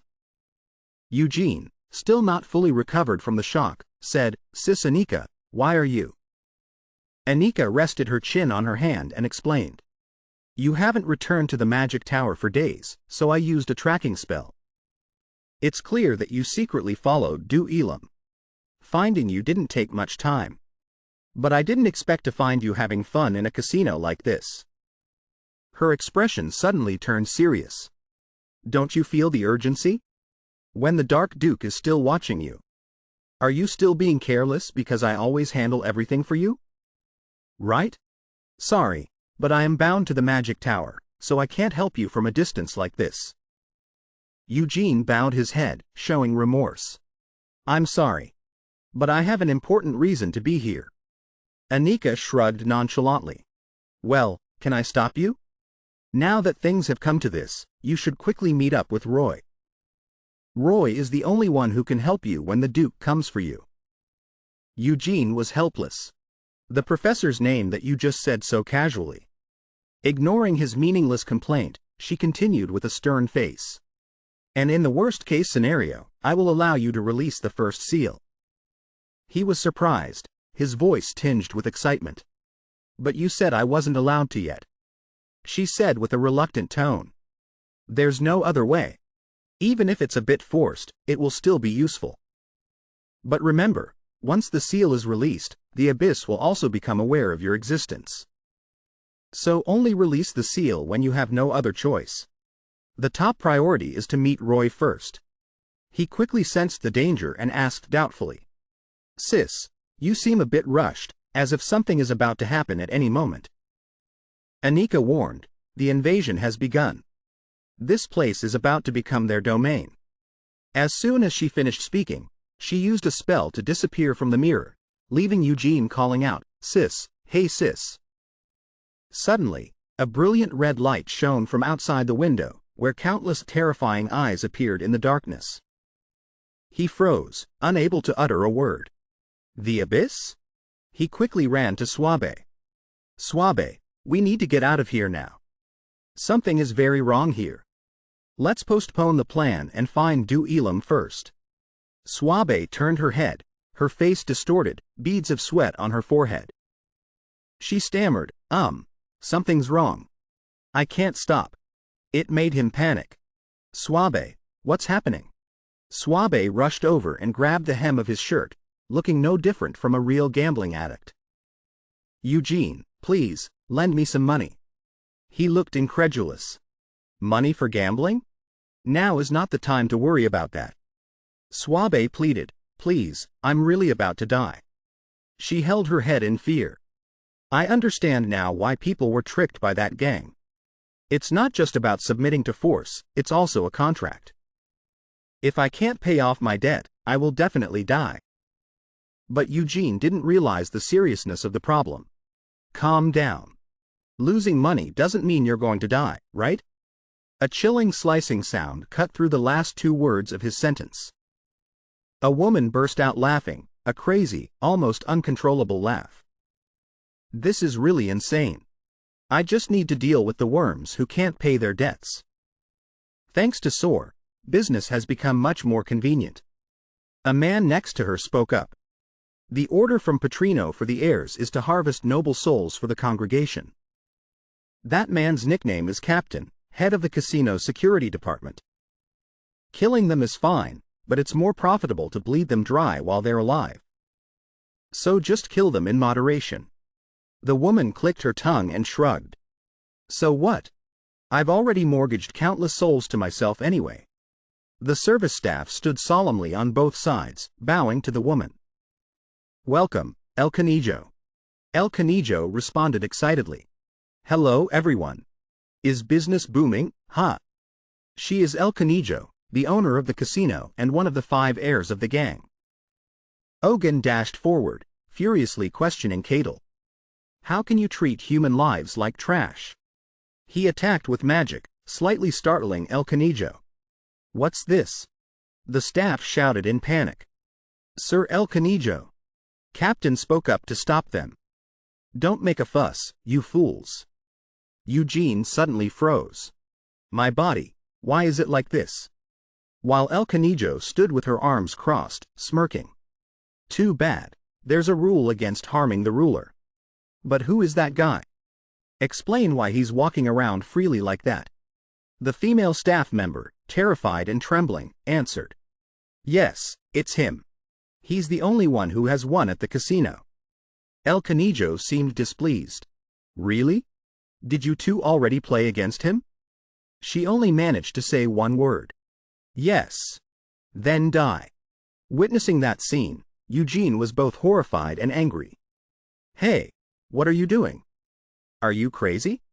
In contrast, she just smiled calmly and said. They were in debt, weren't they? Anyone who incurs a debt here must mortgage their soul to me, the ruler. That's the law. Eugene couldn't believe what he had just heard. Betting people's lives just for money? El Canijo's voice was full of sarcasm. Oh, just for money? You must be very rich then. In this world, there are many who would trade their lives just for money. Eugene, holding the chips in his hand, said, ridiculous. A rule that forces debtors to mortgage their souls? He threw the chips at her. All right, I'll play with you, scum. This is my proposal.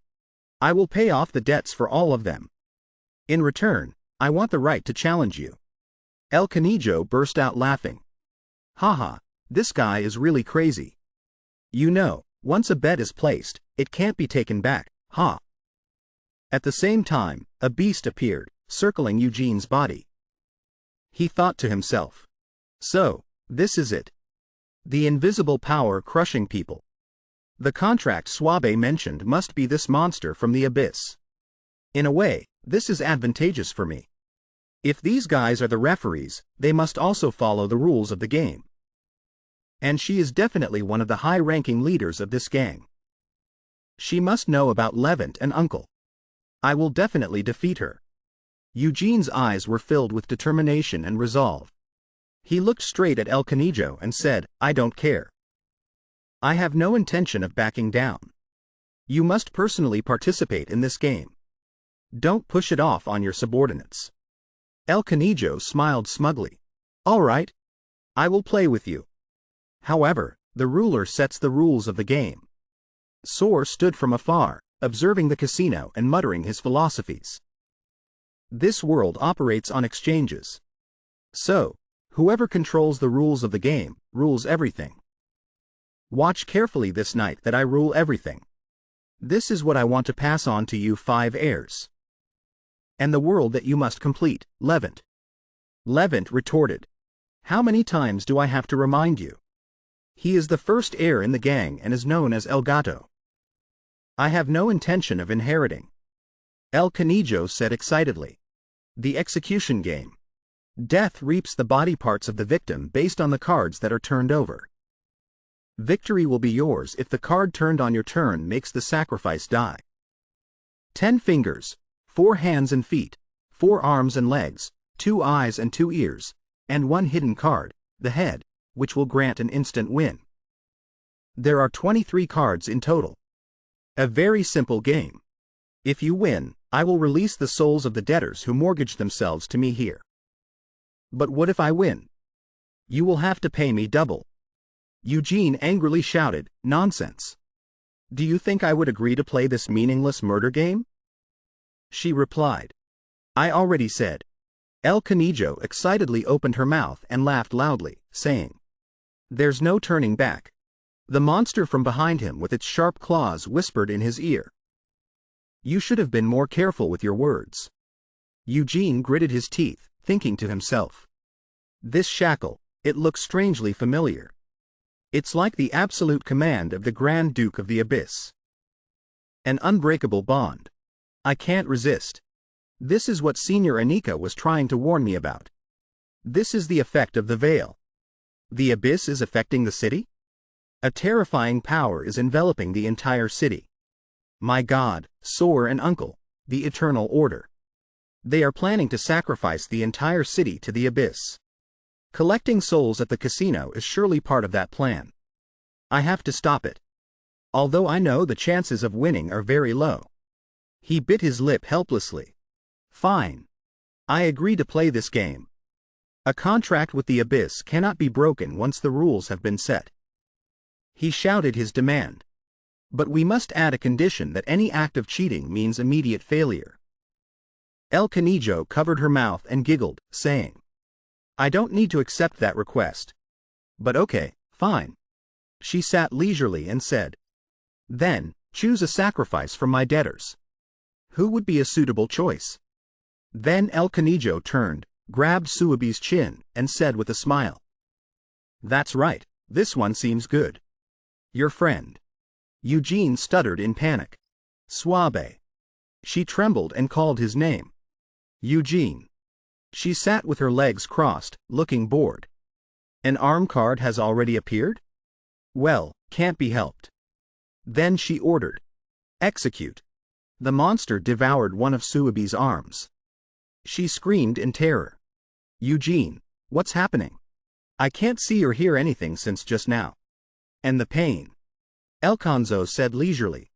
If an arm has been eliminated, then almost half of the finger cards are useless now. That will reduce the torment. The drama of this game partly comes from starting with the small cards. But well, what can I say? The sacrifice for this round is really unlucky. She threw the cards in her hand onto the table and shouted. Now it's your turn. Foolish. I was too arrogant. I never imagined that Swabe could be the sacrifice. How can I stay calm in this situation? She sat with her legs crossed, touching her chin with a provocative tone. Where did the brave hero from before go? Now there's only a trembling little fawn standing here. So, you're Eugene Falivia, right? It seems you rushed in here relying only on those eyes of yours, didn't you? But I'm sorry. I don't cheat at all, and all the rules are completely fair. Even if you look with those eyes, you won't find anything. He nervously bit his fingernails, looking at her with fear and gritting his teeth, saying, "Nonsense. There's no way scum like you wouldn't cheat." El Canijo laughed with delight, thinking to herself, "You have been completely swallowed by the demon of doubt. All right. Since I'm the one who sets the rules, it's normal for you to suspect cheating. But there are no tricks here because they're not necessary. Of course, it would be great if I win, but it doesn't matter if I lose either. Because my real purpose is to destroy your soul. The head." Eugene was completely terrified and trembling. Why the head? Elconzo thought with amusement. Can you bear the guilt of destroying both the body and soul of your comrade with your own hands? The Eternal Order. They ordered the killing of Eugene Falivia. But for some reason, they suddenly changed their plan to corrupt him instead of killing him. Betting on the boundless power of the Prophet's second apostle. It doesn't matter to me, but this is indeed more interesting. She laughed loudly. Did I lose? What should I do? She thought. I will completely break your will and destroy you. Then she shouted again. You won. Eugene Felicia, why do you look so down? You're the hero today. You confronted the villain head-on and saved dozens of souls. Right? Come on, look at everyone cheering. You are everyone's hero. She leaned close to his ear and whispered. So, let's witness it together. She shouted. The heroic moment when you destroy your comrade with your own hands and free the souls of the gamblers. Eugene shouted, cutting her off. Wait a minute. Elconzo asked. Huh? She thought. How will you respond? Will you struggle not to kill your comrade? What do you want to say? Or are you going to fly into a rage and say this game doesn't count? It doesn't matter how you react. Hurry up, quickly. He shouted. I will not kill Swabe. This ridiculous game was absurd from the beginning. Hearing this, she was delighted, her mouth stretched into a wide, horrifying smile. She thought. That's it. Then she shouted. There's nothing absurd about it. The rules are set by the ruler. If you don't like it, you should have been careful with your words from the start. Now you're changing your mind just because your comrade is about to die after you played the hero.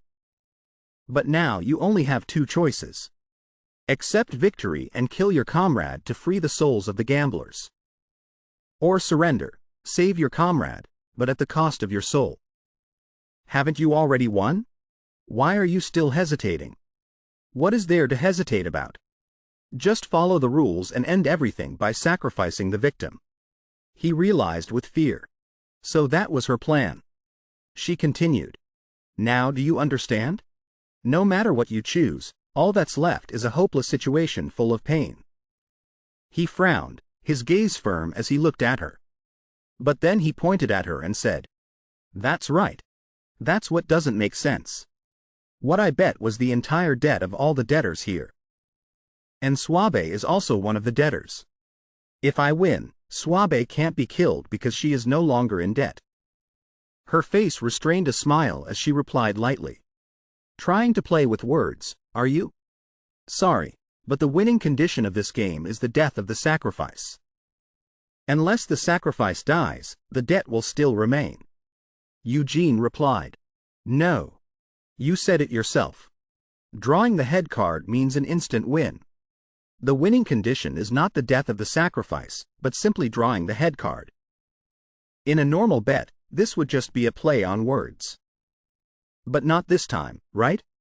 Moreover, this isn't your power either, is it? Because the head card has been drawn, I demand that you immediately release all the souls. The brat, she's tight-lipped, But in her head, she's thinking, brat, so you want to play it this way? It seems you know a thing or two about the contract with the Abyss. Once the law is established, even a slight lapse will render their power unusable from now on. Then she gently uttered, all right, it seems there is a problem. Eugene asked in surprise, so you admit it? In her heart, she thought, but you've underestimated me. You dare to ruin my game with just a few slick words? Then she said, you're right. Using debtors as sacrifices is indeed problematic. However, I do not accept that you can end the game just by drawing the first card without killing the sacrifice. That's just wordplay. You know very well that's not the real meaning. The boy panicked. What did you just say? She continued, however, I will respect your opinion. So, I will declare this game null and void, and we will start a new round. The boy said in fear, what does that mean? She continued to speak, following your suggestion, we will bet again just like last time. Then I will return your friend's soul. There might be some psychological trauma, but recovery is possible. Eugene wondered, really? Is it true that she can recover? Suddenly, someone grabbed his collar and shouted, are you crazy? Are you going to play again? Is only your friend's life important? We just survived, and now you're going to undo it all? The boy was confused and scared. What are these people saying? The man continued to speak. Why would you throw away such a clear victory just because of some absurd words? Everyone could have been saved. The boy clutched his head, his eyes wide open. From the beginning, I shouldn't have had to make such a choice. So why? The crowd below chimed in. You just have to give up one thing, and it's over. Alfonso thought smugly, that's right, you won the game. But public opinion is always more foolish. Fall into depravity, Eugene Folivia. Look at how selfish the people you tried to save are. The boy was confused, scared, his thoughts in chaos. Why are these people so disgusting? Eugene was slowly consumed by anger, muttering, how can they be so rude and selfish? Why? Suddenly, he grabbed the man's hand, threw him down, and broke his arm. He shouted in anger, why do you cherish your own lives so much, yet treat others' lives like dirt? Why, as long as you get to live, you don't care about those who were sacrificed? He seemed to transform into another person, speaking cruelly, if that's the case, then you all should just die too. He was startled, covering his mouth in fear and confusion. What am I thinking? I'm trying to save everyone. What am I thinking? I'm trying to save everyone. Alfonso laughed with delight, saying, so you were pretending to be a noble all this time. Even you can't control yourself in the face of the debtor's selfishness, Eugene Folivia? She shrieked, that's right, kill them all and fall into hell. It's not as bad as you think. I'll let you kill these scumbags for free. Eugene trembled, covering his ears and shouting angrily, shut up. The nobleman he had thrown down screamed in pain, you bastard, who are you to lecture me? You're also betting other people's lives for a woman you know nothing about. Besides, do you know who we are? Save us, not that woman. Even if you're a Folivia, do you think you can get away with opposing us? That last sentence completely enraged the boy.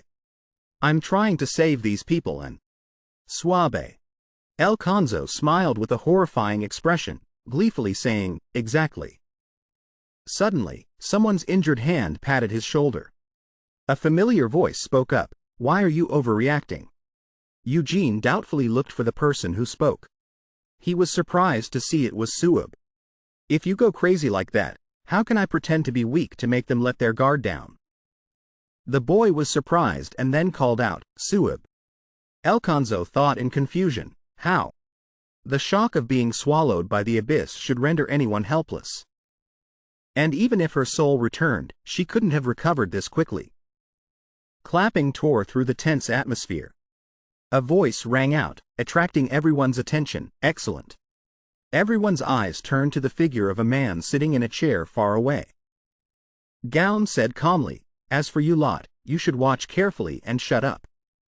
Your noise is damn annoying. The right to decide belongs to the victor. Eugene said in confusion, Senior. Suib also spoke, Mask. Witnessing this, the boy silently thought, I don't know why he's here, but I need to sort out the situation first. I bet the souls of all the debtors belonging to the casino and the game. The condition for victory was to draw the sacrifice's head card in one turn. So I won. At that moment, because Suib was the sacrifice, his head should have been taken and he would have died as she said. But the rules clearly stated that if I won, all debtors would be saved. So this round is not nullified, but both Suib and everyone else are saved. Of course, this is just exploiting a loophole in the terminology, so I thought it would be better to just start over rather than face the arbiter's judgment. But when she offered to nullify the round as a favor, it was too obvious. Suddenly, the boy realized something. Then he looked straight at Elconzo and said, The abyss controls this game. The true arbiter has already ruled me the winner. His thoughts were now very certain. She lost, and she is not the arbiter, therefore. He pointed at Elconzo and shouted, There's no need to nullify it. I know you're trying to gain something by causing a commotion, but fulfill your promise and release everyone's souls. He continued to think, instead of succumbing to the urge to kill, I will save everyone. She seemed to be caught, crossing her arms and biting her lip, saying, So this is how the game ends. Then, with a calm gaze, she uttered, All right. I will grant them their freedom. So the time for enjoying the game is over. Now then, as she spoke, she opened the patch covering one eye, revealing 3 crimson pupils. Monster! She screamed. It's time to return to reality. Binding summon. Eugene was stunned, his mouth agape, not understanding what was happening. Everything changed. A red moon appeared. Head of frenzy. Standing on the monster, she said angrily, This is the price for ending the game. I will teach you that after a fair and fun bet, what awaits you all is an incredibly unfair reality. Eugene shouted while running, What is that? Gown, carrying Suabe and running ahead, answered, An abyss binding summon. Those who are bound to the abyss can borrow its power. This is also the first time I've seen it with my own eyes. The boy ran for his life while shouting, This is not the time for a slow analysis.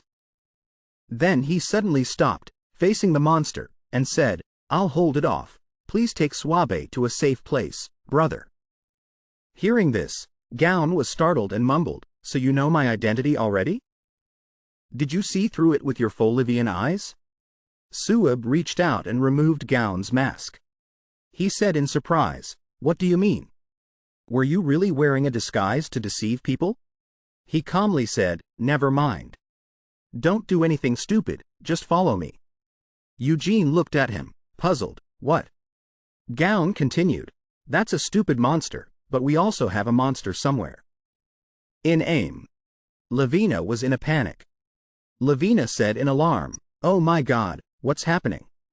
Enai calmly said, I don't understand why the new students are involved in this again. Lavina asked in shock, What? Are those Eugene and Suabe? INM pointed at a glowing spot on his map and said, I've identified the coordinates. If you escape through route number 3, you can avoid its sight and hide in the alley ahead. In the alley, Gown shouted, This way. Eugene knew. We've arrived. In aim heard this. In aim said, All right, blow it away. Lavina agreed. After speaking, Lavina used both hands to cast a spell. Over here, Elconzo cursed, You rats. She stood on the monster's head, furious. Where did they run to?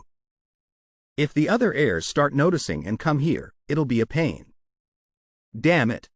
Although I hate wasting souls on this, she used the spell, Mad Hatter's Son releasing many spirits and shouting, I can't let my prey fall into someone else's hands. She observed everything through her eye with 3 red pupils. Whatever the spirits saw, she knew. She said smugly, Good. I can see the entire city now. You can't escape my 14,000 souls, my 28,000 eyes. Suddenly, a beam of light like a falling meteor descended. She panicked in fear. The ultimate grand magic, urban catastrophe. Gaon, Eugene, and Swabe were hiding in a corner. Eugene said, "My God, isn't that overkill? Such a large-scale magic will affect the citizens." Gaon calmly replied, "There are no citizens here, only the syndicate and invited nobles. And even if they are nobles, we don't have the luxury to care." The boy looked at him, puzzled. "What? So the citizens of Bisona, they didn't?" Gaon continued, "I don't know the details. We are still investigating. But looking at the situation, your guess is probably right. They were likely sacrificed to the abyss." Eugene was scared and doubtful. How could an entire city? Gaon thought with a serious face. Yes, that's the mystery. A conspiracy to sacrifice an entire metropolis. This is a terrifying scale. I don't know their purpose, but if we don't stop them, it will become an unprecedented disaster. A loud explosion caught Vertega's attention. She stood with her hands on the railing, casually saying, "An explosion from the anti-Marquis faction's casino. Are they finally counterattacking?" Beside her, Eri was a little scared, thinking, that's Senior Lavina's ultimate magic. So it's from Du Elam, huh? But why are they drawing so much attention? Right now, this is a place where the magic of the abyss is maximized.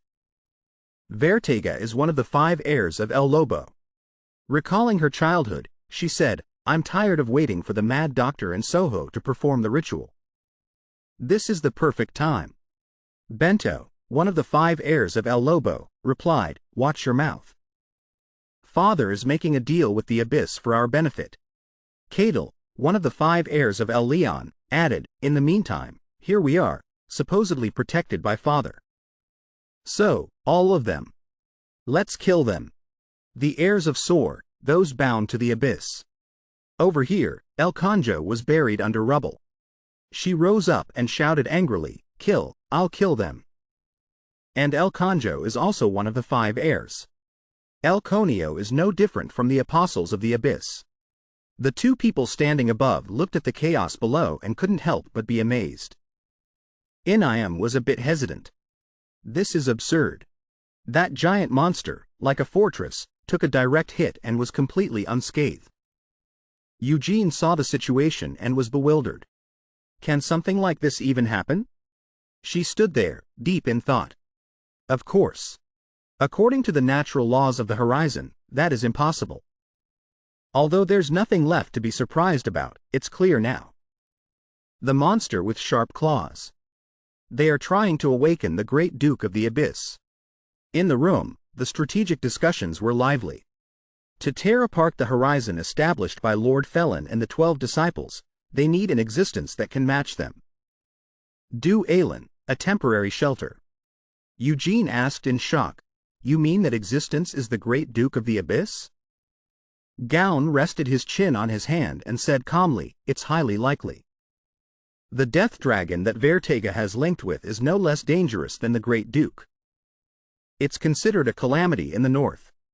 The other heirs have probably also linked with abyss creatures of a similar class." Enai, standing nearby, agreed.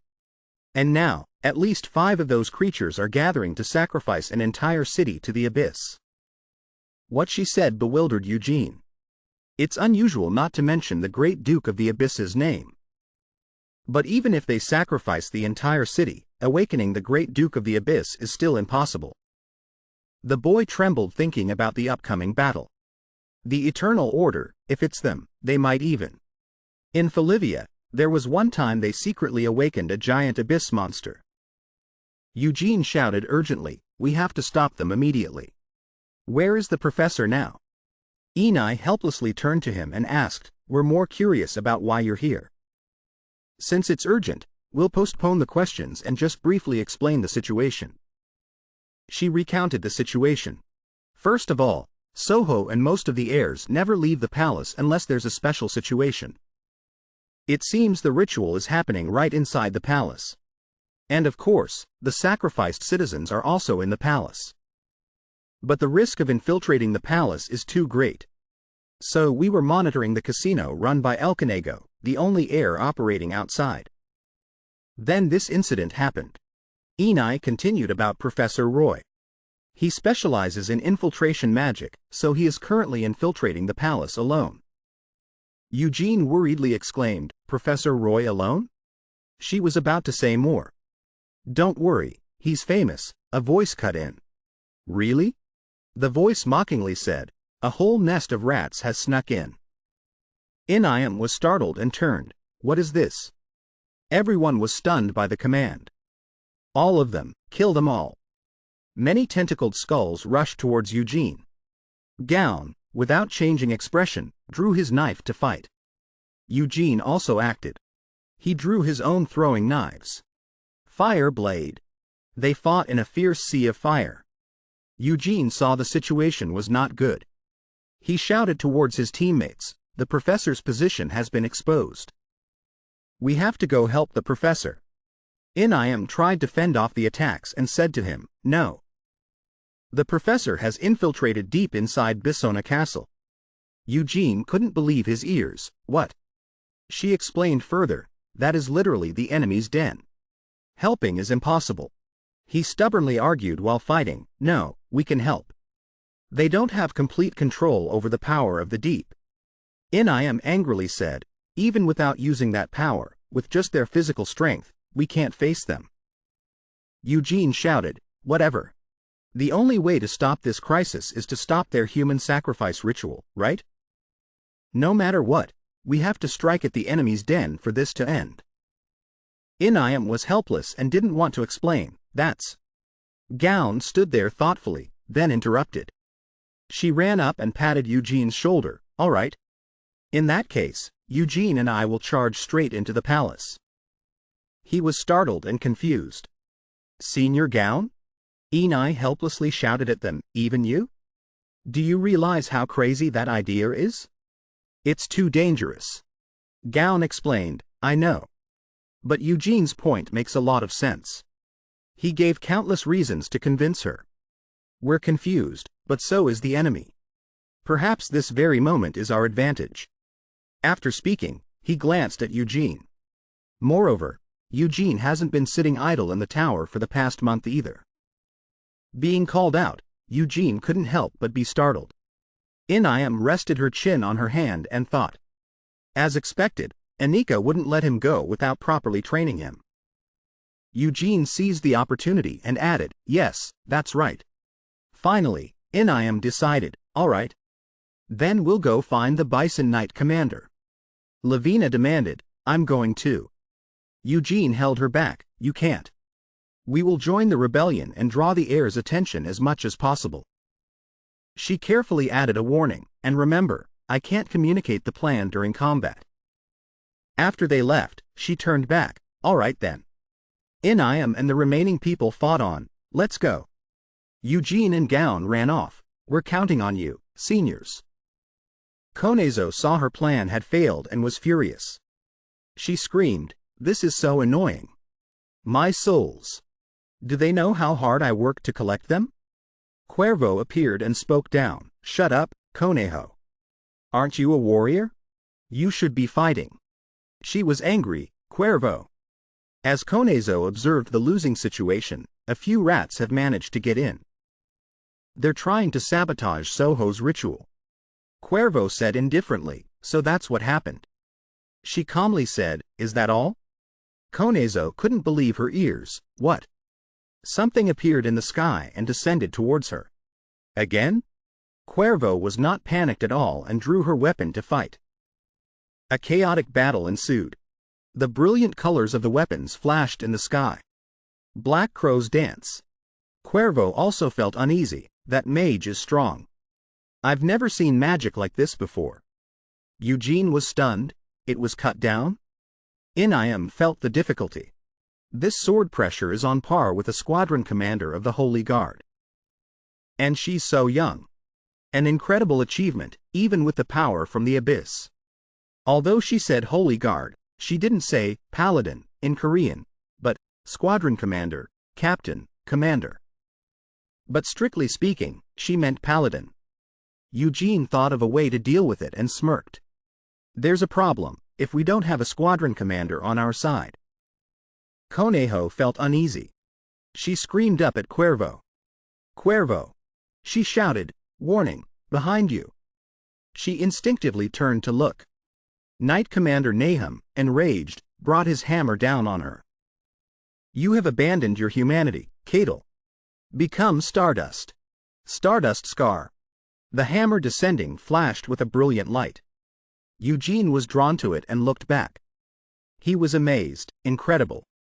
Eugene had never seen anything like it and curiously asked, "What is that?" Gown, standing in front, explained, "That is Sir Nahum Seva, the Knight Commander leading the anti-cartel faction of Bison." He explained further, "He is a former Holy Guard who lost an eye and retired, but he was once the strongest Holy Guard and one of the 11 squadron commanders ranked just below the Sword Saint. He is one of our strongest warriors." Hearing this, Eugene was full of admiration, a squadron commander. "I've heard of them," Gown said while running. "Indeed, all the squadron commanders are formidable. Even in Folivia, only a few can stand against them. With Iniam and Lavina's support, they should be able to hold them off." Eugene heard this and was bewildered by the enemy's strength. What? That powerful warrior can only hold them off? Then what about the professor, who is surrounded by the enemy? Gown was not pleased with his way of thinking. "Don't worry about Professor Roy." Eugene and Gown stood on the wall looking down. As you know, Levant is a very cautious person. Even someone like him, who understands Cadel's power better than anyone, has bet on Du Elam. It's simply because he is confident that Professor Roy can defeat Cadel. Professor Roy stood defiantly opposite Iceland's subordinate. "Soho. You still can't give up your vile nature, can you? And now you have to cling to the abyss as well?" He sneered. "Well, adding the abyss to your filthy name won't make it any filthier, I guess." "Soho," Iceland's subordinate, spoke up, "Roy. It's truly an honor to meet the mercenary legend here. Were you hired to take my head?" Professor Roy felt the difficulty. "Damn it. Just dealing with Soho is troublesome enough." Suddenly, someone spoke up. "Soho. Make sure the ritual is not interrupted. But even Idea Folivia is here too." Professor Roy looked at Cuervo lying motionless in the mess. He frowned, unable to understand. Cuervo is powerless. To attach the title of noble heir to this kind of person and turn her into a pawn. What on earth does Sofa plan to do with these kids? Seeing this, he was determined to fight. "Whatever, I'll just kill the rest of them." There was a sound behind him, making Roy turn. What the? Cuervo had unexpectedly appeared behind him. She regretted not being able to kill him. The professor, without any change in expression, calmly asked, "Self-destruction?" His eyes were filled with determination. Roy drew his weapon and quickly slashed at her. Cuervo was unharmed. On the contrary, she counter-attacked him. She had managed to injure the professor. He was bewildered and angry. "What the hell are you?" "You're not alone." Cuervo calmly replied, "Impossible. There is only one Cuervo." That person continued, "When one disappears before the professor's eyes, there is another explosion. Another one has just been born." The explosion happened right in front of him. Its power blew everything away, making it impossible for him to stand firm. Cuervo continued, "Until Father's dream becomes a reality, I will live forever." The power of immortality. Professor Roy asked, confused, "What did you sacrifice to get that power?" She was very willing to answer. "Well, transferring to a new body to save data makes my head a bit dull. But that's not necessary anyway." Cuervo's calmness reached the peak of his anger. "Stop talking nonsense. I'm asking about the number of innocent souls that were sacrificed for that vile power." Her attitude remained very calm. "I see. I really don't know." Cuervo added, "Right. Each time I revive, it takes about 100 souls. They said I have to use them sparingly, was that it?" Roy found that attitude infuriating. The veins on his face bulged red. He rushed forward madly. "I will end that vile immortality." Over here, Inamon clutched her head and called out, "Knight Commander." Knight Commander. She looked down at the chaos below, unable to help but worry. Damn it, he's completely lost his mind. She thought, an unbelievable ability to revive. Even though the Bison Knight Commander has many tactical advantages, Professor Roy was still single-handedly and crazily fighting Cuervo's cloning technique. He can't block all the desperate, fatal attacks. Inayam tried to clutch her head and readjust her thoughts. Furthermore, this enemy even self-destructs without hesitation. Even if she revives, he shouldn't let his emotions take over. She thought worriedly. Below, they have summoned a monster of immense power. The worst-case scenario. Canero sat slumped on the ground. Are the fireworks over? She held her head and laughed loudly in delight. My dears. Now you'd better get ready. Lavina's magic was also depleted. Lavina worried, my magic. But that was natural after facing a monster like that head-on. Inayam thought about their forces. With Professor Roy in gown, she couldn't help but worry. Our ability to provide support relies on a frontline warrior to fight. But with the Knight Commander in that state, she felt their side might be outmatched. The important thing is that Eugene and Gown must rendezvous with the Professor Roy and attack the enemy's den. If we fall here, they will be completely surrounded. At this rate, our chances of winning are 0. Someone approached and asked, is this it? Both Inayam and Lavina were startled.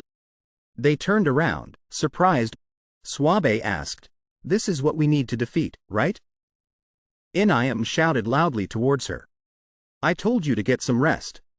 The fact that your body can still move doesn't mean there's no damage, you know. Suabe shouted loudly, shut up. Do you think I trained for a whole month just to sit around like a burden? She was angry seeing this urgent scene. To stand still when my limbs can still move is more humiliating than death to me. Konezo was delighted to see another person arrive. Look who it is.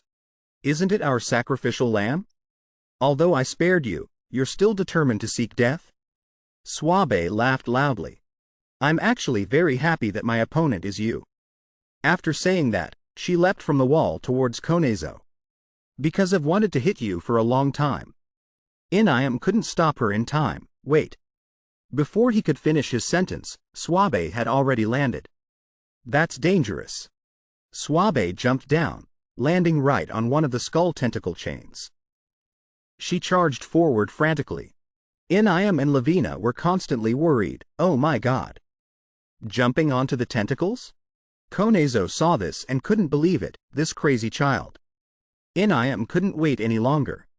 He turned to his comrade and said, all right Lavina. I'll create a mark. You use your magic to attack it, okay? We'll open a path through. Lavina was also surprised by this urgent plan. What? All right. Suabe was still very excited. She charged forward, fighting with all her might. She stood confidently in front of Konezo, threatening her. Are you ready to be beaten to a pulp? Konezo was surprised and scared by that determination. This child, isn't she afraid? She thought and said, of course I'm scared. The pain of having my soul torn apart while still alive. It will become a permanent scar on my soul. But what's scarier than that is?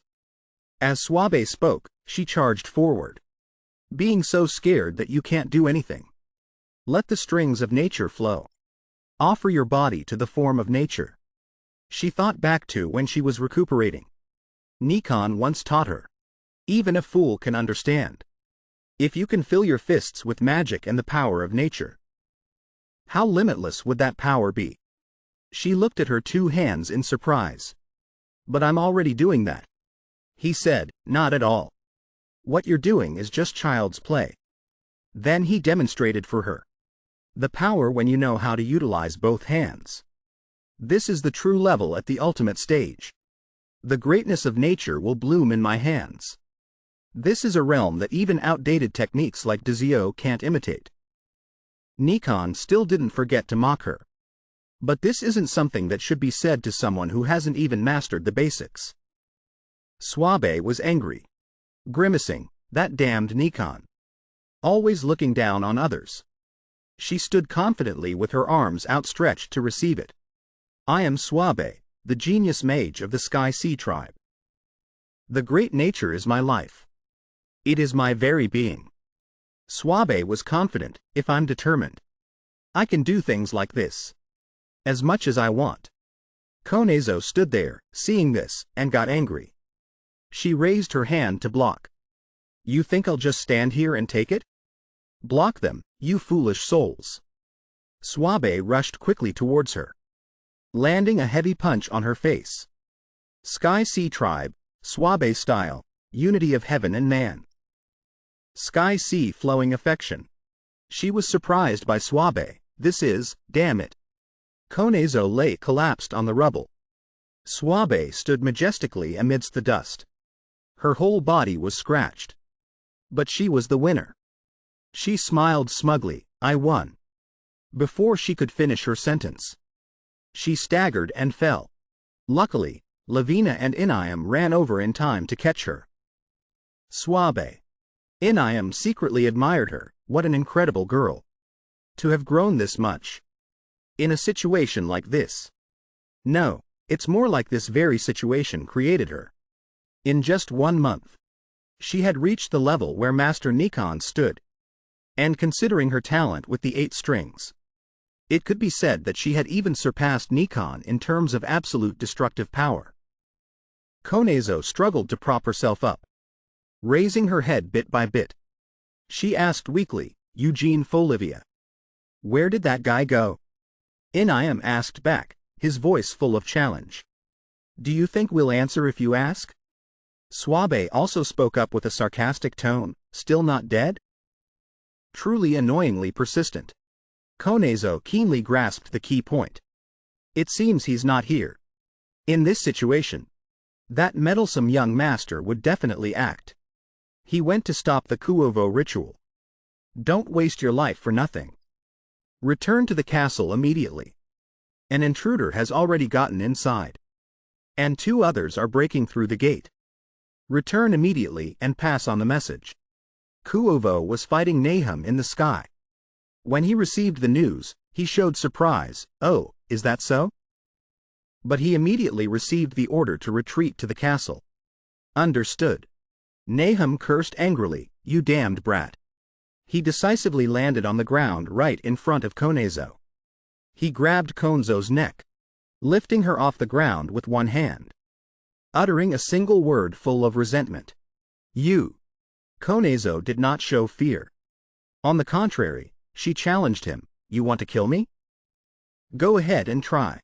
But if you kill me, the 12,000 lives of the bison people, all will fall into the hands of that madman. He is the demon of pleasure and gambling. The one who plays with human souls. If you kill me, you'll realize what a polite and pleasant debtor I was. In a fit of rage, he threw her to the ground with a curse. Damn it. Inayam hurriedly ran to stop him. Commander, calm down. I understand your concern for the people. But we must keep a cool head. Only then can we save a few more people. He closed his eyes slightly, his voice heavy, I know. But every time I remember the past, my heart is filled with nothing but regret. Suddenly, he coughed up blood, startling Inayam. Commander. Swabe also ran over worriedly. If you're coughing up blood, your lungs are already damaged. He ignored his condition and continued to speak.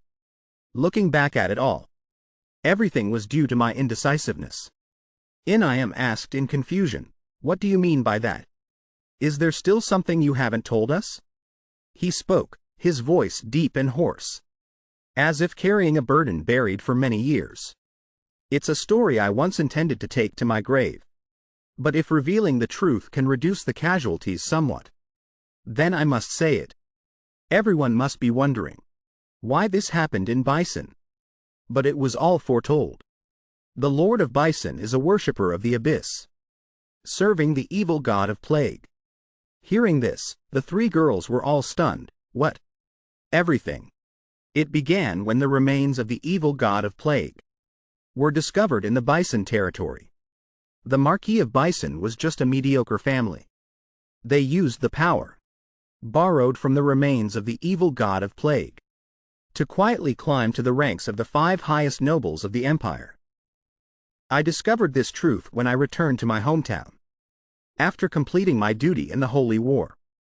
But I didn't have the courage to expose my own lord, because I knew better than anyone that if this truth spread among the ranks of the Holy War, all of Bison would be purged under the blade of their shining swords.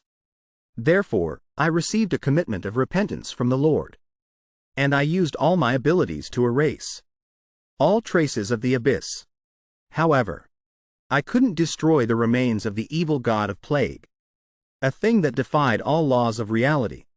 So the best measure at that time, we buried it deep underground, in the deepest, most inviolable part of the castle.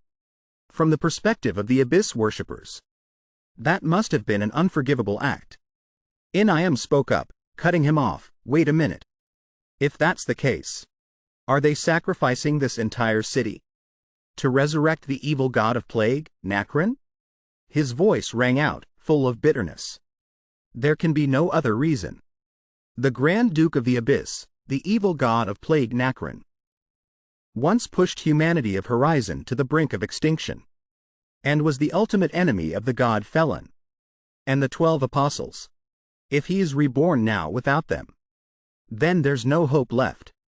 In another development, Idea stood high above, sighing, looking at the crowd of souls reaching their hands towards him.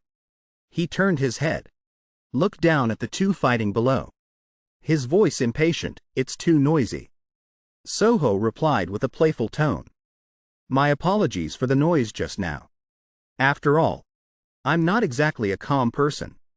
Roy took off his coat and threw it aside, as if he was only now starting to unleash his power. Truly, as expected of an arms merchant, you brought a whole collection of strange treasures. It's really bizarre. Soho smiled and said, I hope you're satisfied. Because they cost a fortune. In his heart, Roy thought, could all of these be ancient weapons? Each of these weapons is powerful enough to change the tide of battle. It seems his claim that he would take over this nation was not just an empty boast. Even so, at least I must. Roy's eyes burned with fighting spirit. Soho's smug voice rang out, cutting off his train of thought. All right, because our beloved master, Felivia, has just suggested it. Let's end it here. Soho snapped his fingers, creating bubbles of light, like spotlights in the space. The determined thought to destroy Soho flared up in Roy's mind. No, I must kill Soho at all costs. The beams of light shot towards Roy. He moved quickly. The beams of light collided with each other, creating a deafening explosion. Soho said as if everything was within his plan. Teleportation, as I predicted. You're so troublesome. The 2 clashed between their 2 fists, creating a hole of light. Another of Soho's arms tried to grab the gun, but it was cut off by Roy. While he still didn't understand what happened, Roy told him, teleportation? No. It's spatial distortion. The 2, surrounded by immense power, continued to face off directly. At close range, Soho was knocked far away. Roy looked at the man lying on the cold ground and explained. Normally, spatial magic requires a huge amount of calculation, so it's not for ordinary people like me. That kind of magic was born for geniuses, those whose existence cannot be explained by common sense. As for me, an ordinary person, the answer I found is the force, the natural restoring force of space. It will naturally try to restore its original shape, and thus, it pushes back in the opposite direction of the distortion. By cleverly utilizing this repulsive force, even a small distortion is enough to cross space in an instant. This is a question from the professor. What's the best way to fully utilize the restoring force of space? Soho laughed mockingly. It seems you're too used to academic life. Mercenary. Well, my apologies, Professor. I was never a very diligent student. Soho continued to cast spells to counterattack. But sometime without him knowing, he had grabbed his shoulder, stopping the attack. A sphere appeared in his other palm. The answer is to create a perfect sphere of nothingness. In a spherical shape, the restoring force of space will act from all directions. And when that restoring force, which comes from all directions, converges at a single point and collides, the energy generated at that moment will become the cube of the original restoring force. Let's be buried and die together in this tomb. Soho. Soho laughed loudly. You madman. Void shockwave.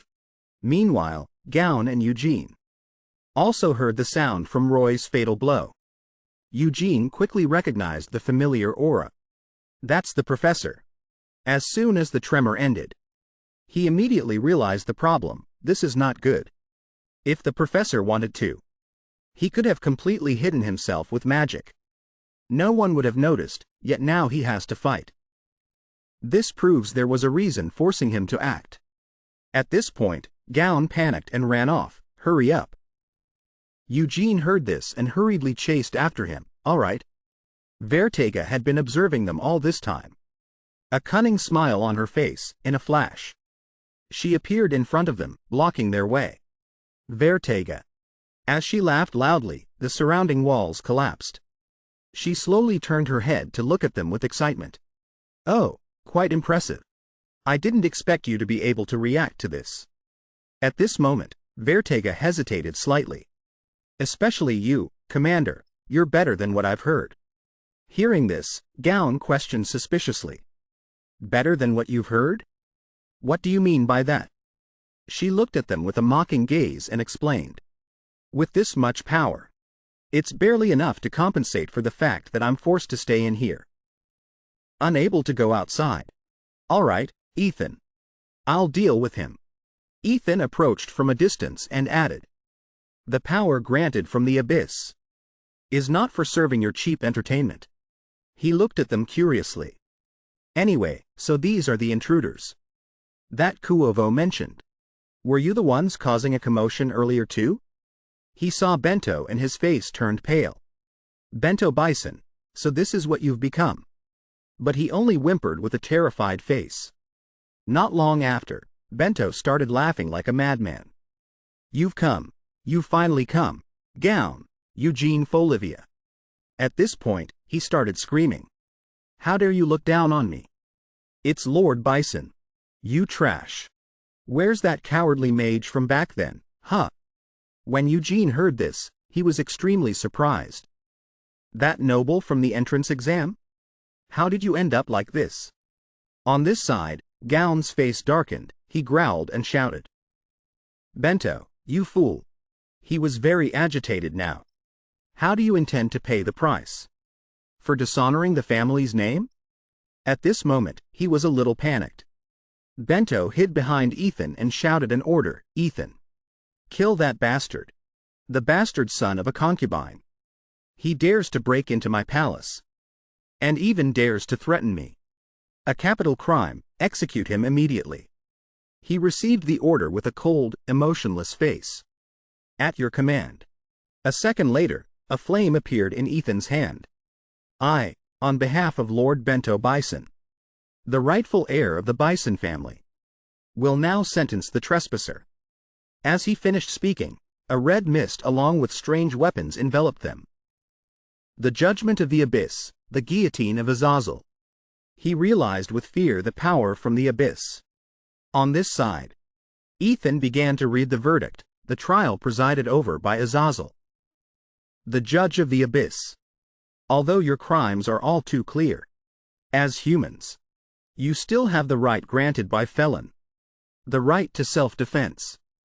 Along with his voice, red chains began to appear on the hands of Gown and Vertega. Prove your innocence in a one-on-one deathmatch. She looked at him with a cunning smile. Now you can't run anymore. At this moment, Gown still didn't understand what was happening. What is this? Chains?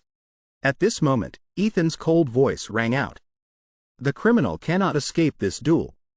and the distance between the two duelists cannot exceed 15 meters. He frowned slightly and continued to explain the rules. The deathmatch will only end when one side admits their guilt and offers their soul, or when one of the two dies. To confirm, Ethan carefully asked, "Have you understood the rules clearly?" Gown glanced at the emotionless, mocking face. How thoughtful, explaining so thoroughly as if it's your duty. He now also realized. It seems this is a kind of power for governance, rather than for combat. And yet they insist on forcing a one-on-one deathmatch with this ability. At this moment, discomfort could be heard in his voice. There's nothing you need to know. In any case, if Felon is truly just, victory will be granted to the righteous one. Bento was now very smug. It's over, Gown. He praised her endlessly, that one has never known defeat. At the same time, over here, Gown looked at Vertega with sharp eyes. Vertega, not long after, memories from before flooded his mind. The one to be most wary of is Vertega.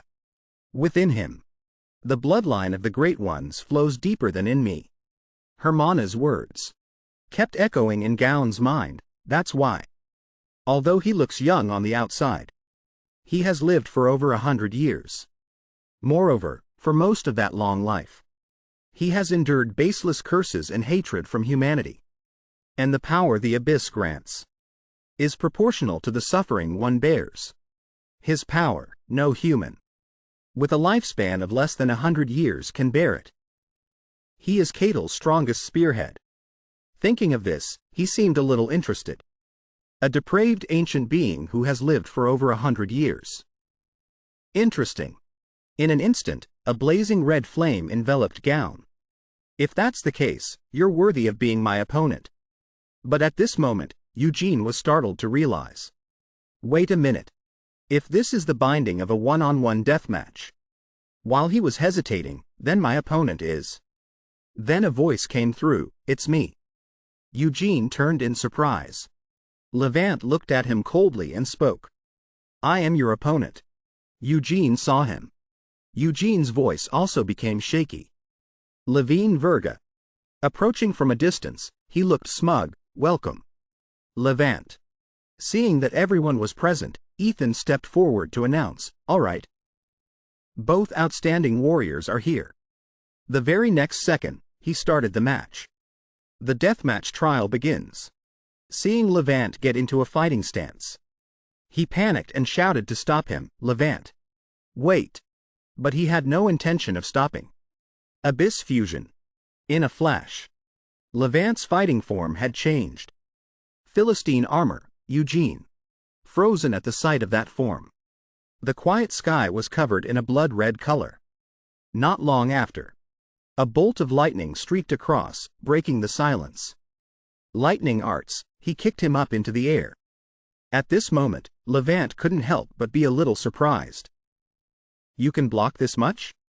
Eugene gritted his teeth and endured, Levant. Then he shouted with an enraged face, you. Have you sold your soul to the Abyss? What about the pride of a Phelps? Eugene angrily questioned him. Your father and the entire group were slaughtered by Soho right before your eyes. Don't you feel ashamed? He shouted as he counterattacked, answer me, you fool. But when Eugene was about to strike down, Levant grabbed his hand tightly. He actually recognized the object in Eugene's hand. This is the legacy of the Phelps. Hearing these words, he froze slightly. What? Eugene gritted his teeth in resentment. Don't you dare try to cover it up with half-baked excuses. Face it properly. But Levant, next to him, was very calm and pulled his shirt. First, let's switch places.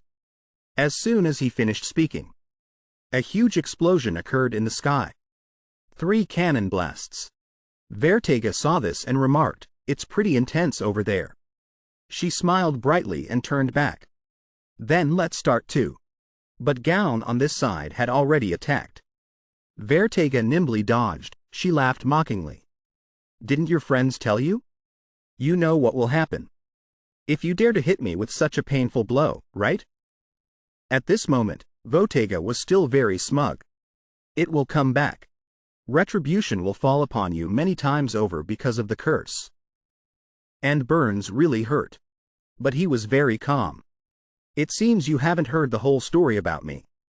Gown said hesitantly. It would be great if my junior was watching. Hearing these words, Vortiga was a bit confused.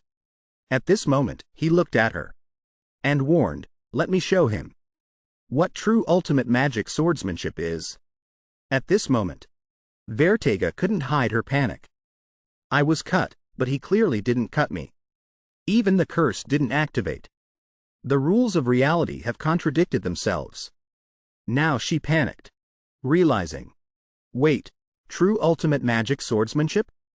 Ultimate swordsmanship is the magic swordsmanship from the primordial era, when the ancient world was still incomplete.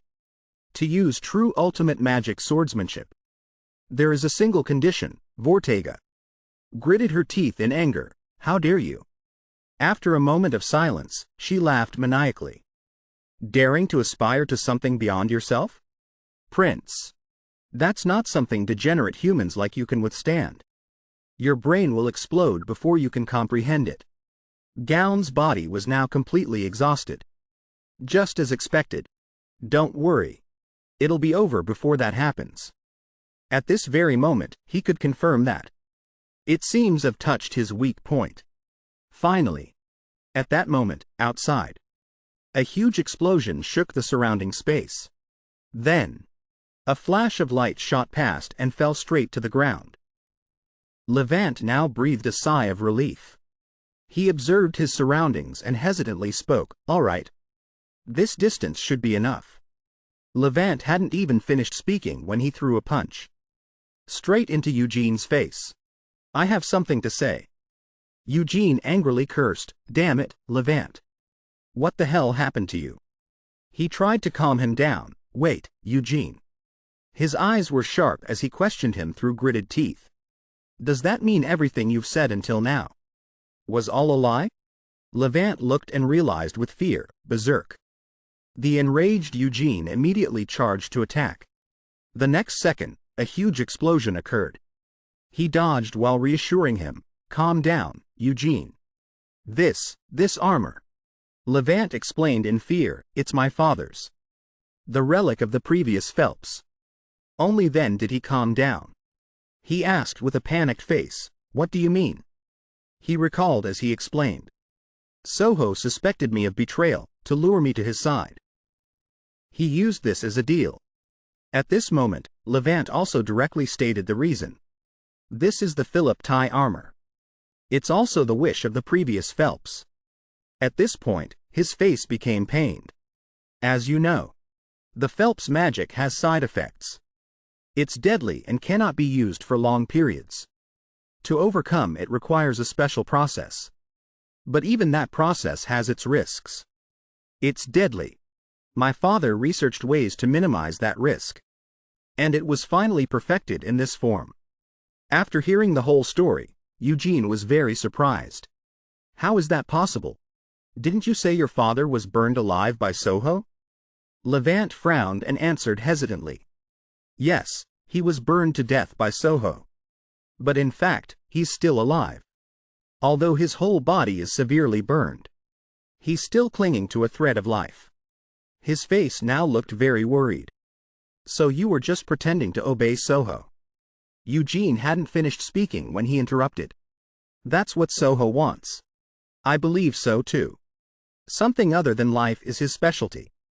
At this moment, Levant also voiced his own speculation.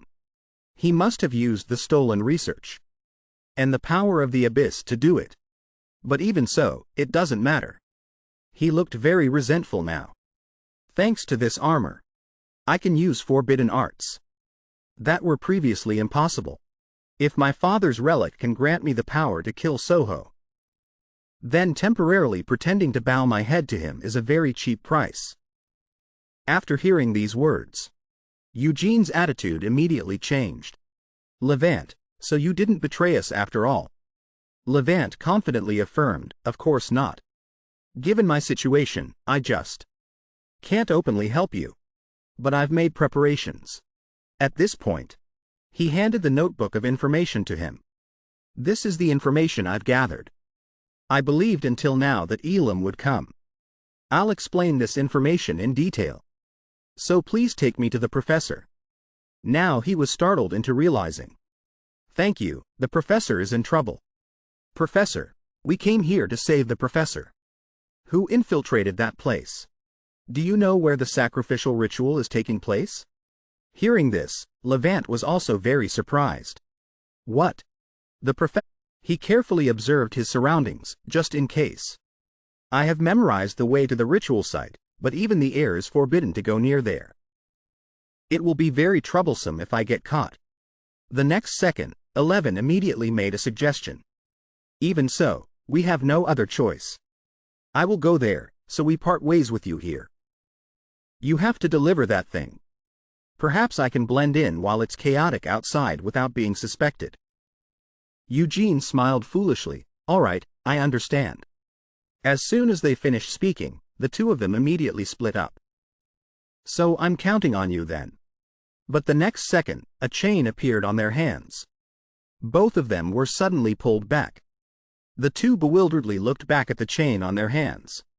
At this moment, both of them realized in panic. That's right. Can't this be removed? No, it cannot be removed. He carefully explained, Azazel's power is the core of this plan.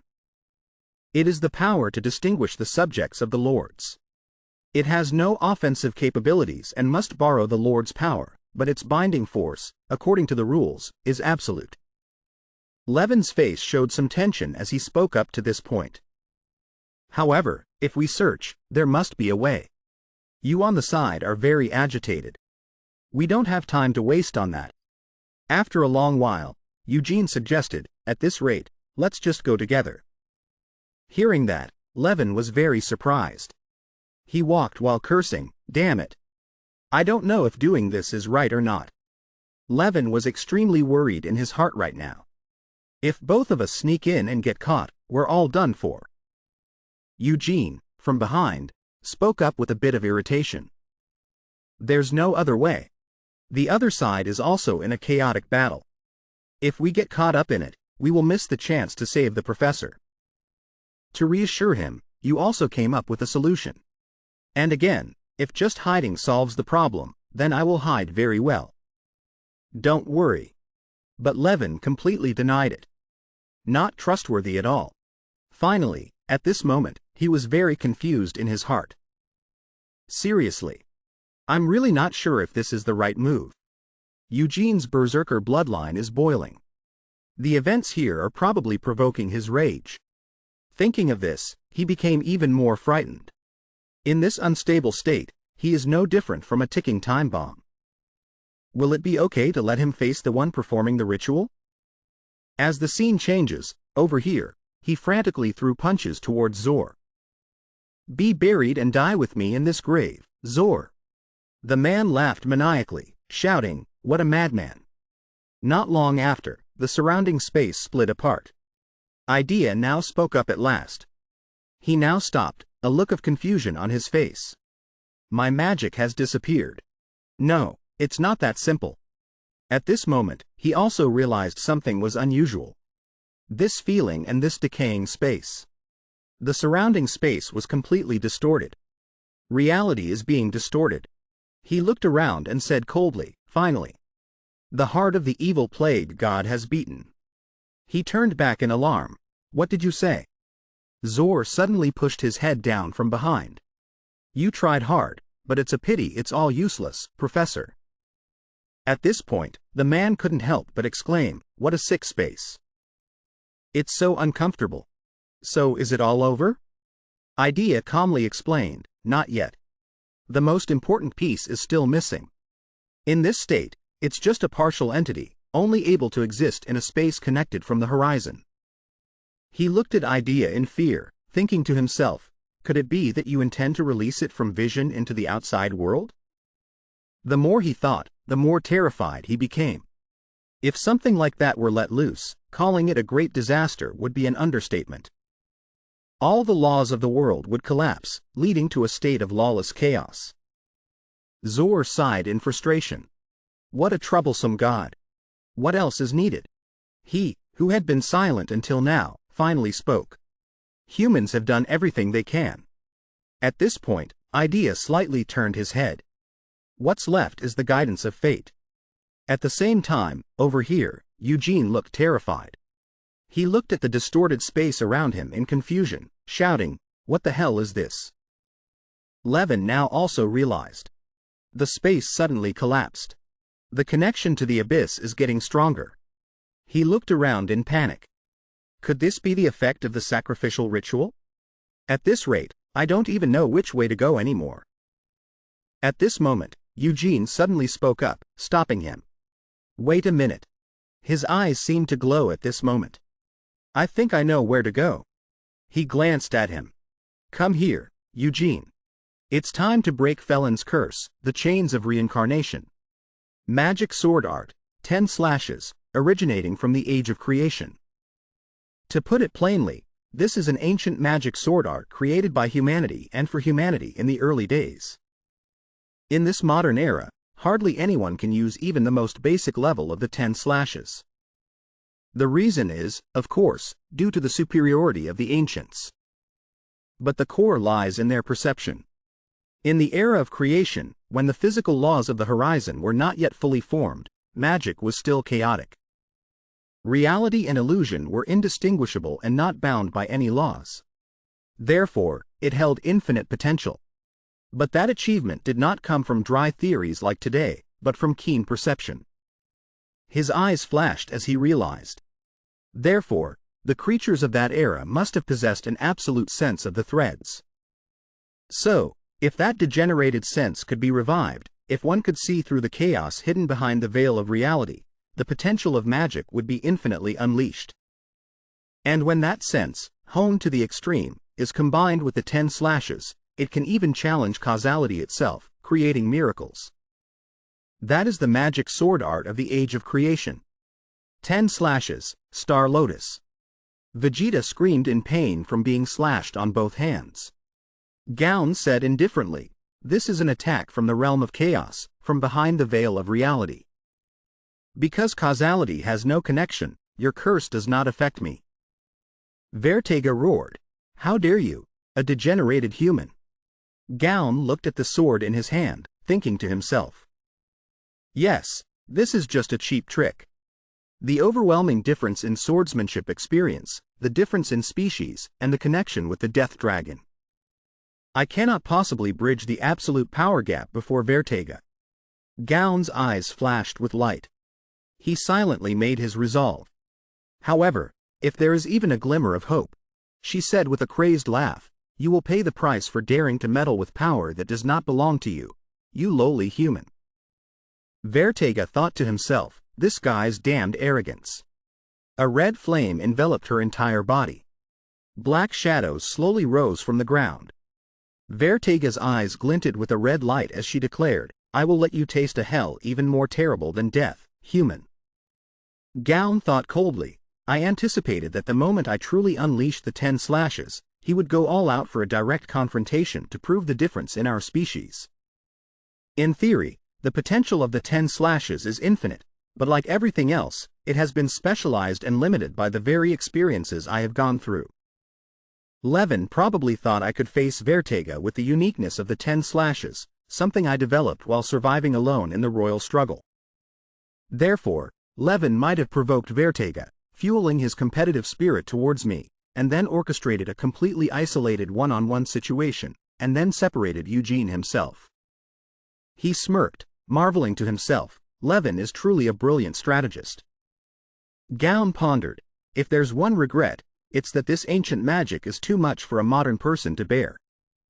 It erodes the user's life force. I wish I could have performed it in front of Eugene. He mentally corrected himself. Even so, I can't just ignore the effort my junior has put into this whole plan. Specks of blue light flashed around Gaon, like curtains fluttering in the wind. His sword became more flexible. Gaon exclaimed, you are so arrogant. Do you really believe that a fallen one like you can stand against the ancient magic of the true protectors of the horizon? He thought to himself, even if I have my own regrets. Vortega took a stance and said loudly, "You're already overwhelmed, yet you can still talk tough? You'd better not die before I punch a hole in your throat. We will make sure you won't rest in peace even after you die." Gaon replied with a demonic smile, "Don't worry. I can't die here. Not after we've just welcomed so many juniors." Just as he finished speaking, cubes with scenes from different spaces slowly levitated. Eugene asked in astonishment, "This is..." 11 stuttered, exclaiming, "Chaos." He said worriedly, "Reality is collapsing. This illogical phenomenon. Could it be that the Grand Duke of the Abyss has been resurrected?" Eugene thought to himself, "The power of the Grand Duke of the Abyss is colliding with the horizon, returning us to the chaotic state of the Age of Creation. That must be the only explanation." A worried Levant called out, "Eugene. We have no other choice. Let's go back. This place is beyond our comprehension. The closer we get to the center, the more terrible the chaos will be." Eugene remained silent, his eyes flashing with light. Eugene replied, "No." His two eyes lit up. Eugene stepped forward and said, "I can feel it." 11 was bewildered. He fell into deep thought. The training to restore something broken to its original state. At first, I didn't understand what it meant, but now I do. Eugene spread his hands. The stacked cubes extended with his movement, gradually forming the shape of a boat. Eugene realized, a broken ship and a broken world are fundamentally no different. By observing the shape of the fragments, I can deduce their original form. He mused, if my experience and intuition are visualized and combined with the eyes of the Falivia family. Eugene reached his hand towards the writhing chaos. A golden light radiated, covering the cubes of chaos. Eugene thought, then even in this realm of chaos, I can find order. Levon looked at the scene before him in astonishment. He asked, "You did this? How?" Eugene clutched his head in pain. He thought, is this what Senior Anika was talking about? Magic unbound by the threads? He seemed to realize that in the chaotic randomness, shapes can change based on individual perception. A slight bias, stemming from the instinct to seek order in the disorderly mess, is the true foundation of magic. The pains came to his head one after another. Eugene thought with difficulty, but I also understand why it developed into modern magic. It feels like my head is about to explode. Using this is no different from suicide. He looked at him clutching his head in pain and wondered, when did you learn something like this? Creating order from chaos. It's like the creators of the primeval era. Eugene staggered away and said, "Let's go, Levin. We'll talk later." He exclaimed, "Being thrown into an uncertain situation like this is not my preference." Levin looked at his back and thought, normally, stepping into a place where any crazy thing can happen is pure madness. But if it's him, even in the midst of this chaos, I have a feeling that he will still find a way. Walking past a part of a memory, Idea's voice echoed. "As expected, you always exceed all my expectations, Eugene. Although I had heard that fate would lead you here." Levin said worriedly, "This voice."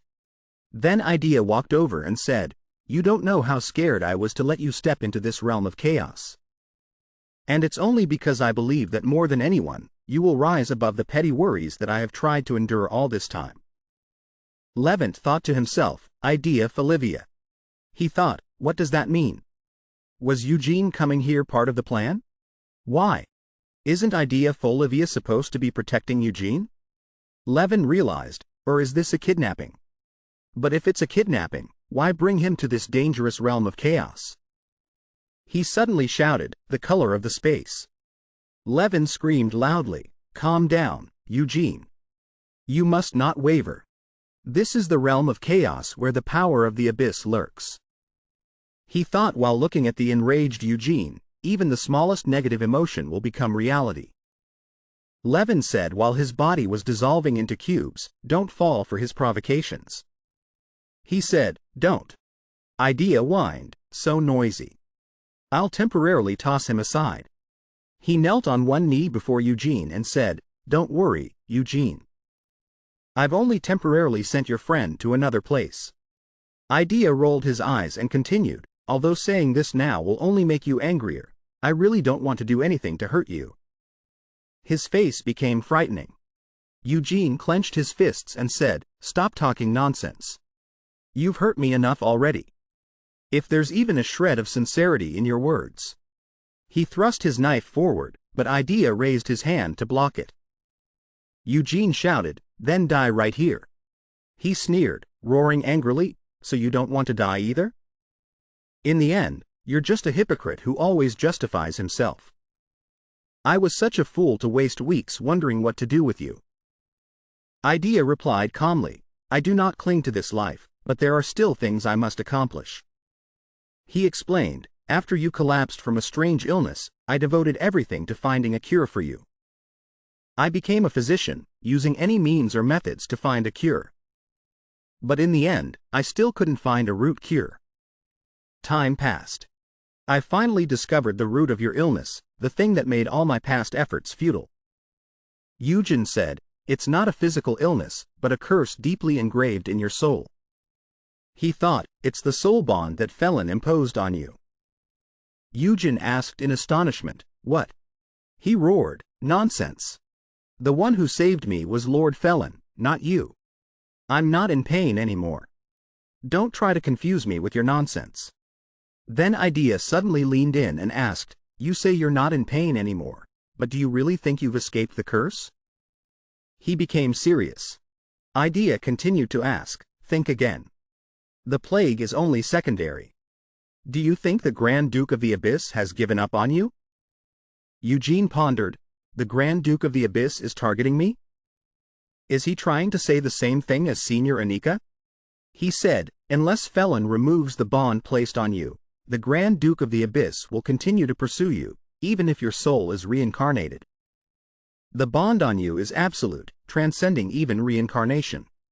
He repeated in confusion, The reincarnation of my soul. Eugene thought, So, just as my past and present lives are connected, my suffering was predetermined from the beginning? Idea spoke up, So you've had your suspicions. I have dedicated everything to changing your cruel fate, being bound between absolute entities. He said seriously, and that has brought me to this point. All that's left is one final step. Idea's hand grasped the hilt of his sword, startling Eugene. He said, When all this is over today, you can cut me, kill me as you wish. No, rather, I wish for it. Idea pointed the knife at his own neck, giving a tired smile as he pleaded, Please, once everything is over, end this miserable life of mine with your own hands. Eugene clenched his teeth, looking at the man before him. Severing the intertwined fate that lasts for eternity. That is the only reason that has kept me going until now. He, Idea, raised his hand, his words intended to persuade. In this chaos, where the abyss and the power of Lord Felon balance each other, we can weave the frame of destiny once more. He sat down opposite him and said, Everything is ready, but our time is running out. Come with me, Eugene. He frowned, looking at Idea hesitantly.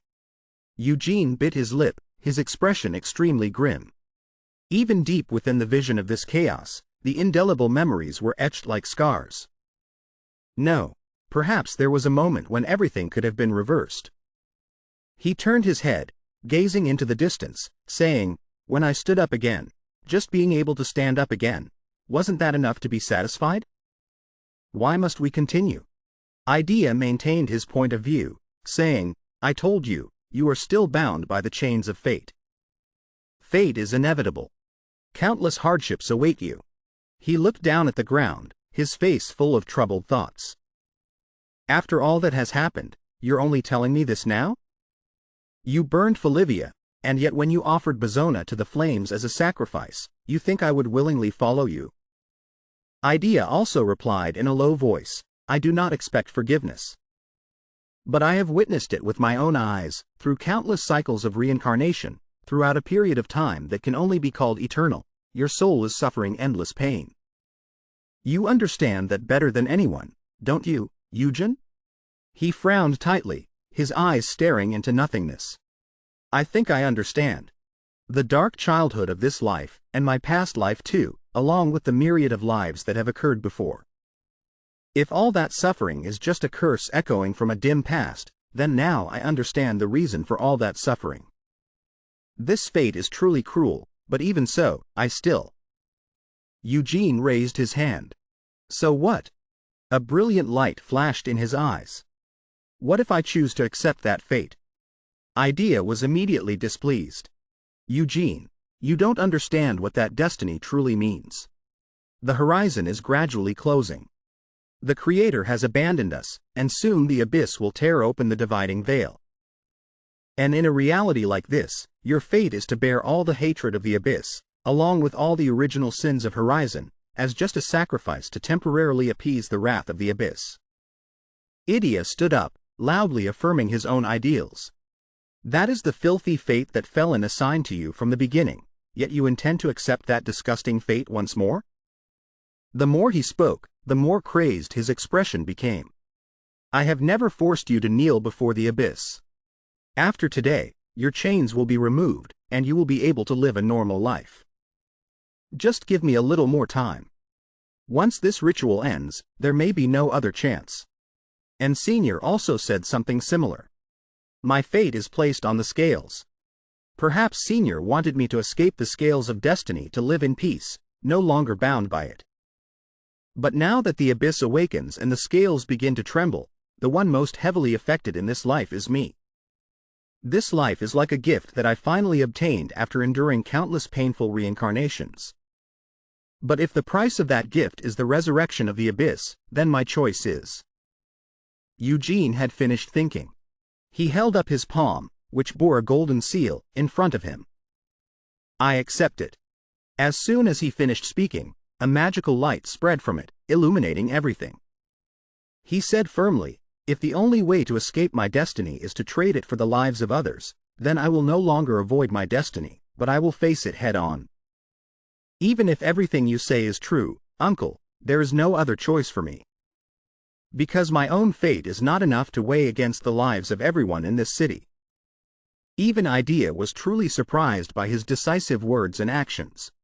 He faced the light from his hand, about to crash into him. Eugene, you really don't hesitate at all, not even a little. Idea said in a low voice, Eugene, I really don't want to hurt you. Idalia stared at him and said, but there's not enough time to convince you to change your mind. I will not beg for forgiveness. His Ciro quickly solidified like ice, forming sharp spikes that attacked Eugene. The battle now truly began. Idea was still in control. The power to control blood. Eugene gritted his teeth, trying to hold on. The ability to freely regenerate and transform one's own Ciro may sound simple, but it is incredibly powerful and holds infinite potential. Moreover, the one using it is the warrior who inflicted unprecedented damage on Folivia. Under normal conditions, victory is completely impossible. But I can feel it. Eugene's eyes flashed with light. In this place, right here, I have transcended the very laws of magic. He used his magic to push boulders towards him. And Idea smiled with satisfaction, saying, so, this is the power you were always meant to possess. Now, who can face you anymore? And who can still see the child who once grieved for his flawed talent? The boulders suddenly shattered in midair. However, blood spear spikes. With just that move, the sharp spikes completely shattered Eugene's attack. Idea laughed uncontrollably, saying, indeed, you are extraordinary, Eugene. But that is precisely why the curse binds you. The brighter your light shines, the thicker the darkness becomes, the stronger it becomes. The noose of fate will tighten around your neck.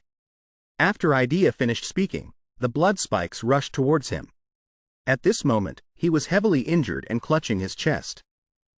My body can't handle this power. Eugene tried to grit his teeth and endure this terrible sensation. Like spikes stabbing straight into my eyes. My senses are overwhelmed by the flood of chaos, gradually becoming numb and painful. This is the price to pay for using magic far beyond my limits. But I will still.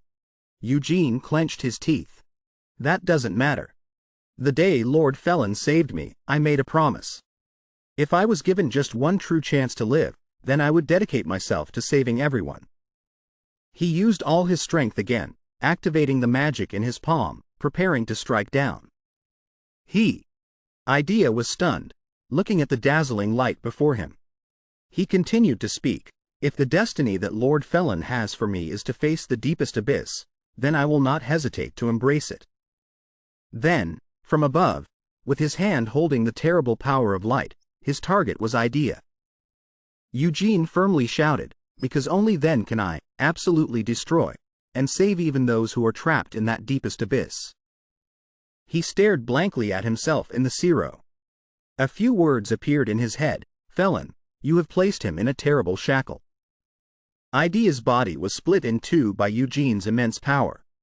He clenched his teeth, struggling to utter, if only you hadn't caused all of this. One day, perhaps I could have forgiven you for everything, uncle. Because at least I could understand you. Eugene was suddenly astonished when he could still hear Idea's voice. That makes me happy. But now I understand Felon has brainwashed me, so words will not change you.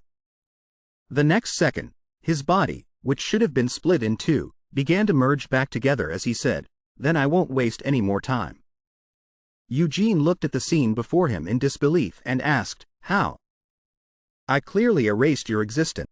Idea still stood firm and explained, a part of my Syro has disappeared, but it's only a part.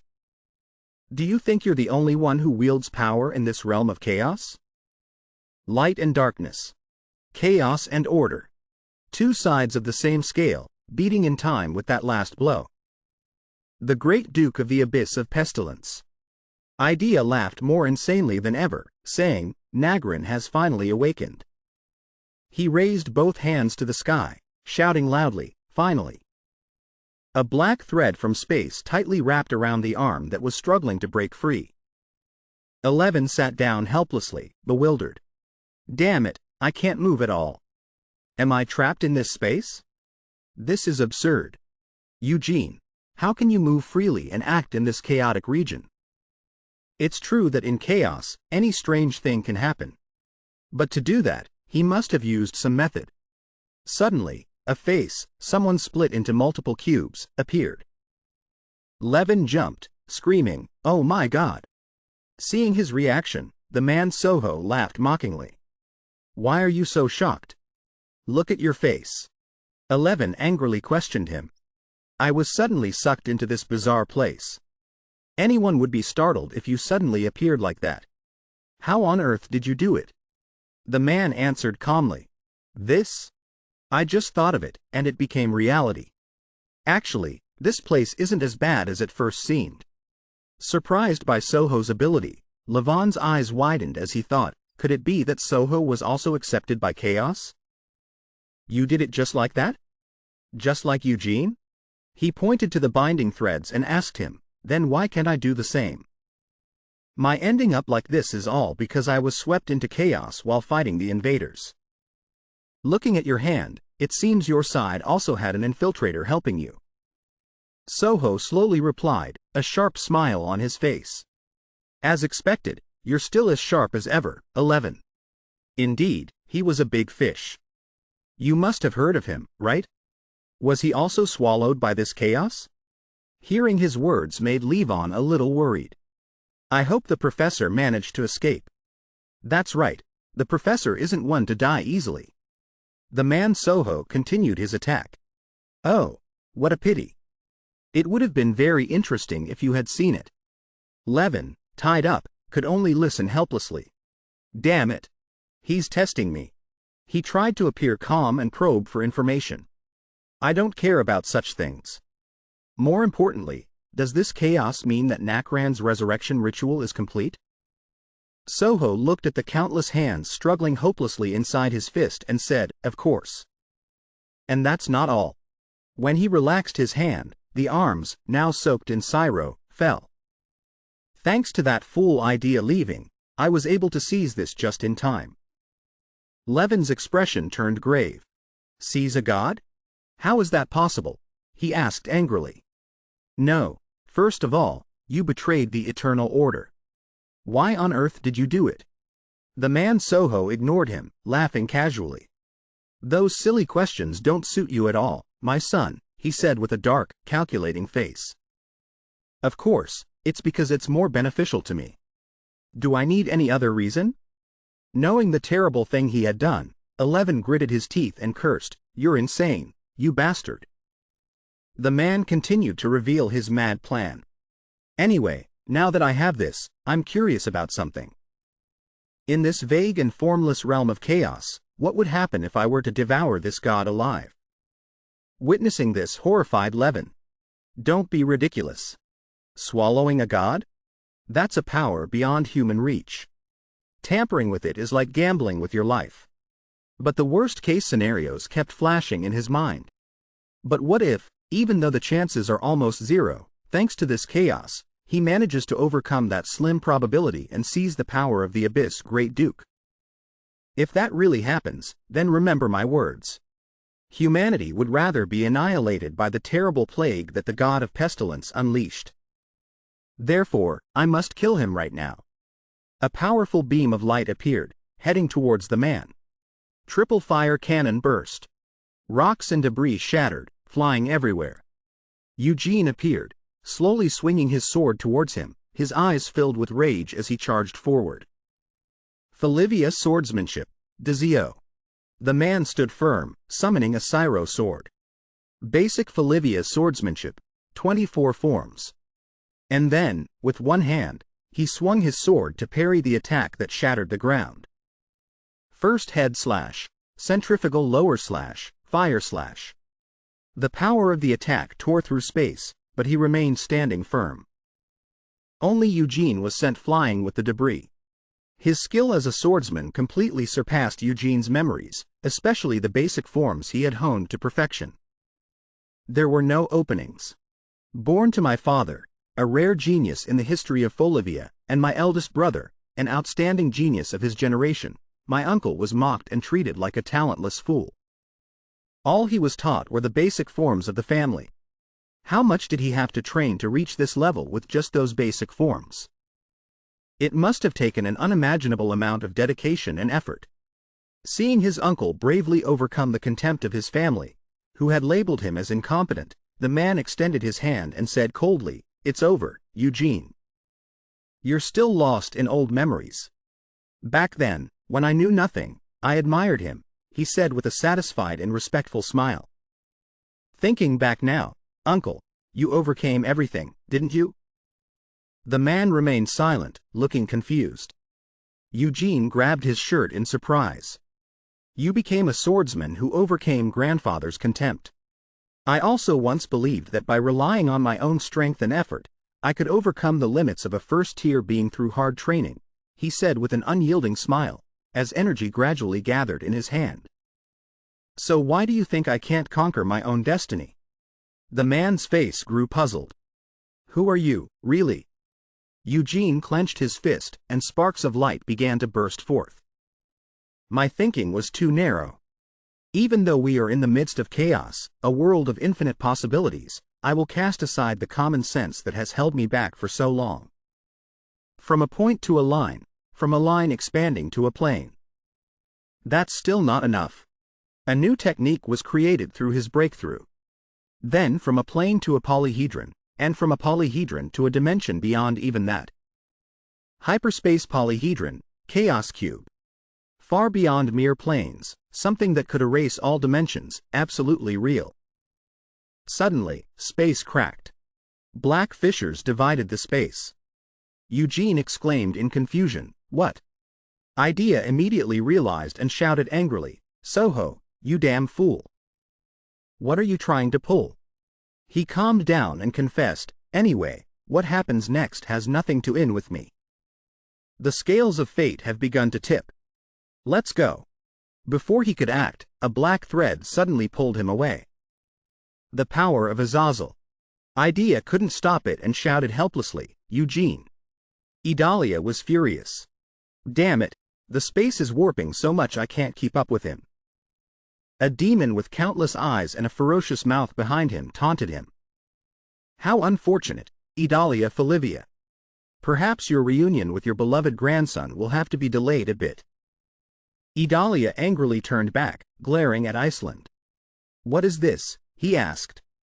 The demon laughed with amusement, stroking his chin as he replied, you must know. Everything is according to the prophet's will. Realizing his own smallness, he grew grim, understanding everything. I see. The prophet foresaw that Sor would betray us when the time came and deliberately sent me to this place, knowing full well that I would prioritize Eugene over the Abyss Great Duke. In the end, we are all just puppets in the hands of the prophet.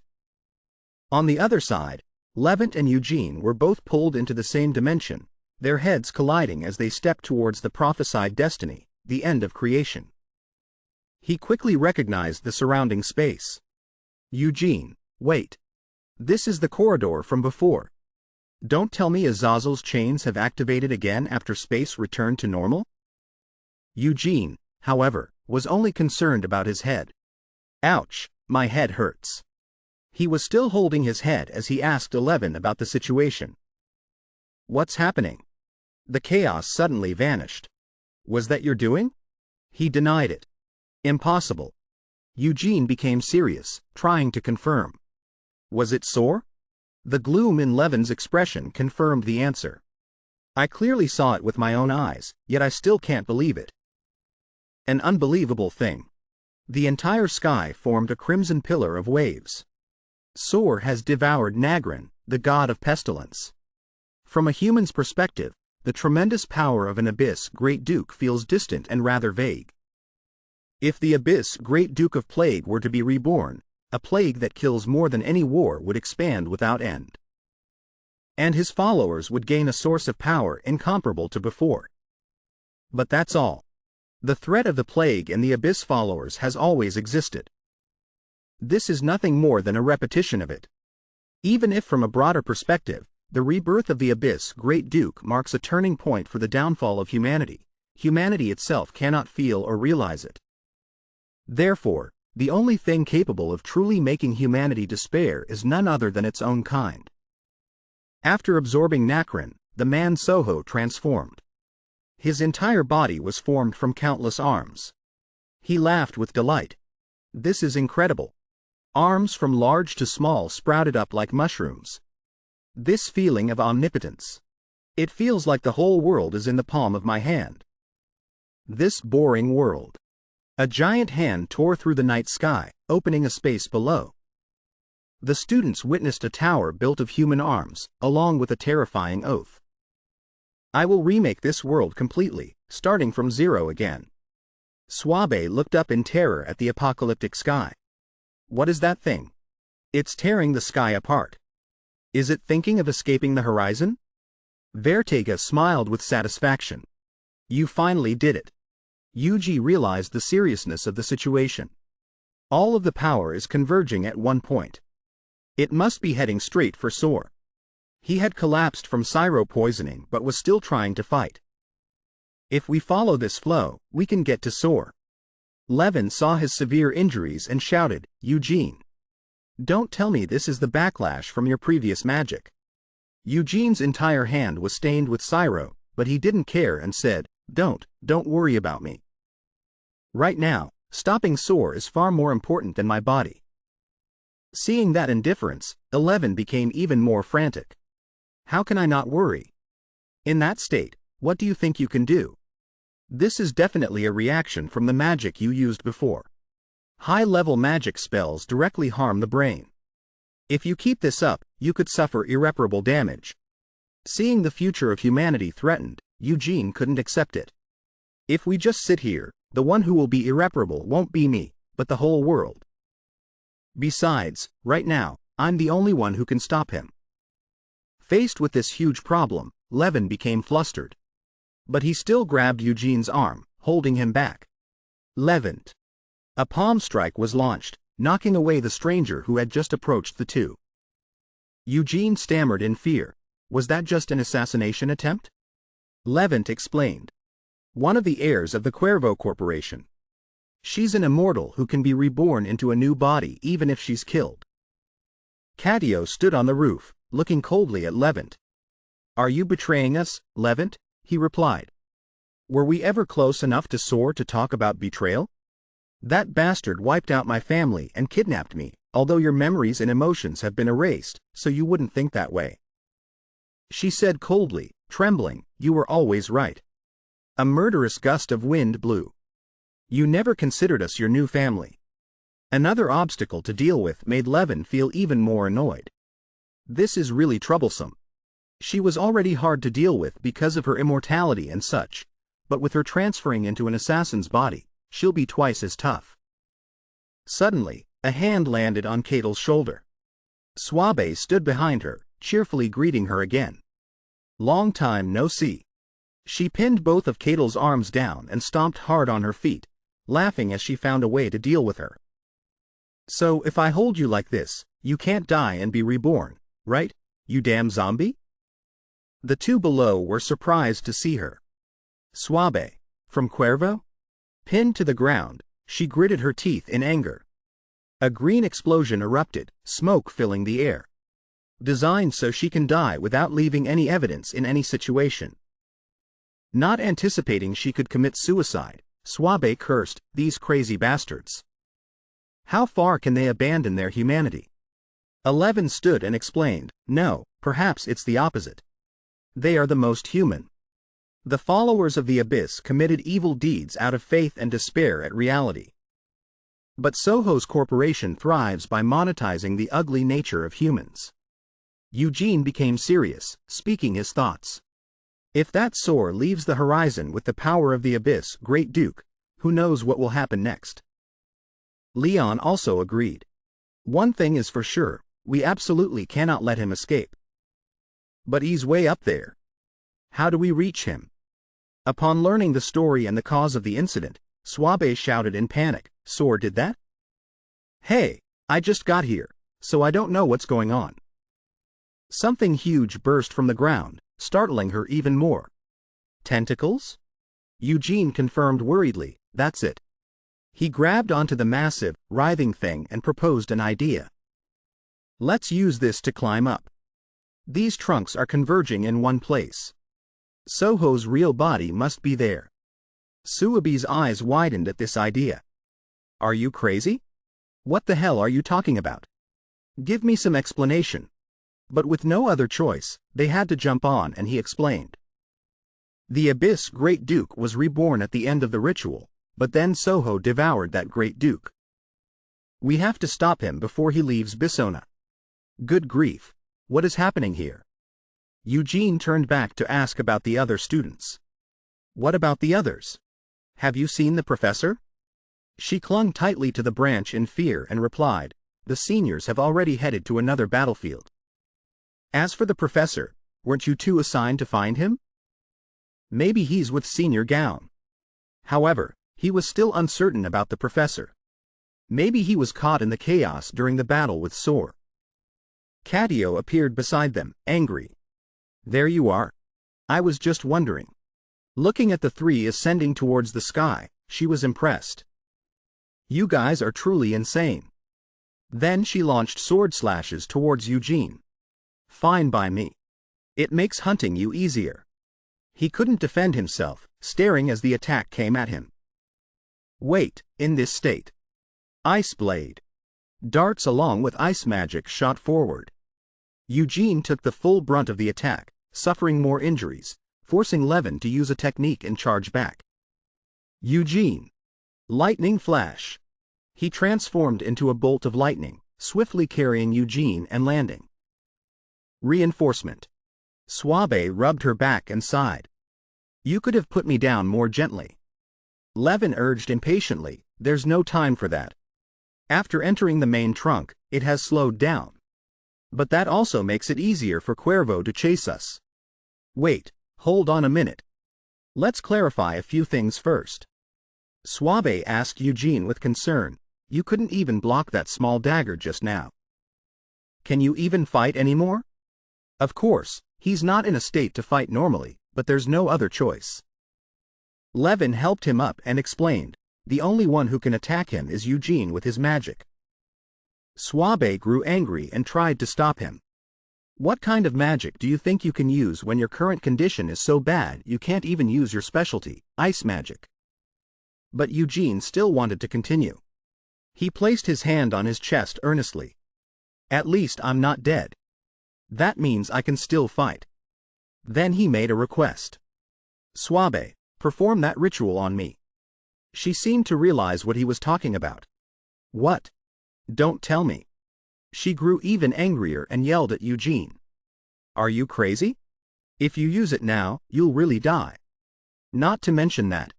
Levin sensed something rushing towards them and warned, run. He shouted to warn everyone. Before he could finish, an attack with tentacles slammed down. The attack is coming. It was unclear what happened, only smoke billowed across the battlefield. A quiet footstep approached. Cadel looked towards the attack and slowly sneered. A tragic end for a traitor, 11. It seems you weren't so bright after all, thinking you could live after betraying her. Unexpectedly, they were still alive after that attack. Burn. They even countered with sharp slashes. The cuts were so clean and deep that Cadel was sliced into multiple pieces without realizing it.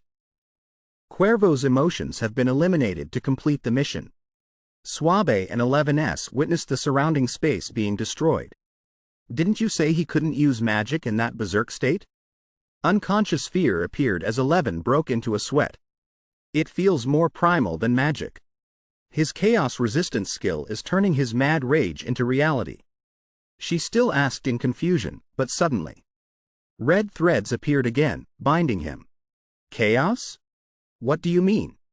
11 was pulled away mid-sentence. That's right. Everything has been chaotic since before. The man Soho noticed someone approaching and paid attention. He arrogantly looked at the furiously charging Eugene. Who dares to confront me like this? It was only then that he recognized him, despite his changed appearance. Eugene Folivia. Sore. He looked into those deep, endless eyes with disbelief. How does this brat have the power of a god? He remembered his comrade's warning. Now I understand why Apollo and Iceland were so obsessed with him. Even in an environment overflowing with power, for a mere brat to reach the realm of the gods. You should have told me about this more clearly, Iceland. Soho confidently extended his arm. However, thanks to him, I know this brat's weakness. You're nothing but a rampaging monster. Pieces of a mirror were thrown out, reflecting Eugene's out-of-control state. Behold your ugly reflection. Each piece of the mirror was a memory, an obsession from his life. You're like a monster staring into a mirror and going mad in your own darkness. This is my past life. However, at this very moment, Eugene realized a cold truth, so cold it could extinguish his insane rage, and his will to fight vanished. Rejecting his uncle's offer to end this terrible cycle of rebirth was perhaps a selfish and cruel choice. The other versions of himself never had such a choice. Even if he could contact his past selves, their rebirths, they were people from different worlds, from separate timelines. In a sense, they were strangers, even more distant from him than anyone from the horizon. After countless rebirths, the next miracle, the final miracle, converged, and an opportunity to eliminate this cruel curse finally presented itself. But in his stubborn self-righteousness, to save even one soul that had fallen into the abyss, perhaps he had let countless other lives suffer for another eternity in this cruel curse. This thought had appeared deep within his consciousness. Iceland observed from the side. When I said that Eugene Folivia must die, the prophet told me not to worry about Eugene Folivia. He was now pierced by countless spikes. Looking back now, those words could have meant that no matter what I did, that brat would still overcome it and stand here. To think he had prepared so thoroughly from the start. His arrangements truly astound me. Idalia asked him, so what is your purpose here? Why imprison me? Even going so far as to use several of your split selves. He laughed and revealed, it's nothing that can harm you. I'm just keeping you busy, since I thought you would resist anyway. What? Iceland rested his chin on his hand and revealed his true plot. I will corrupt Eugene Folivia. That is my goal. Hearing this, Idea was shocked. He continued to explain his reasoning. He possesses a heart as pure as a star, but the dark abyss he has accumulated through countless cycles of rebirth is so deep that it makes the abyss feel short. A fall from one abyss to another. Imagine what would happen if that star collapsed into the abyss. The more he thought about it, the more excited he became, laughing loudly. Perhaps we will witness the birth of a new ruler of the abyss.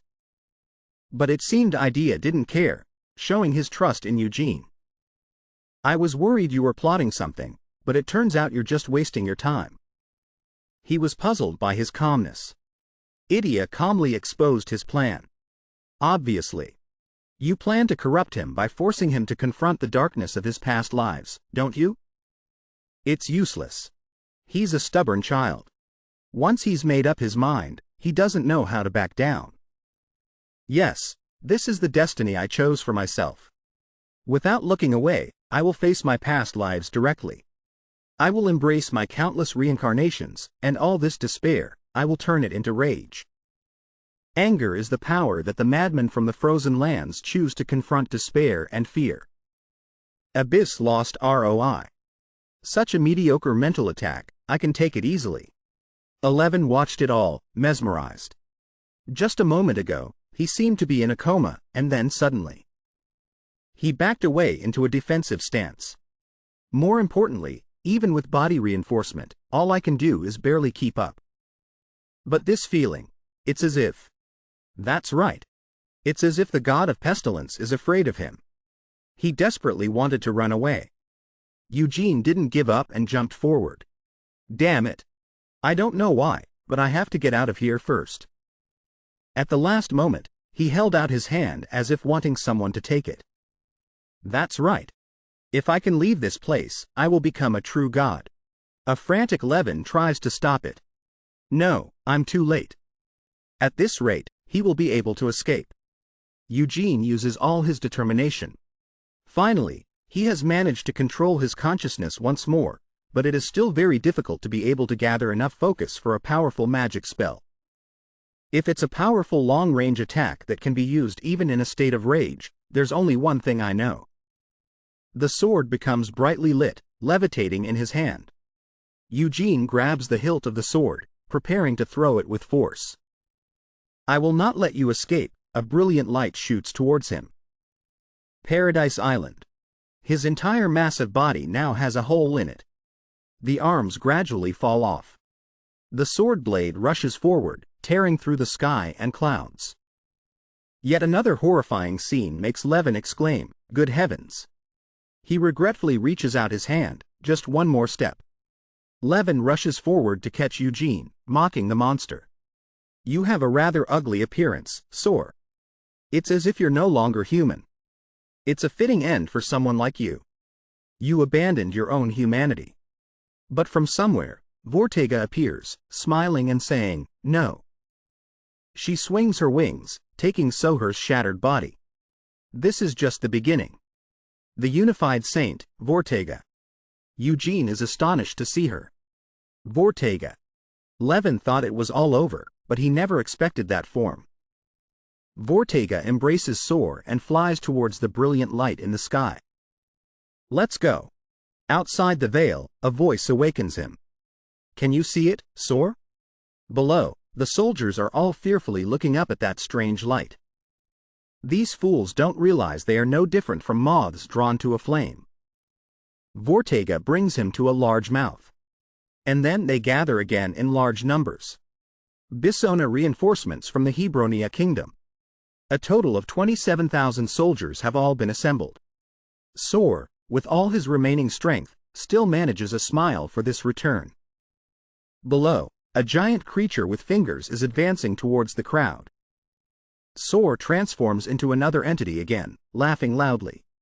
I have finally broken the chains, escaped to enter this world.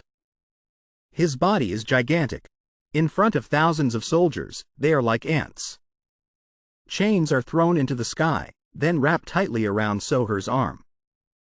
The order is given. The soldiers pull with all their might on the chains to capture that abyss monster. commander of the Hebronia Armored Division. If Bissona 7 falls, the imperial capital will be immediately engulfed in a sea of fire. We must destroy this monster here at all costs. Sor coldly looks down at them. Just a single swing of his arm sends the entire army into disarray. How can you resist and dare to oppose me? He and his companion are overjoyed, looking down on the insignificant humans.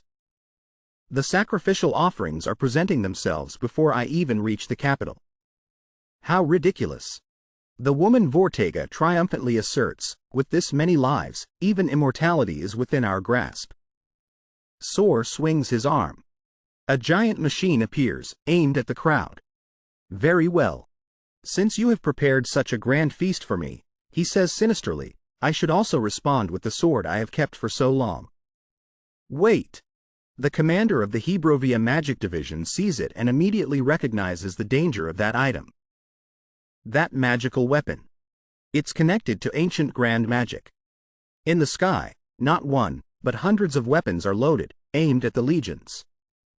How can a mere human control enough ancient weapons to cover the entire sky? He hastily gives the order. The entire army must intercept at all costs. Do not let a single one of them reach the ground. With those words, the artillery on the ground fires in unison towards the sky. Don't let a single one through. Seeing them resist in vain, he smiles with even more delight. It seems at least someone possesses a discerning eye, but those remnants of the old man won't help you. With a single wave of his hand, the weapons in the sky fire down, because these are the primordial weapons. The magic division of Hebronia is completely annihilated. The commanders are all terrified by this absolute power. A creature of such a level, even on the Western Front, Falivia has never seen anything like it.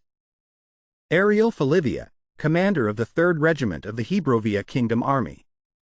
This is no different from a Grand Duke of the Abyss, which I have only heard of in legends. I will grant you your final rest. Eugene shouts his name loudly. Sor is drawn by the call and looks down. There, Eugene and Levin are standing on a rock, flying up. Stop. Their eyes meet. The battle is about to erupt once more. That Falivia kid and Levant. How did they fly all the way up here on that fragment? A levitation spell is surely beyond the capabilities of a single-strand mage. Below, a female mage is trying to support them with all her strength. So a formidable opponent has entered the fray from below. Please, Lavina. The super heavyweight mage of Doyalim's levitation looks towards the enemy. She longs for victory. Everyone must stop them at all costs. Seeing this, Vertega gets angry and flies over, wanting to stop the tiny insects. You still want to. Suddenly, a beam of light flies over to hold him back. But with a single wave of his hand, Sor blocks the attack. A lifesaver, huh? The commander of the mage squad orders, don't give him any opening. Mages, a single small movement from that bastard could wipe out hundreds, even thousands of lives in an instant. He bravely inspires the other mages. Everyone's lives depend on us. Give it your all, even if you have to drain every last drop of mana. To Sor, he looks down with utmost contempt on the annoying flies. Levin looks down below, amazed. We've only been in the castle for less than half a day. Yet in such a short time, the kingdom's army has managed to assemble in such large numbers. Below, different divisions are gathered thickly on the battlefield. A hypothesis comes to his mind. Don't tell me time flows differently here. It's probably because the energy density inside Bissona is different from the outside. But even if Sor has betrayed and stolen the resurrection of the Grand Duke of the Abyss, did the Eternal Order really not anticipate this? If Sor stole the resurrection of the Grand Duke of the Abyss from the hands of the Eternal Order, then why are they still just standing by and watching him? Inviting the children of nobles to Bissona to provoke Hebronia, then letting Sor devour the Grand Duke of the Abyss to destroy the entire kingdom's army. If all of that was just a play staged by the Eternal Order for a higher purpose, then what on earth are they trying to summon by using Sor and the Grand Duke as sacrifices? Impossible. The memories come back, forming pieces of a puzzle that explain everything. You don't understand how scared I was to let you step into chaos. And just because I believed that you, of all people, would rise above my trivial worries, I gritted my teeth and endured until now. What do you mean? Was Eugene coming here also part of the plan? Why? What does that have to do with Eugene's power? Eugene Falivia. How could this kid touch the power of a god? Levin realizes something and shouts a warning. Eugene, don't use that power from before again. Confused, he asks, what? What do you mean? It would take too long to explain. If Soar isn't the end of all this, then you could be in danger. The power you just used before, can you still win without it? I had already anticipated that. Eugene rushes forward at full speed, his eyes gradually turning golden. Then, with my own power. In just an instant, he appears in front of Soar. No matter the cost, I will destroy him. His body is sliced in two, but he still curses defiantly, you audacious brat. Guns emerge from space and aim at him. Die and turn to ash. Levon looks in astonishment. Those guns are Felix's weapons. How did he get them? How are they still operational? Not letting himself get distracted, he calms down. No. Now is not the time for questions. No matter what happens, I won't let myself be surprised anymore. The only thing I need to do is focus on victory. If those weapons were truly made with the Genesis technology protected by Fells, then the threads that have now taken control of the weapons, wouldn't they naturally respond to a descendant of Fells? Levant looks at him and declares. These weapons were forged from the primordial technology that Theos preserved. Naturally, the one who can control them better should be me, not you. He becomes even more furious, screaming, Levant! You traitor! Eugene swings with all his might. A cube appears on his arm as it's being thrown. 32-fold variant, Taurus Rex. This is your end. A single cube isn't enough. Then I'll stack another cube on top of it. It's a cheap trick, but I have to use it because I'm still not truly familiar with this chaos control art, Genesigma. But it doesn't matter. To overcome my own unique thread, I have always used every means, whether noble or vile. A punch straight to his face distorts him. This is my magic. He is painfully sucked into the cube, not understanding why he was defeated. How can this be? When you haven't even used the power of a god. Vertega sees her companion defeated and screams his name helplessly. Soar! But all of Eugene's anger and fury are poured into this attack. Face the judgment for your sins. The third stigma of Nihirit. With Levin's support, shots are fired. Seizing control of the Forgotten Armory. Fire! An incredible amount of energy is unleashed, piercing through anything that blocks its path. Absolute eradication. Full barrage. Soar takes the painful blow, screaming hopelessly as he gradually disintegrates. His last cells are burned away, along with his will. No. The blast hits the ground, creating an explosion with an aftershock that could destroy an entire area. The shockwave rushes out, engulfing everything. Ariel panics, looking towards her soldiers after the explosion. 3rd Regiment, is everyone all right? We're fine, just knocked down by the shockwave. The thick dust and smoke are filled with fear. It wasn't a direct hit, yet the aftershock alone was enough to throw our formation into chaos. This level of destruction is unbelievable. In front of them is a giant crater caused by the explosion. Perhaps this is the magic of the gods from the primordial era. Soar still hasn't given up.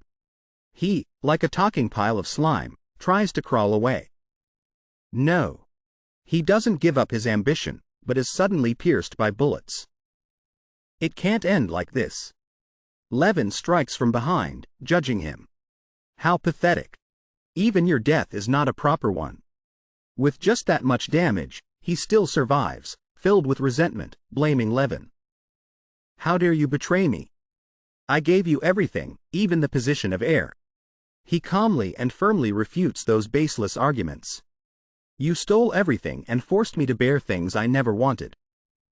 Even the favors you granted were only because you needed Fel's knowledge to control the arsenal of the creators, sealed behind the veil of chaos. Isn't that right? To put it bluntly, you were just using me.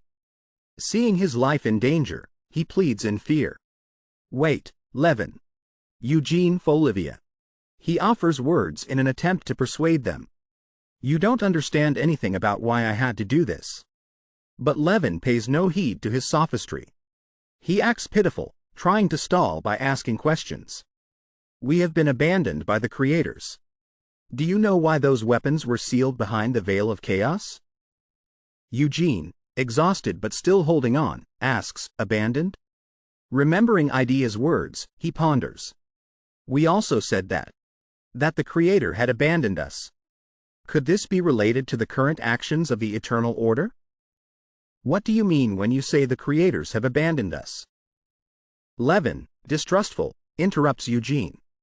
Don't believe a word he says. He's the type of person who turns a small piece of truth into a giant lie. It's best to kill him right now. Vertega swings her wings and flies over, her arm transforming into a giant fist, rushing furiously towards Levin. A punch shatters the ground. He quickly dodges and blocks the cursed punch, but is immediately countered with sharp slashes. A curse of resentment that can return the pain inflicted by the enemy back onto them. But that power has weakened considerably now.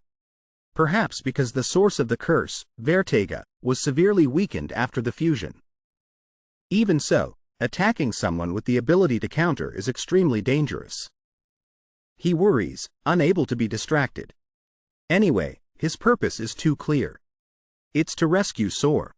If he escapes with those wings, it will be incredibly troublesome. In that case, I just need to kill Soar first. After so much effort to push him to the brink of death, if he escapes and recovers, there will be no hope left. Levin looks at his opponent and asks, why did you cancel the fusion right now? Have you given up on escaping? Vertega embraces Soher's charred body, a pitiful expression on her face. Even if you use your body to shield him, it won't change anything. It won't even buy him any time. The army you intended to destroy is still standing strong. They will soon surround you. Considering the crimes you've committed, perhaps dying right now would be better for you. She suddenly lets out an aggrieved laugh. How ridiculous. Crimes? If you add up all the sins humanity has committed against me, even exterminating your entire species wouldn't be enough to atone for them. Eugene and Levin are both stunned, listening. And yet you dare speak of my sins? And even try to destroy the last thing I have left. What a deep-seated hatred. But as if feeling that suffering, Eugene also feels pain from that sensation. What on earth did he have to endure to nurture such a terrible grudge? Soar speaks softly to her. Enough. Nothing matters anymore. Vertega, it's all over. At least I find comfort in the fact that you are still by my side. Vertega, as the rightful heir, receive the inheritance that has belonged to you since birth. Vogetta raises her hand. She stabs through the chest of the person she's holding. Another event that leaves both Eugene and Levin horrified. Look at the dazzling light shining from that core. The apocalypse will descend upon this world. Eugene struggles to open his eyes to observe the situation. A terrible disaster makes him break out in a cold sweat. Oh my God! In the sky, giant blades appear, surrounding everything. World-purifying weapon, light of destruction. Faced with this annihilation, it seems no one knew of its existence. There was another weapon hidden in the arsenal of the Supreme Being. This thing doesn't even appear in all of Phelps' records. Light of destruction. Now that my vision and intuition have surpassed the limits of reality, the true nature and original purpose of this weapon are finally revealed. Clearly. Is this the true meaning of the collapse of the balance? The moment that machine activates, everything stretching across the horizon will instantly vanish. A weapon created with a single goal. The collapse of the balance doesn't just mean the power of chaos is growing stronger. It also means the power barrier that protected this fragile realm, called the horizon, and the weak humans living within it, from transcendent entities is gradually breaking down.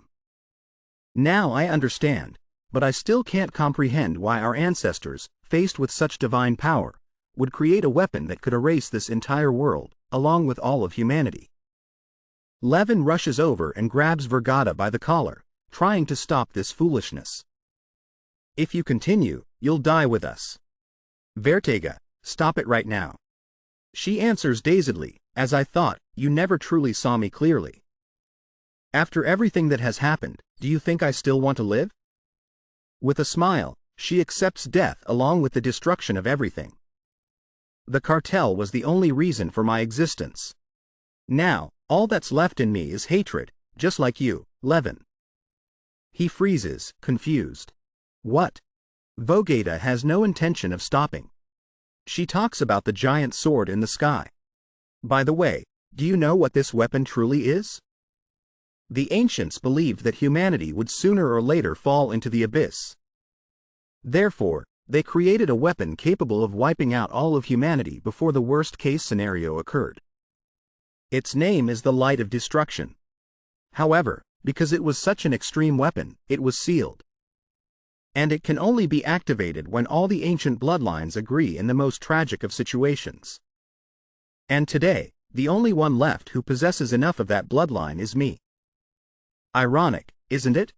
A weapon created to fight the abyss has now fallen into the hands of the one chosen by the abyss. The final piece of the puzzle has been found. Everything is becoming clear. I understand everything now. Soho allied with the Eternal Order to resurrect the Grand Duke of the Abyss just to meet the condition to activate this weapon. And you were saved only to become a tool for that weapon.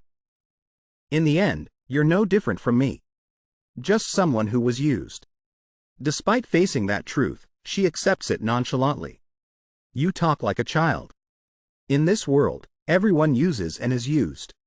What's important is respect. But for the past 100 years, I've only been used without receiving a shred of dignity. Now, the only place that ever respected me is gone. After explaining, Vegeta snaps her fingers, activating the weapon. My life has no meaning anymore. Looking up at the brightly lit but grim sky, the swords gradually pierce through the heavens, shooting out beams of energy. This is the end. Eugene gradually loses his will, sinking into despair. If this is truly the will of our ancestors, then what have we been fighting for all this time? Ariel calls out from behind, "Young Master Eugene." Why is the young master of the main family here? He turns in surprise towards the voice. Miss Ariel. She is terrified by the current scene. What is that? And everyone else. But thanks to her, he gradually regains his will. He punches himself, scolding, "You fool. I always overthink things." He pulls himself together. Don't let my mind wander again. Remembering his promise gives him strength. Eugene creates a cube, ready to fight. Didn't I promise myself I would save everyone? Then do it. 32-layer variant, the hyperspace cube. The energy beam shoots down. Eugene stands his ground. Protect the people right in front of me first. The third stigma of Nihirit, absolute void. Vegeta exclaims in horror, it stopped. Everyone looks towards the blue light that envelops everything. The weapon of the gods is terrifying. That's ultra-high temperature plasma that can melt anything. Yet he's directly confronting it with the absolute law of Nihirit. Eugene falls to his knees, holding back the energy beams. This way, I can hold on for a while. But the beams of light don't stop. If this continues as a pure contest of strength, no, there's no way I can withstand that terrifying power alone. Damn it. Think. Before all my strength is depleted, I need a way to overcome this moment. If I can't find it in my current power, then I will search through the countless memories of my past lives. The speed of delving into memories is too fast. My brain feels like it's about to boil. It's just like the moment before death. The survival instinct tears apart all the limits of the brain, searching for a way to live. There will be side effects, for sure, but I'll deal with that later. If I can reach my most primordial memory, I will find a way to save everyone. A girl appears, touching him lightly and says, "Sorry." I will revoke the permission to enter stage 2. The stream of memories returns to Eugene. He momentarily calls out, "Senior Anika," as he realizes everything around him has frozen.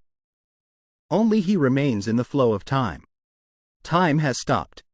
Anika appears and says again, "I am revoking the permission for stage 2. Even stage 1 was too risky for you." She slowly approaches Eugene. "That weapon is too dangerous. I never imagined that the children left behind could create something like this. They must have lived in immense fear since we left." "Senior Anika." Eugene turns to look at her. "Senior, just now, in the deepest layer of my past life's memories, I saw you." But she replies coldly, "Forget it." Then she gently approaches him and says, "Remember that you are a fate hanging in the balance between the stars and the abyss.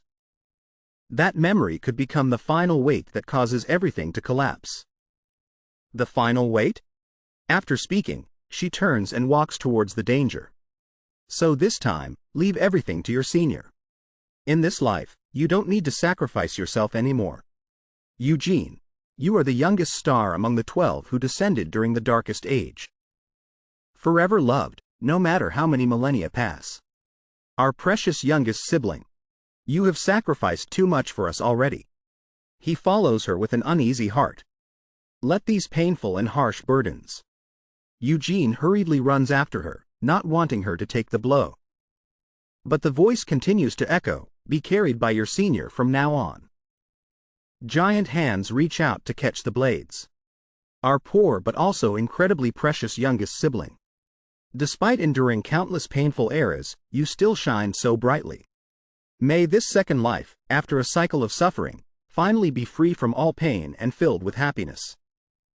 On one side, observing, Icelander fearfully recognizes this magic. Could that be one of Felon's 12 disciples? Not accepting this outcome, he angrily curses, "You damn supervisors. You dare to appear right now to interfere?"